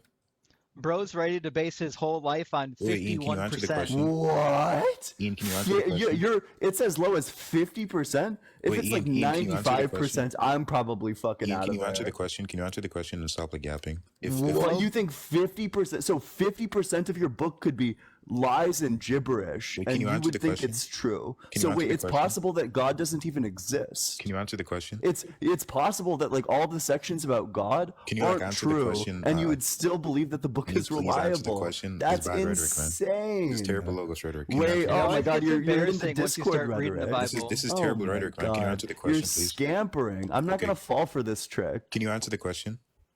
Okay, thank you. So Wait, so you're you not gonna let me believe? speak. So right? you would believe a This is book that's terrible rhetoric, 50? man. Wait, I just want to be. You can call it terrible rhetoric. You're getting boiled. Yeah, You would believe a once book again, that's terrible logos 50% rhetoric, man. lies. Terrible logos 50% of your book could be like Can utter I ask you the lies, question, or are you gonna and you keep would talking? still believe it. Oh, go ahead. I'll mute. 50%? Yeah. What's your question? Go for it. Oh, you're done? Yeah. Okay. So so I was gonna ask you 50.1, would this be negative or affirmative? What do you mean by negative or affirmative? Would this be more on the affirmative side or on the negative side? What do you mean by negative and affirmative? Oh my goodness, okay. Can I get a So, definition of the terms that you're asking me? mathematically, if something is 1.5, would it be closer to 2 or closer to 1? Would it, Matt? If it's 1.5, would it be closer to 2 or closer to 1? Yeah. It's directly in the middle. equidistant. Oh my god. Wait, so mathematically, 1.5 is closer to 2 as is closer to 1? It's in the identical. middle of them. Are you actually serious, man? Did you go Wait, am I mishearing the question or something? did you go to maths class? that very 1.5 confused. is in between. Did you 2 go to and- maths class? In mathematics, I have a 1.5 is mathematics closer- degree. In mathematics, 1.5 is closer to 2 than closer to 1. What are you talking about? It's not. It's not. It's point. Wait, so is guy's 0.5 is 0.5 equal to 0.5? I literally have a bachelor's of science in goodness. mathematics. Let's run it. Okay, wait, Wait, Ian, Ian, hold on. so I'm in not gonna let you take away from in this. This is mathematics, fun. when your teacher taught you, right, This is 1.5 is 1.5 is 1. Is 1.5 You're 1.5 is hyperventilating. 1.5 is exactly halfway between 1 and 2. Okay, look, and while counting, maybe I didn't ask you like Wait, what do you mean? What, you don't count 1.52? What? yeah, I'm saying so if you're to count in 0.5s as well. 1.5, 2, 2.5, 3. What? Then it's still equidistant. Okay, so look, wait. So when you're counting 1.5, is it closer to 2 or closer to 1? Like when you're counting. Okay. When you're counting, so when you're rounding it up. Can you just ask me? maybe when you're rounding it up. Yeah. When you're We're not rounding it up. rounding. You're When not you're rounding? rounding up Is the 1.5, is 1.5 closer to 1 or 2? Yeah, that's the question I ask you. What is it? That's not you've malformed the question. When you're Okay. rounding it up, Yeah. if you round it up, 1.5 rounds up to 2 if you're rounding up to Okay. the nearest whole number, So but the it's not initial- closer. It's not closer to 2 than it is Hey, to do 1. you know why, Ortho? Do you know why you round up when you have like a value like 1.5? Do you know why? Nah, I forgot. Man. Okay, because usually, like, let's say you're measuring something, Mhm. even any degree higher than 0.5, right? Whether it be immeasurable to us, to our instruments, would make that value closer to 2. But usually we can't, the infinitesimal differences we can't measure, but if there is, it'd be closer to 2. That's Okay. why you round to up, right? But it's not because 0.5 is closer to 2 or it's nothing to do with that. Okay, I'll ask you the question. Wait, maybe. wait, hold on. I got some math that we got to go through first because it would be wait, too Dan. bad. So wait, do you agree with the math that's on the board that 1 minus 1.5, the absolute value is 0.5, and that 2 minus 1.5, the absolute value is 0.5? I was talking about rounding up. I never posited that. Oh no! Wait, you never said rounding up until way later in the conversation. Yeah, that's a Wait, straw man. no. That's like literally everyone heard it. You asked me if it's closer to 1 or 2. Can I like ask a question? Can I ask That's another a question? huge goalpost shove over here. Shifting the goalpost, yeah. Danny, can I ask you the question? So like holding to this rounding up thing, right? Would 50.1 would it round up to 100 or round up to 0? 50.1, if you were to round to the Well, if you're stipulating rounding up, yeah, you would round up. If you had a round from 50 to 0 or 50 to 100, if there's 0.1, and if it's plus, you're adding 0.1, then you round to 100. But Just so, I mean, but that's not the same thing as saying that 0.5 is closer to 1 or 50 is closer to 100 than 0. Okay. So, Danny, according to the according to deem a text as reliable, right? Part of this criteria would be internal consistency, corroboration, and like the historicity of the text, right? This is why I requested. First of all, when a text is reliable or not is actually, I mean, somewhat vague because people have different priors. And so to get like a strict set of criteria for reliable, unreliable text, you know, the Bible can be reliable in some areas and not others, right? Yeah. But the thing is that as a Christian, presumably you're some kind of Catholic or Orthodox, you know, you would say that if there are errors of historical errors or logical contradictions, right, that seems to crumble the whole, you know, the faith, that your denomination. So we can just set that as our standard. Okay, then what would be sufficient reason to deem a text as reliable, like a theological text, like Bible, Quran, or anything? But look, if the purpose of asking that question is to be able to proceed with the criteria of reliability, but we can use your criteria for unreliability of the Bible or reliability of the Bible, because your criteria is a kind of infallibility, right? No, I just want to see what your interpretation of it would be. How would that progress the conversation? Yeah, I'm just curious. Okay, well, to me, the reliability of a text, there is not, it just depends on the kind of information, the kind of text, when it was written, who writes it. There are too many factors for me to just give universal criteria for all text, okay? So I'm not going to have a very strict universal criteria. It really depends. I have criteria for ancient text. That criteria might be very different than the criteria for a scientific paper, okay? So, you know, I think that we can just work with your standards, and your standards is that the Bible has multiple contradictions. You're probably not going to be a Christian. Okay, so according to a theological text, what would it be? Like, what would the main three be? Let me ask. Again, there's theological text all spread out all throughout different eras, right? I might have very different criteria for the Bible versus the Quran versus Joseph Smith's text, right?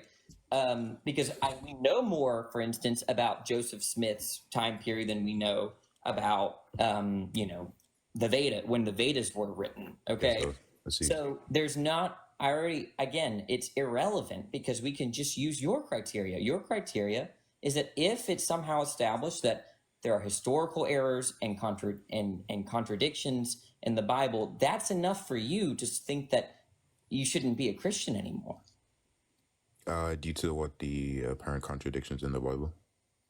Well, that's besides the point. You brought up the criteria of reliability. I'm saying that we can just use your criteria. Your criteria is that if there are historical errors and biblical contradictions, then the Bible's not reliable enough to be a Christian. The historical errors such as what, like? But you understand what the historical errors are is different than the question that you're raising to the other two is, hey, what's your criteria? We'll just use your criteria. Okay. Oh, okay. Okay. And then now we can proceed finally with what he wanted to say, deconstruction, and Ian wanted to say. Yeah. To second what Danny's saying, if this book is from God, if it's divinely inspired, I would put a very high standard on it. If I found even just 2 errors in it, I would find that very sus. Oh, it's suspicious? If there's 2 errors? Yeah. Okay. Could you pose one? Sure, I've got a bunch. We can go to 1 Chronicles 21. 1 Chronicles 21. Yeah. Are you familiar with the story of when David took a census of Israel and God punished him? Vaguely. God sends the prophet Gad to give a choice of 3 different punishments for David to pick from. And that story is told twice in the Bible. It's told in 1 Chronicles 21 and 2 Samuel 24. And there's a deviation. There's multiple deviations in the story, but there's one deviation that I want to talk about now. Mhm. It says, Gad came to David and said to him, "Thus saith the Lord, take your choice, either 3 years of famine or 3 months of devastation by your foes, while the sword of your enemies overtake you, or 3 days of the sword of the Lord, pestilence on the land." So you've got 3 options: 3 years of famine, 3 months of devastation, or 3 days of pestilence. When you go to the parallel account in 2 Samuel 24, they're slightly different. It says, Gad came to David and told him and asked him, "Shall 7 years of famine come on your land, or will you flee for 3 months before your foes while they pursue you, or shall there be 3 days pestilence on your land?" So in 2 Samuel, the first punishment is 7 years instead of 3. Okay. Well, so this is a contradiction from First Chronicles. Yeah, it's a contradiction between Samuel 24, 2 Samuel 24, and 1 Chronicles 21. So there's only 3 options, and the first of the 3 options is different between the 2 accounts. Wait, 2 Samuel. 1 second. Okay, 2 Samuel. What's the chapter? 2 Samuel 24, Yeah. verses 12 and 13. Go and say unto David, "Thus says the Lord, I promise you 3 things. Choose you one of them, that I may do it unto you." So God came to David and told him, and said unto him, "Shall 7 years of famine come unto your land, or will you flee 3 months before your enemies while they pursue you, or shall there be 3 days pestilence in your land?" Answers you are answered. Okay. And what's the Chronicles? In Chronicles, the first option is 3 years of famine. In Samuel, the first option is 7 years of famine. What's the actual verse in Chronicles? It's 1 Chronicles 21, 12. 3 years famine, or 2 years to be destroyed before your foes. Oh, not the sword of your enemies overtakes you. Let's see. Okay.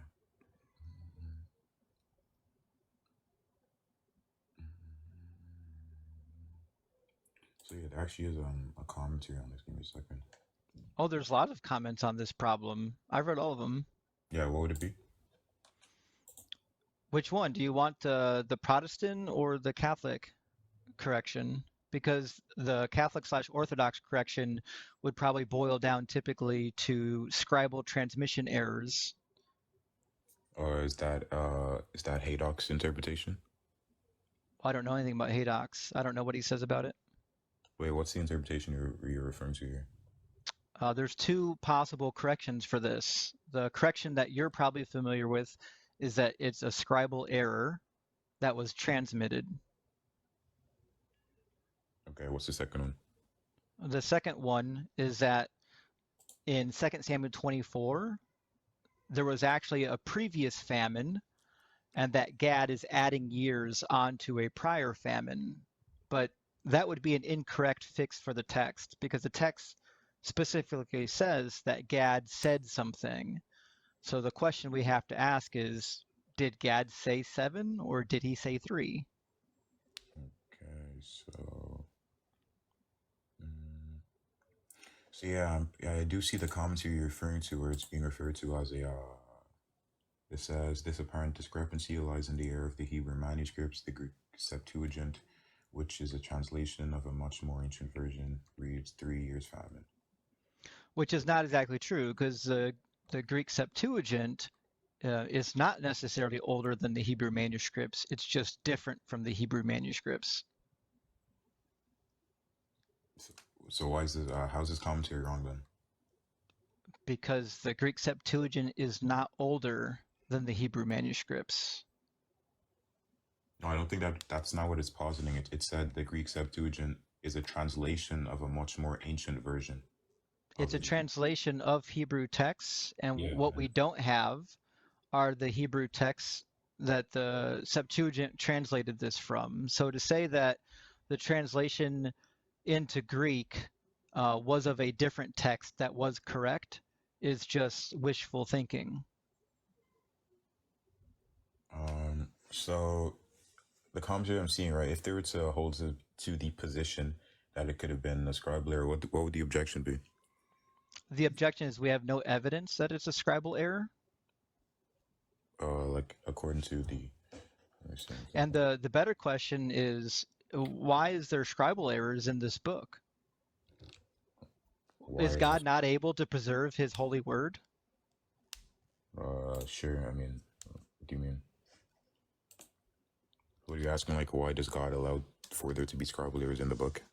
That's what I'm asking. Why would God allow his book to be transmitted full of scribal errors?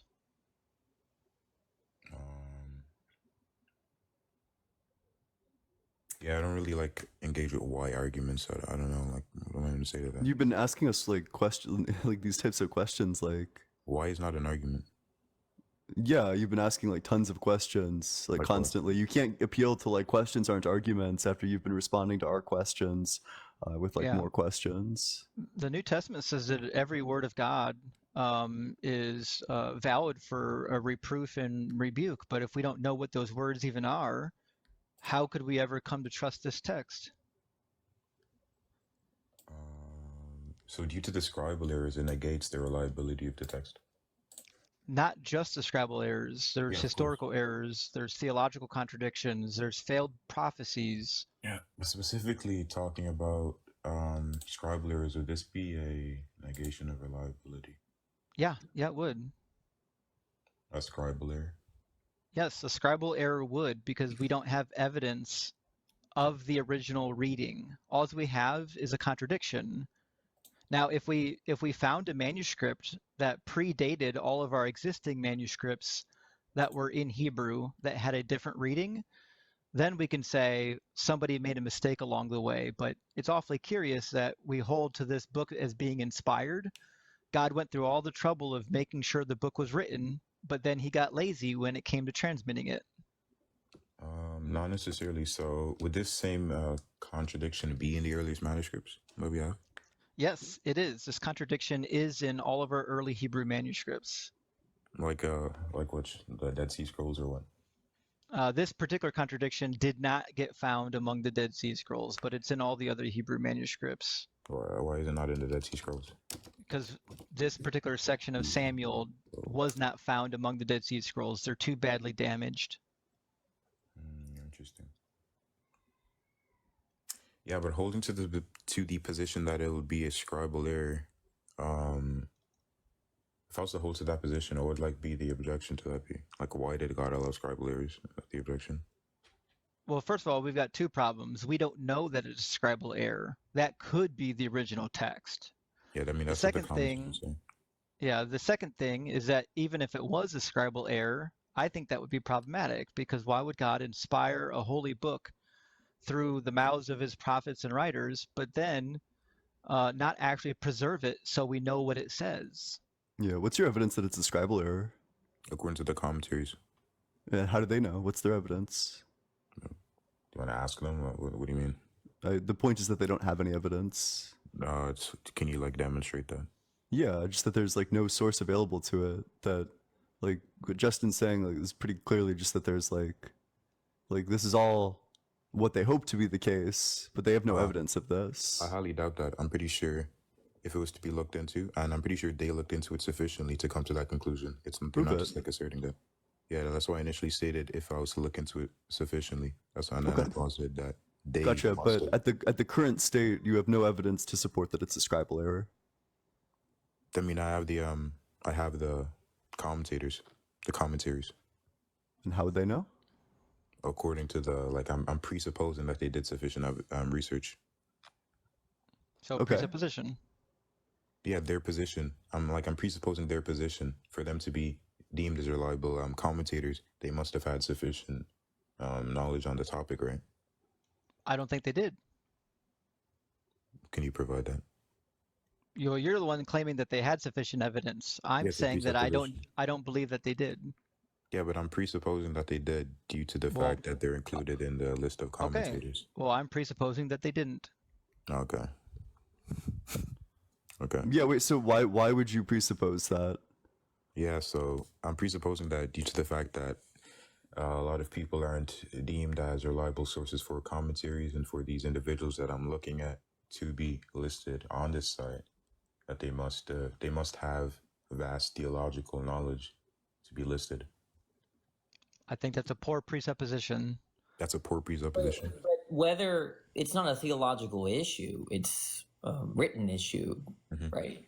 So I think the best case for you is something like, look, they start with the idea that this is the word of God inspired, and so it's got to be a scribal error. That's probably their reasoning, which, you know, is not going to be something that's going to be historically valid argument for why it would be a scribal error.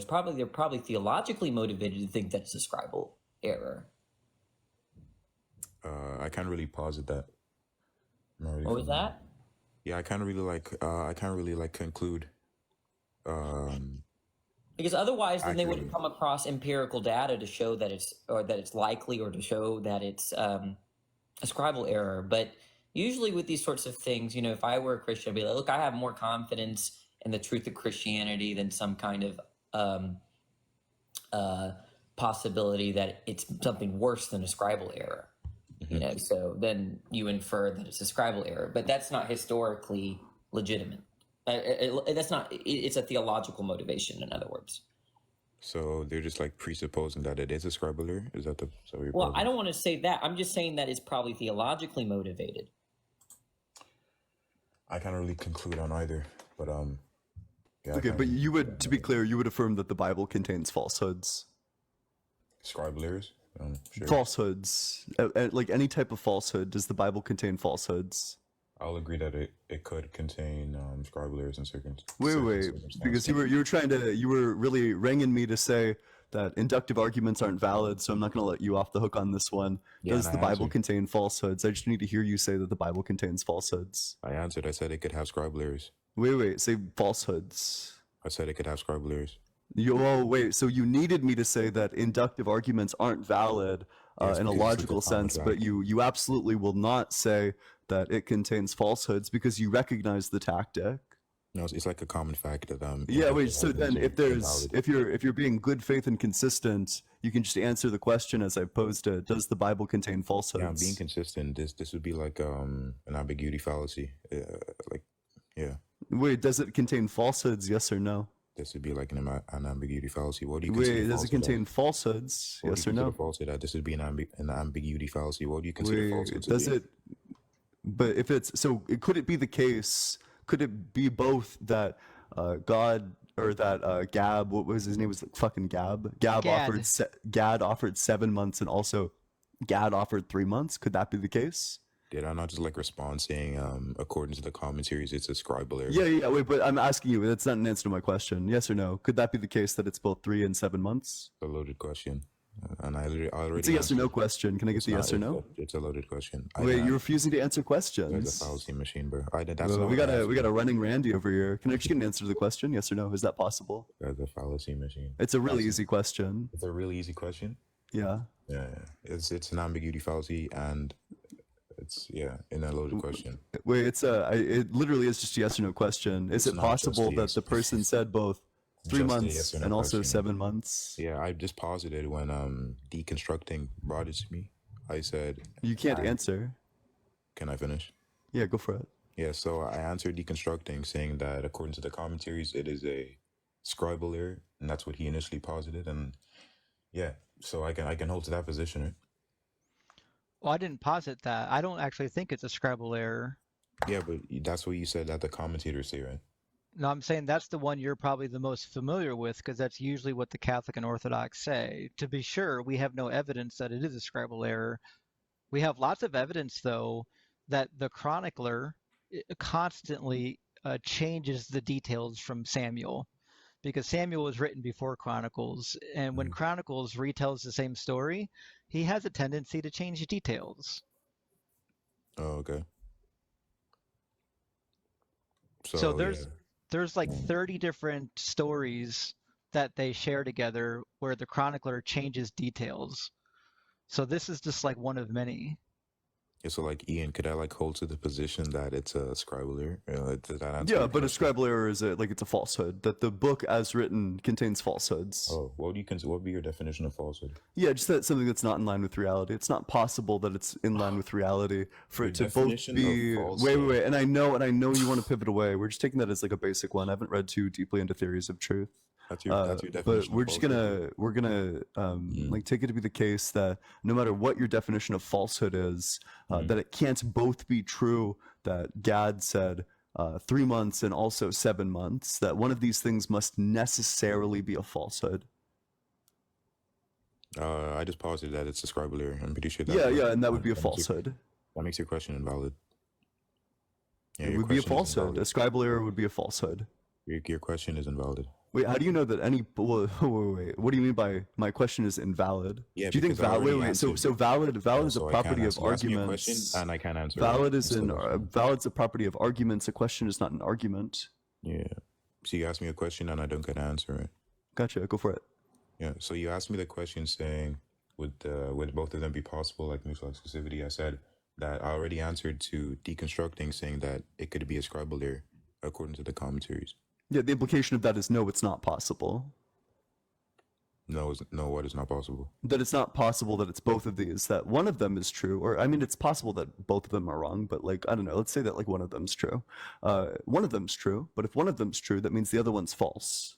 So the Okay, Bible contains falsehoods. I'm posing. Is a scribal error a falsehood? Yeah, I'd say so. Yeah. Yeah, in this case, it seems to be. That's only in this case. Well, there are scribal errors that don't create contradictions. Such as which? There's a bunch. In fact, in the passage that we just read, there are copying errors that don't create contradictions. For example, when it talks about the pestilence is described in 2 different manners. One description includes more detail than the other, but just leaving details out is not necessarily a contradiction. Okay, so if positing that it is a scribal error and it was in line with one of the narratives, like what would the objection to that be? One narrative would be wrong, which would mean the Bible says something that's untrue. Wait, I don't think you like heard my question. I'm saying that if there's one narrative, right, and if I'm holding to the position that it was a scribal error, one narrative is true and another is a scribal error. Untrue. Yeah. So like saying it's a scribal error, would that be sufficient reasoning? It would still be something that is untrue, is what we're I think saying. the point of the scribal error is kind of, I'll use an analogy. You know how there's like the phrase "gods don't bleed." What if someone were to say that they're a god and they don't bleed, and you give them a paper cut, right? That's not a serious mortal wound, but for the position that they don't bleed, it's enough to cause a problem, right? So it depends on the kind of Christian you are. Some Christians are totally fine with saying that, yeah, there are a lot of scribal errors or whatever deconstruction, is saying. I don't study the Bible, but there's this overall theological message that's been preserved. You could go that direction, but if you're the kind of Christian that wants to look at the Bible similar to how a God looks at their body and that they can't bleed, a scribal error is going to be a paper cut.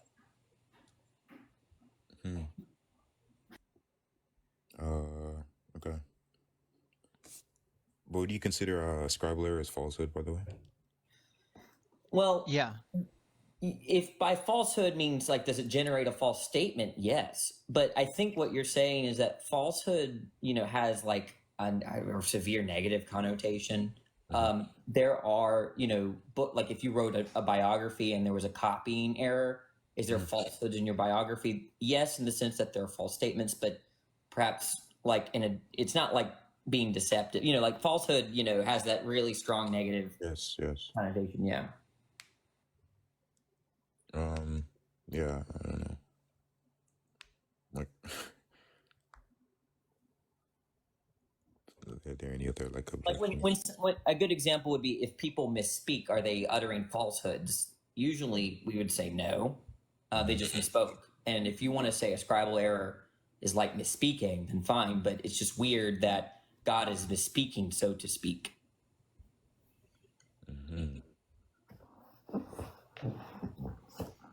remember, all of this is because we're demonstrating whether or not the book is reliable. So it doesn't matter why it's unreliable. The question is whether or not it's unreliable. Okay. And there's dozens of these examples. Some of them are not scribal errors. For example, in Exodus 6, 2 through 3, Yahweh makes a very definitive statement to Moses. He says, I appeared to Abraham, Isaac, and Jacob as El Shaddai, but by my name, Yahweh, I did not make myself known to them. Okay, that's a pretty definitive statement. But when we go back and read the narratives of the patriarchs, God does reveal his name Yahweh to them. And in fact, it leaves their own lips.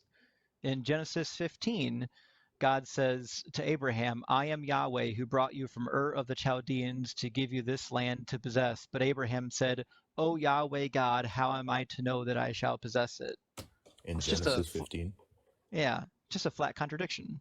What's the verse? Genesis 15, 7 and 8.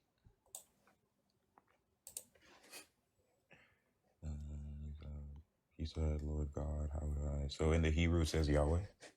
Yeah. In the English, when you have the mini caps where it says the Lord, the underlying Hebrew text says Yahweh. Genesis 15, verse 7. Let's see the Hebrew. Okay. I am Yahweh who brought. And what was the initial verse you said? You positive? Yeah, it's going to be Exodus 6, 2 through 3. Exodus 6. And God spoke unto Moses and said unto him, I am Yahweh, and I appeared unto Abraham, Isaac, and Jacob by the name of Almighty God, but by my name the Lord I was not known to them.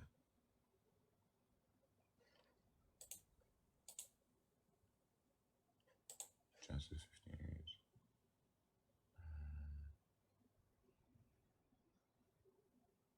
Wait, Genesis 15 is talking about who? Abraham. Let's see. Abraham speak after these things. The word of the Lord came on Abraham. And if it didn't say, fear not Abraham, I am your shield. Abraham said, Lord God, what shall I do?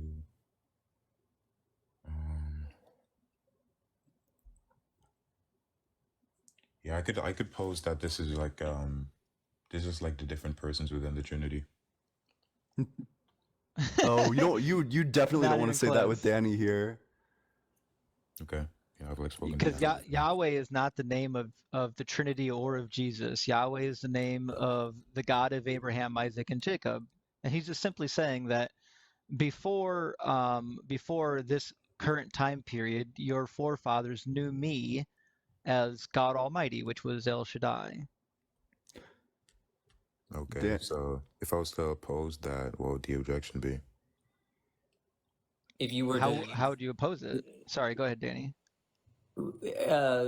If let's say, and this is a question for you, DC. He's saying that if Trinitarian doctrine is correct or whatever, would that be enough to get out of the problem or not? No, I don't believe so, because this is the forefather or the actual father of the Godhead speaking here. This is Yahweh. Okay, so this is Yahweh speaking in Genesis 15, right? Yeah. Okay, and here he says, "I'm the Lord that." Wait, what's the verse? Exodus 6, 2 through 3. No, in Genesis. Genesis 15, 7 through 8. 7 through 8. Okay, and he says unto him, I am the Lord that brought you out of your.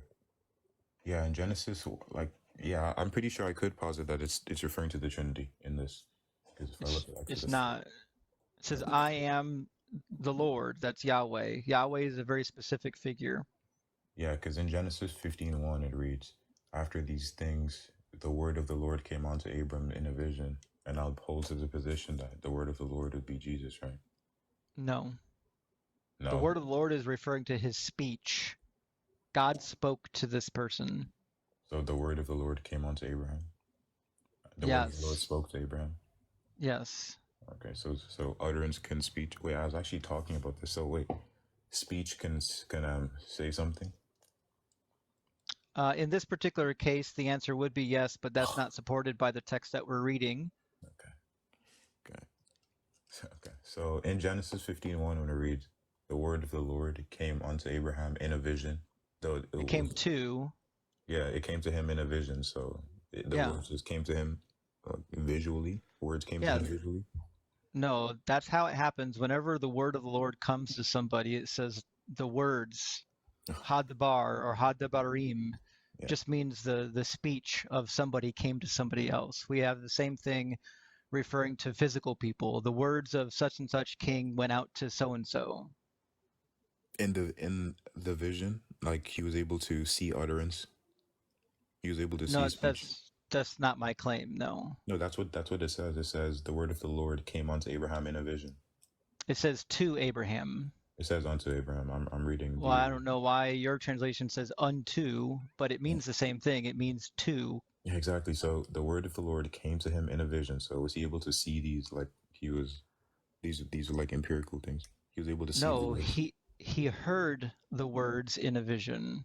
Wait, where are you getting that from? Because that's what words are. No, see, yeah.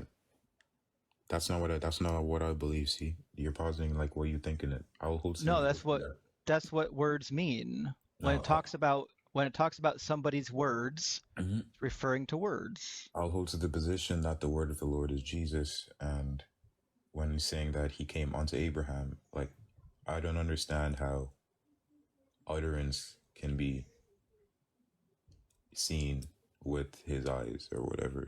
It's not seeing, it's saying. That's why it says lemor in Hebrew, which is it's an infinitive. It means it's an action that's ongoing. Saying in Hebrew, yes.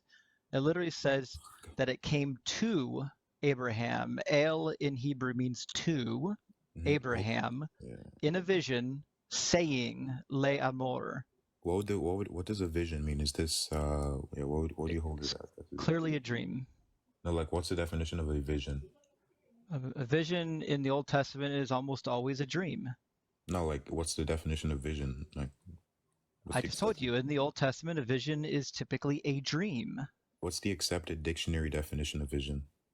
Well, I don't care. It's something that you experience that is not in reality. Okay. A vision is something you experience that's not in reality. Yes, a vision, when it's being referred to in Genesis, is when God reveals something to you. And in Genesis, it's almost always in a dream state. Okay, so the vision. Okay, so does vision have anything to do with like empirical data or evidence? Like, is he seeing this? Does vision refer to the eye? He's clearly hearing it, No, which like, is why it says. I'm just asking you a question. Which is why it says lemor, which means to hear. He's hearing something. Yeah, but I'm asking you: is vision referring to something empirical or what, or like, what is it? It's either a dream or a mystical spiritual experience, one of the two. Vision equals dream now? That's the definition of vision, it's a dream. Yes, quite often. There's lots of dreams that are visions in the Old Testament. When you read the story of Joseph, when Joseph gets the vision from God in the dream, same word. So let me just search up. So you reject the definition of vision? Wait, do you think definitions are propositional? No, like I just want to see. I'm what do asking you mean reject the definition? Definitions aren't propositions. He's saying the definition of vision is a dream. Well, definitions aren't propositional, but it seems what Justin is saying is that the way that this word is used is to refer to like visions that happen in dreams. Okay, so Ian, is a vision a dream? Depends on what your definition is. Well, I think what we should be concerned about is how did whoever was writing the text, how were they using the term?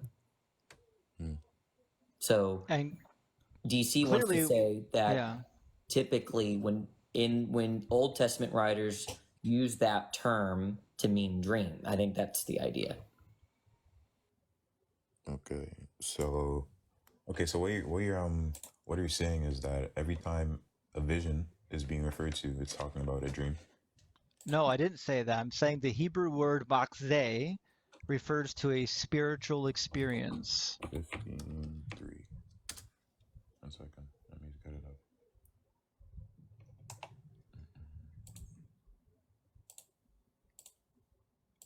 Okay, so let's see. Which is why in the passage, as I've already pointed out, whatever was happening, it was being spoken. That's why it says that it came to Abraham saying, whatever it was speaking.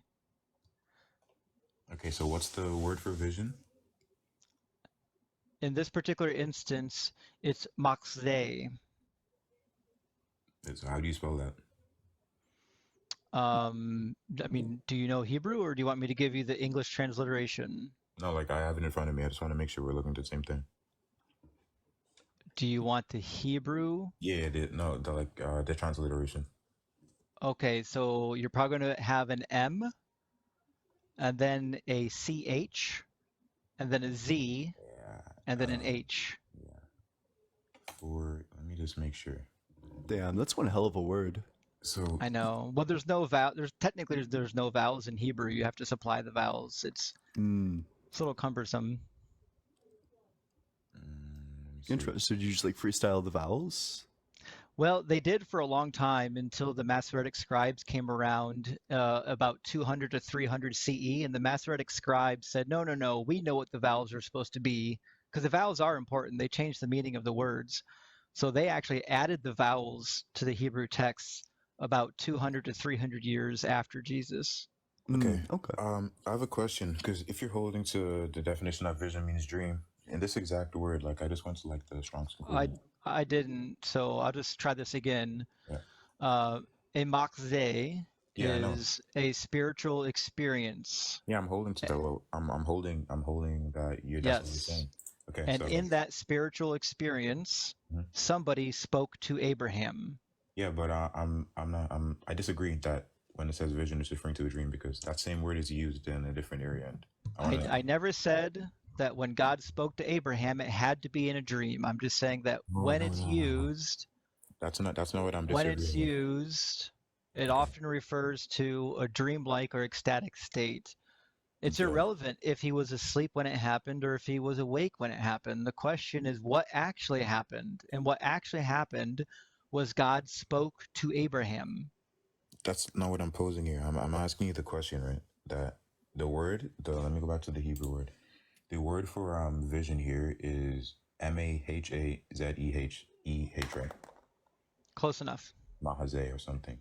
So this word is used in a different instance, because I'm saying that when it's being referred to in Genesis 15:1, that it is referring to Jesus here. Because it's not, though. Yeah, because wait, my interpretation of this, and let me make sure it's in line with what the Father say.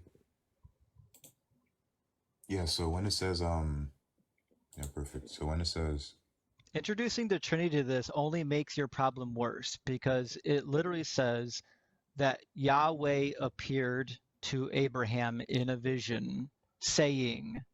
So all you're doing now is just demonstrating that the Trinity is incoherent, because even in Trinitarian doctrine, Jesus is not Yahweh. That's not what. Anyway, that's not what it says. It says, the word of the Lord came onto Abraham in a vision. Yes, that's the word of Yahweh. The word of Yahweh. So is the word of Yahweh literally his utterance, or is it possibly? Yes, it's his utterance. Hypostasis. It's his utterance. It's his utterance. Okay, so his utterance came to him in a dream. That's what you're positing, right? That's exactly what I'm positing, and I think it's quite clear if you just read the passage. Yeah, but I'm saying that vision is not referring to dream. And like the same word that you're talking about, it does not mean dream. It doesn't matter if he was dreaming it or if he was wide awake when it happened. It's a spiritual experience. Yeah, but he's getting a vision from God, and in that vision, God says things to him. And what he says is, I am Yahweh who brought you from Ur of the Chaldeans. And then Abraham replies, but, O Yahweh, how am I to know? According to Exodus, Abraham did not know the name of Yahweh. So in this same word mahaze or whatever it is, it's also I don't know used why in. you're hung up. We're talking about whether or not Abraham knew the name Yahweh. Yeah, This has but nothing to do with whether he was awake or dreaming. I'm saying that you literally answered affirmatively, saying that vision is referred to in a dream or like a supernatural sense, and I'm saying that's not the case. Ortho, that has nothing to do with the contradiction. Yes, and It I'm saying doesn't it's not a matter if he was contradiction dreaming because or awake. I'm saying The it's not a question contradiction is the because. contents. Can I please finish? Did Abraham know the name of Yahweh, yes or no? My initial, what are with these fellas? Anyway, my initial question was that it was a He can't answer yes or no. I Ortho, can't answer did yes or no. Abraham know the name of Yahweh? My initial response was that this is Did referring to Jesus. Abraham Right? know the name of Yahweh? Was that my initial response? It's Wait, can we irrelevant. get like a yes or a no? Wait, was that my initial response? Did Abraham know the name of Yahweh? Let me see. According to Genesis 15:1. Thank you. And that directly contradicts Exodus 6, where it says, I appeared to Abraham and Isaac as God Almighty, but by my name Yahweh, I did not make myself known to them. Yeah, I asked you a question, by the way, when I repeated which it. means they should not have known the name of Yahweh. Okay, I can't finish it. So when it's talking about Genesis 15:1, I'm saying it's referring to Jesus. What would the objection to that be? The objection is not which member of the Trinity. We're talking about whether or not he even knew the name of Yahweh. Okay, did you say, okay, according to the Trinitarian doctrine, who is Yahweh? It's irrelevant. The question is, does he know the name of Yahweh? It's very easy. One text says that Abraham and Isaac and Jacob did not know that name. Yeah. The other text says he did know that name. The Trinity doesn't help you here. The Trinity does not help me here, so like I'm not able to make a distinction. It doesn't matter who in the Trinity you think is Yahweh. The question is, do they know the name of Yahweh? According to the Trinity, right? The jumping jacks these guys have to do. What's the jumping jacks? The gymnastics you have to do over the plain reading of the text is embarrassing. Oh, so I just like shouldn't have any context, right? I should just read it how it is, right? That's not what Justin said, but you're like bending over backwards. It's like crazy mental gymnastics. Yeah, that's terrible rhetoric. But deconstruction. Right? Wait, and I agree that you can use like the Discord rhetoric on me. I bet if I looked up like, you know, Glocks, you're probably in Glocks. What am I saying? Who the hell is Glocks? Never mind. Never mind then. Surprising. Deconstruction. I was asking you though. I'm not able to input the Trinity into this at all. No, even if you did, it's not going to help you. He's saying whether you put the Trinity in or out. The issue, the contradiction he wants to say there is present is that, and one verse suggests that Abraham knew that this name of Yahweh, whoever that refers to, doesn't matter. That we're talking about the name itself. And one verse suggests that Abraham does know the name, and in another verse it suggests that Abraham doesn't know the name. Whatever the name refers to this person or that person or even different persons, right? It's presumably the name that is being questioned in terms of whether Abraham knows it.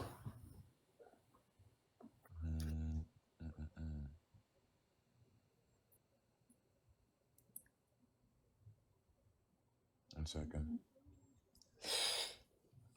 I think I can make the distinction, but I don't think you can. Why not? Why not? Because the Trinity isn't going to help you. Is your distinction based in the Trinity? Yes. But it's not going to help you. Because the Trinity is identifying three different persons within a Godhead. We don't care which person this is referring to. All we care about is whether or not Abraham, Isaac, and Jacob knew the name of Yahweh. Okay, so could I not just say that this is referring to? I mean, can I not just say that? What is it? Genesis 15 verse 1 is referring to the Son. Genesis 15, 7 through 8. And no, it doesn't matter, because we're not talking about which member of the Trinity. We're talking about the name Yahweh. Does he know the name Yahweh? And the clear answer is that he does know the name Yahweh, which contradicts Exodus 6, 2 through 3. Yeah, but I'm pretty sure, like, if I was to like read into this, right, that the answer would be the distinction between the persons. It Let me wouldn't. give you an example of what's happening and I'll apply your solution to see if it works. Suppose I have a 6-year-old son, right? In one case, I say they know the name of Superman, okay? But in another case, I say they don't know the name of Superman. And then what you're pointing out was, hey, look, Superman is Clark Kent. He's not Peter Parker. It doesn't matter what the kid believes about who Superman is exactly or who the name refers to, whether it's Clark Kent or Peter Parker. The claim that I'm making is that my kid knows the name Superman. Whoever that refers to, right, is an independent question. Does that make sense? So the name of Yahweh is one, that's the name, right? You're saying, well, look, it can refer to this person or this member of the Trinity. Fine. The point is that just the name itself, does Abraham come to know it in this verse, but in another verse, does it suggest that no one knew, or did Abraham doesn't know the name? And then that's where the question lies. Give me a second. Because while you're looking it up, because I know part of it is reading the verses. In the Superman case, right, it'd be a distraction to say, hey, but Superman is Clark Kent, not Peter Parker, right? Well, but my claim was that my kid knew the name Superman. It doesn't matter who the real true identity of Superman is, that they still know the name. So making a distinction between the persons won't solve the problem. Well, do you see how it doesn't solve the problem in the case of my contradiction with my 6-year-old son? Yeah. Okay. So the name Superman, who that refers to exactly, the true identity of Superman, doesn't matter to the fact that if I said, hey, my kid knows that name, and then the next day I say, my kid doesn't know that name, I've contradicted myself. So it doesn't exactly So solve the contradiction. so taking the verse, if one verse says Abraham knows the name of Yahweh, okay, whether you say that refers to Jesus or the Father or whoever, right? And then the next day, the verse says, suggests that Abraham doesn't know the name. The doctrine of the Trinity isn't going to solve the problem, as I understand. Maybe DC is saying something more than that, but that's how I understand. No, that's what I'm saying is it doesn't matter who you think Yahweh refers to. It says that he didn't know the name of Yahweh.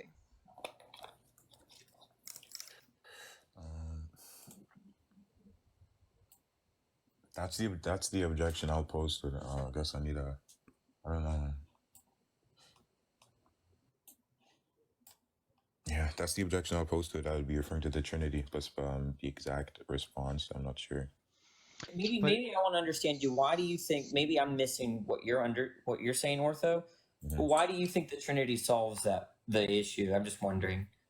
So I open on Genesis 15 verse 1, and then I just read the first line. It says, "And these things, the word of Yahweh came unto Abram in a vision, saying, Fear not, Abraham." And then I'll be holding to that here. It's talking about Jesus, and then everything after this is also Jesus talking to Abraham.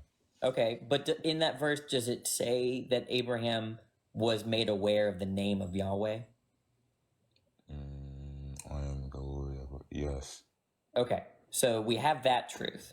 Okay, now if there's fine, let's just implement your doctrine about, that the utterance, the word of God is Jesus. But at the end of the day, what I'm hearing is that those verses suggest that Abraham knows the name of Yahweh. Now this other verse, okay, suggests that he doesn't know the name of Yahweh. So how does the Trinity help here? Okay. Genesis. Yeah, because then I'd put, wait, what's the Exodus word? The Exodus verse, sorry.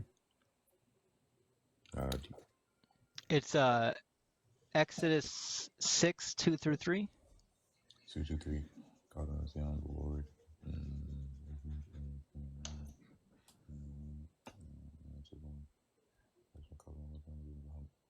Yeah, so if I was to hold that since the word of the Lord is not explicitly stated here, that it's referring to the Father. But we're not talking about the word of the Lord. We're talking about We're the name of talking Yahweh. about the name of Yahweh. So in that Exodus passage, would it suggest that Abraham did not know that name of Yahweh? And if you say yes, then there's the contradiction. If you say no, then you have a different interpretation than deconstruction, and then y'all would have to hash it out.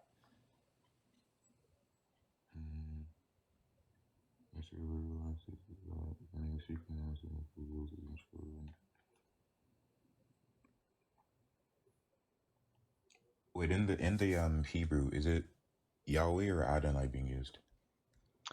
It's technically neither. So in the original Hebrew, it says Yahweh.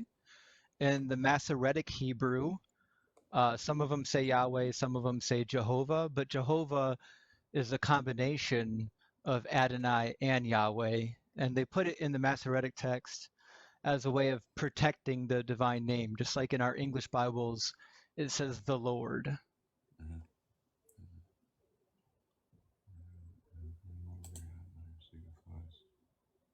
Wait, there is a commentary on this.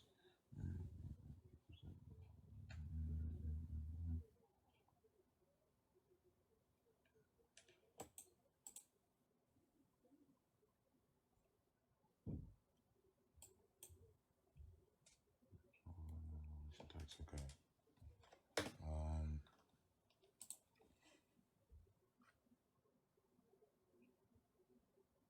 I don't know, because in all of the commentaries I'm seeing, it's saying, my name is Adonai. My name is Adonai. Yeah, they do that in commentaries as a way of protecting the name of Yahweh. The same reason why Jews today say Hashem instead of Yahweh. Yeah. It's a sign of respect. Okay. The name within me protecting God is the most proper name of God. While we're waiting for that, make sure you're double tapping on that screen, dropping a follow as well if you're enjoying the debate so far. If you want to join the community or you're 18 or older, there's a link to the Discord in my bio. I'd love to see you there. Only join if you're 18 or older. It's discord.gg/allegedly.ian.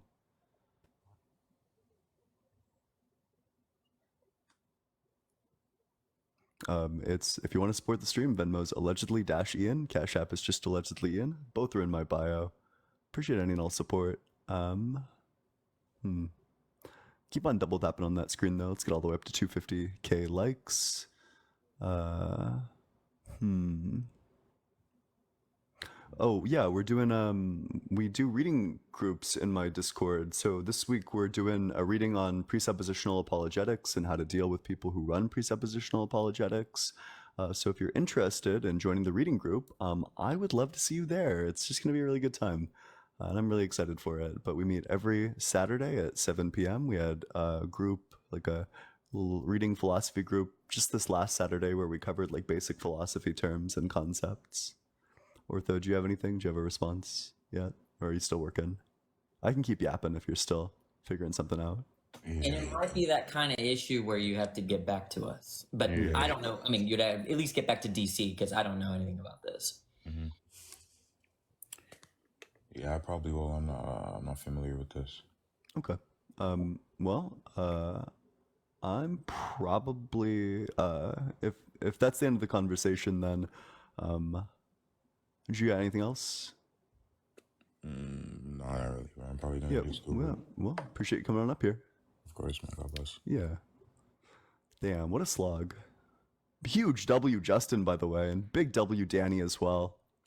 Hey, good to see you, Danny. Yeah, no, thanks for having me, Ian. Yeah.